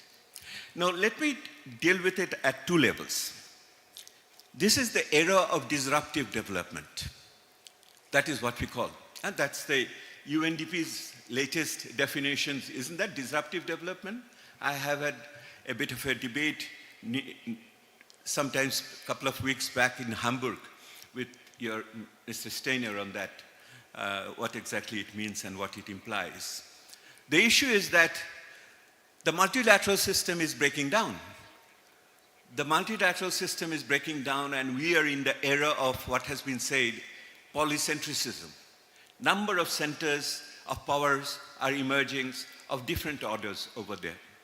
So how do you really pursue development cooperation which is based on universal principles of provider and recipient within a polycentric global order? How do you go around in that polycentric global order? And we understand there are new challenges like the humanitarian crisis, the refugee, the climate, and all these things are over there. But it is also true, the development cooperation policy, each of the headquarters will tell us is under the long shadow from the ODA principles to trade and investment, and now on security and strategic interest. Strategic and security concerns are overshadowing that narrative which I've started off with, both demand side and supply side, is being overshadowed by that. In the face of the reciprocal tariff applied by the largest nation in the world, in total violation of multilateral principles, and we see that the rise of the New South and the reorganization of yesterday's enemies becoming foes today under the new polycrisis realities. How will the development cooperation survive under those circumstances? The issue is, the solution of all these things is what my center is all about. My center is called Center for Policy Dialogue. Without dialogue, there is no solution to it. We'll have to have a dialogue which will bridge the divide between, on the one hand, between the North and the South, and on the other hand, abandoning our age of innocence. Those who are in favor of development cooperation should know how to talk to the people who deal with security and strategic interest. We will have to understand what are their concerns and we'll have to plant our concerns over there.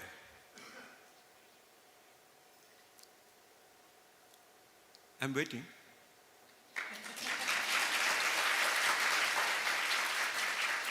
I won't make you clap anymore, Father, you know. You see, Mark Twain once said that in order to have an impromptu speech, you need 3 weeks of preparation. I, for my impromptu speech, had 3 hours. Thank you for those generous for applauding me and encouraging me so much. I love being with you. Thank you.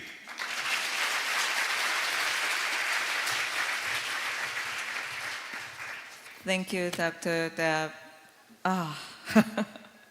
Thank you for those thought-provoking, insightful, action-calling, everything speech. Thank you very much. At this stage, I'd like to welcome Ms. Penny for the discussion. Well, I will take several questions from the audience first. Then if we have some more minutes left, then I will add up some questions to those presenters. Let me...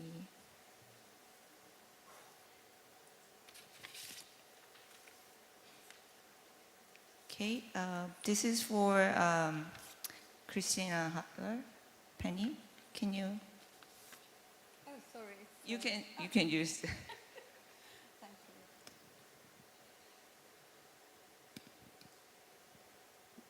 Okay. Yeah. You want me to respond?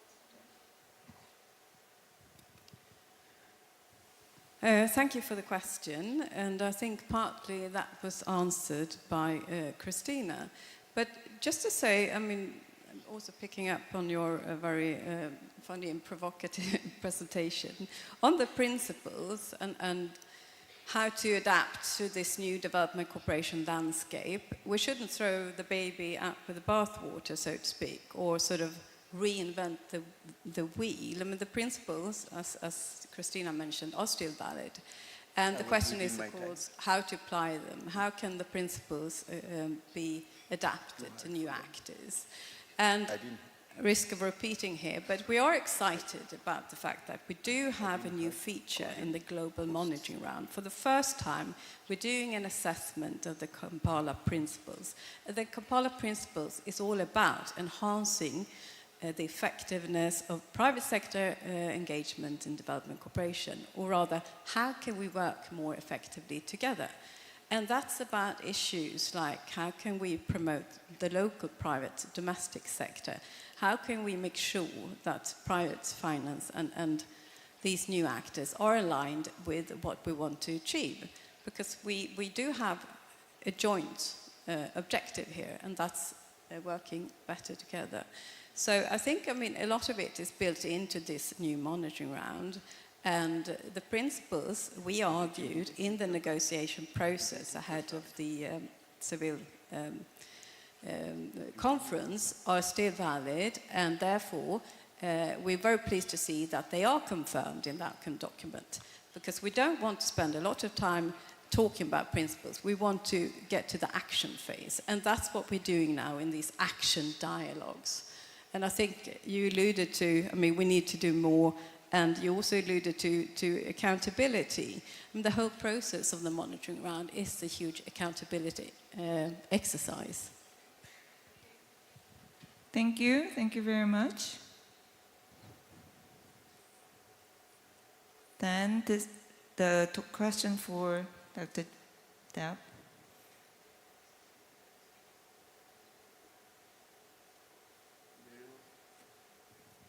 In the era of global public crisis, what governance reforms are most critical for GPEDC to remain relevant and effective in guiding? Very good question. Colleagues, when I was young, I'm still young, I used to think that I have answers for everything. It's just you put me on the table. Now I know that giving a good question is much more important than giving the answer. So the question is very good. I think I'll appreciate the question. The GPEDC governance issue is very important to start with in that way. So there was a time when there was no recipient countries representation in the process. But now we do have that, and the steering committee is composed of joint leadership. Then we didn't have at a time civil society representation. Then we have the civil society representation. And although they are non-executive, I think so still on that. But then on the country level, we have had this the government doing things. Now they also try to, at least as a pro forma exercise, consult the civil society. But as I have mentioned, that many countries do not have adequate democracy. They have loved civil society and unloved civil society. They do not consult the critical civil society. They consult only those who are falling in line in that way. So those who probably. Then the issue of the engagement of the private sector. And when we have the private sector, we can talk about this private sector for profit, but we do not have adequate representation of the growing contribution of the non-profit private sector, the private philanthropy and others, and how do you really engage with them. And then you have the South and those dual role of the South. You just heard Peru, Mexico and others. Even countries like Bangladesh is also building roads in Myanmar and hosting 1.2 million refugees in our countries. So the roles have really become diffused. But the governance structure of the GPEDC is yet to capture that realities. And it is not easy. I'm saying it's not easy. It is still the DAC approach in many ways, the ODA providers, and I appreciate that because ODA remains the most critical element of the development cooperation. So we'll have to think through how we can really have more effective cooperation. The cooperation reform, the governance problem is, again, as coming from developing countries, I tell you, what the government says is not necessarily what the people think. So in those countries where there is democracy deficit, how do you really account for that in the monitoring process and in the management process? This is something, otherwise the impact assessment will be difficult, particularly at a disaggregated level, whether it is benefiting the left behind people or the crony capitalism or the kleptocrats in the country over there.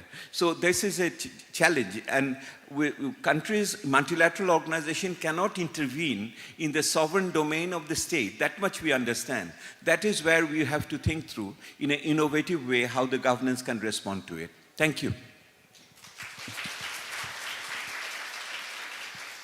Penny?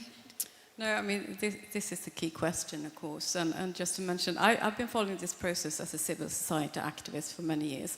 So the governance and the sort of shrinking space and democratic deficit issues. But, I mean, what we have here is a platform that encompasses all stakeholders engaged in development cooperation. And that's pretty unique. And that's something that we should promote and make use of in an age when multilateralism is under fire. So we get out of this what we put in, and everyone is welcome. And I would say the governance structure has evolved. It's not a DAC process. We have South-South cooperation providers, we have MDB representatives, we have the whole UN system, civil society, private sector, and philanthropic organizations, which I forgot to mention. So it's a coalition of the willing, wanting to be more effective. Thank you. Thank you for... May I add one sentence? Oh, yeah. This is not an afterthought. It is just, I'm getting old, don't remember everything at one time. So the other, in terms of improvement, is in governance structure, if you allow me, is this much more closer engagement of the OECD providers at the country level. If you look at those, if you go to the, well-meaning, like-minded donors or development partners, and you talk to them about GPEDC, many of the counselor development cooperation or first secretary development cooperation do not know anything about it. They have hardly interacted with the GPEDC. And if you ask their cooperation in terms of filling up the monitoring exercise, and they would say, I don't have staff time for this kind of things. How am I going to do that? So if the issue of governance starts with ownership issue, it has to start with my providing countries country-level presence in many ways. That's another point I wanted to mention on the governance. Thank you.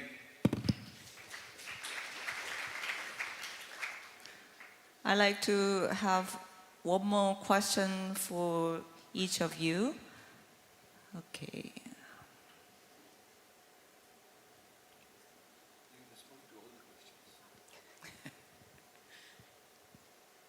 Okay. Sorry, they're shifting here. Are there two questions for me, or? Yeah, first question, how can the GPEDC principles be applied to improve transparency and accountability in development finance governance? Okay, yeah, I mean, transparency is of course one of the 4 key effectiveness principles, which is being followed up in the global monitoring round. So, I mean, how to apply and improve transparency and accountability is sort of built into the monitoring exercise. But it's not about monitoring. I mean, again, risk of repeating myself here, but now we're putting more emphasis of making use of the results. When we see that there are accountability challenges, when we see there are transparency issues, we want to move further. We want to go to the next step, the action. So what's exciting now is to see that partner countries who are driving this process are now summoning their development partner to sit down, look at the results from the monitoring round and ask those kind of questions. What to do? What's the action needed to take to improve transparency, etc.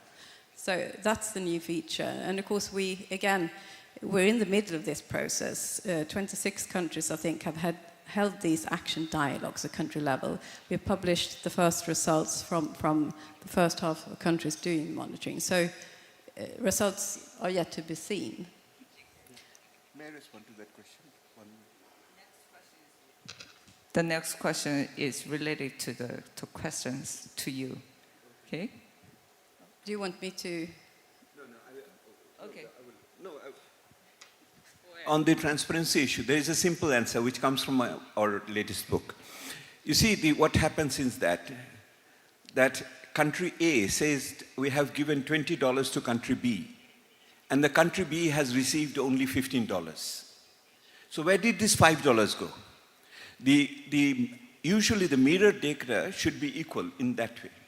The issue is that then we try to check what happened, because the country framework says that your country has been credited with $20, but we have never received those. So the issue is that that out of those $5, we have accounted for the staff time at the headquarters who has been involved in distributing, and then after some time you find that $2 have gone to pay for the upkeep of the migrants from your country. So the migrants from my country has been accounted for in that particular money which has been accorded to the country. So what is important, if you ask me what transparency exercise, make all the expenditure transparent. In that sense, what has been given and what has been accounted for. Data transparency is the beginning of the transparency exercise. Thank you.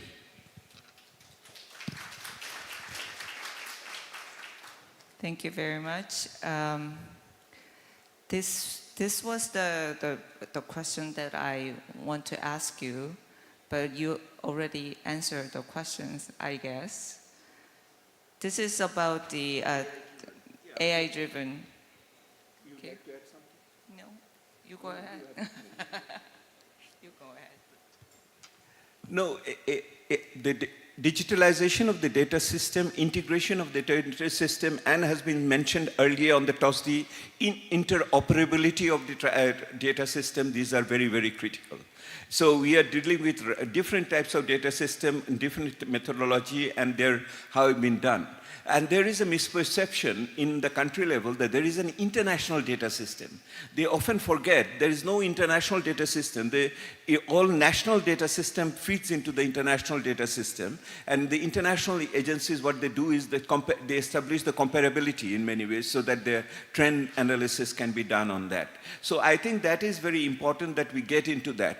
But if you ask that what exactly the next step for data system, what we would like to see on the impact and AI driven, that is the disaggregation of the data system by the left behind vulnerable groups in terms of impact, particularly in the final days of the SDGs. And we also want to see that impact in terms of the left behind groups and also the distributive justice which has been done in terms of the composition and the demand side over there. The allocative priorities as there changes, how the data will really feed into the allocative priorities, not only the global aggregate level, not the sectoral level, but also coming back from the need level on the demand side factors over there. So the AI data-driven system will establish the interoperability and also to look into the national data system in real time will may be able to pick them up and ensure their integrity in the future.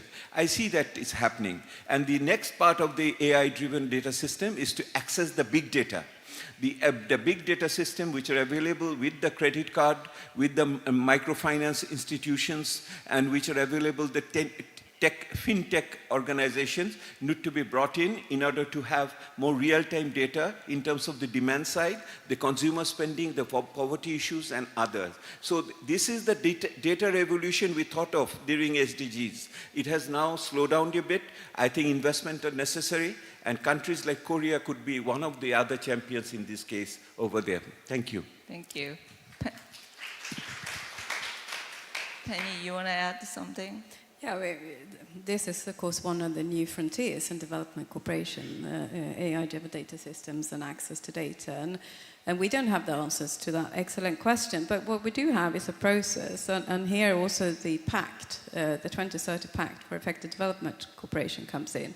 This is a coalition of the willing. And what we will do in this pact is to get down together and discuss these sort of priority issues, new frontiers, to see how we can put them into action. So we are designing, as we speak, development effectiveness dialogues and regional learning labs based on issues of common concern, also coming out from the monitor round, but these kinds of issues have come up as potential questions to explore together.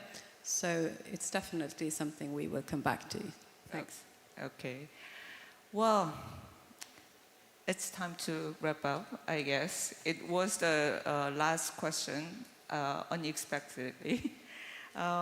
What a session, I guess. In just 1 hour, we touched upon so many issues related to the GPEDC, from Busan Principle to AI-driven databases, transparencies. Well, it's time to digest all the issues in our mind. I hope the discussion has sparked further reflection and engagement.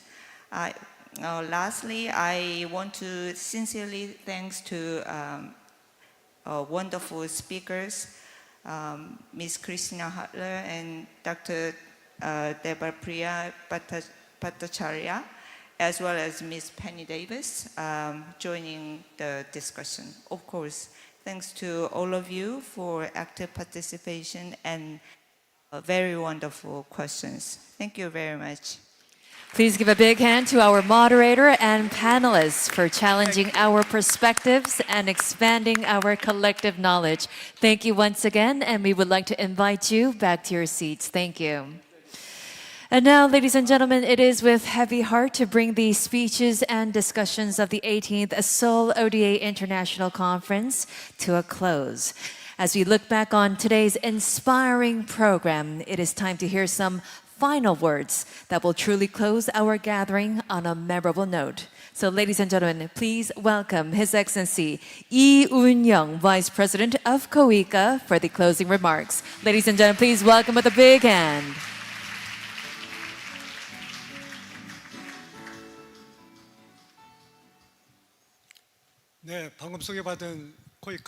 Ladies and gentlemen, as I was introduced, my name is Lee Un-young from KOICA.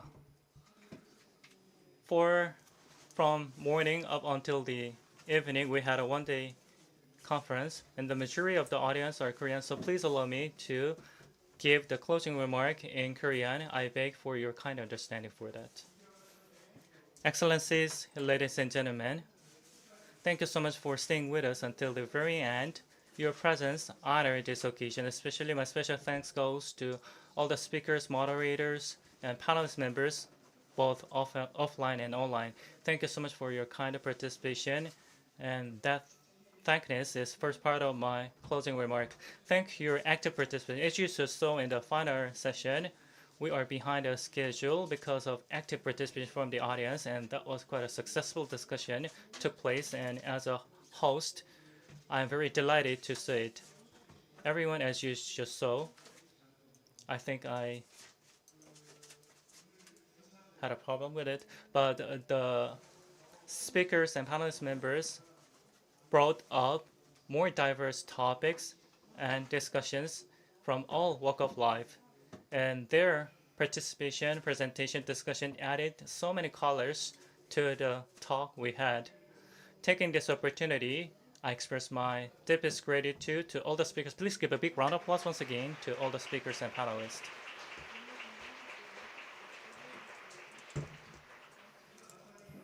Let me briefly summarize what has been discussed. Today's discussion focuses on the rapidly changing global environment and the new need or new narrative of the global development cooperation.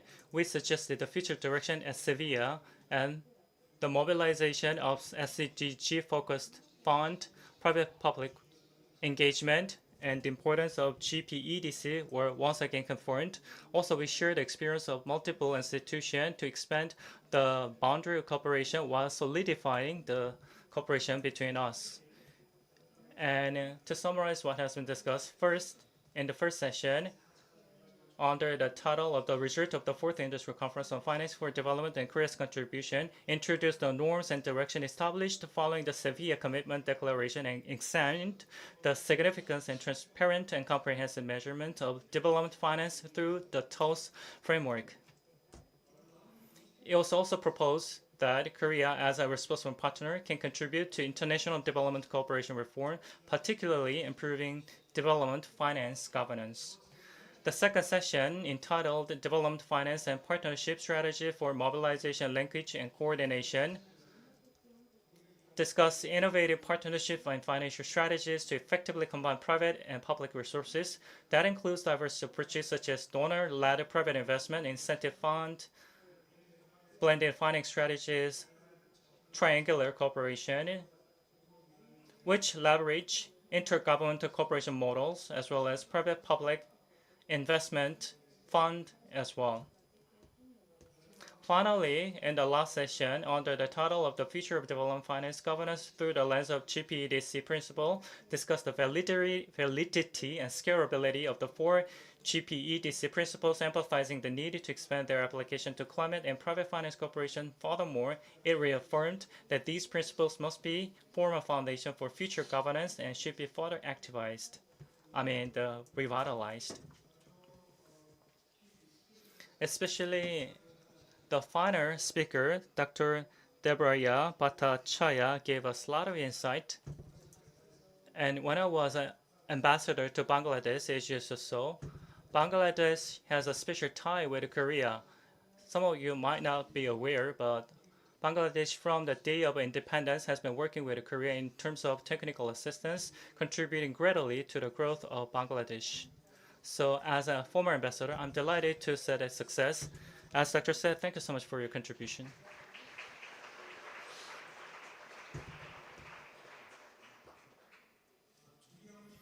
Distinguished guests and participants, today's international conference sent a clear message to us all. As I said, the Sevilla commitment must go beyond mere declaration and translate into action. Innovative finance involving both the private and public sector is no longer optional. And we have reaffirmed that GPEDC must be expanded and evolved at the heart of all development finance governance. KOICA will also strive to implement reforms based on partnership with donor and partner countries during this transition period and work with the international community to build a sustainable future.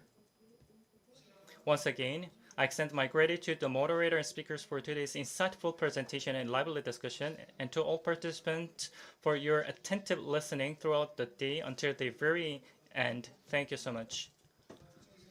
Also, my special thanks goes to our staff who showed their dedication and hard work in ensuring the successful hosting of the international conference. All the staff members, thank you so much for your hard work.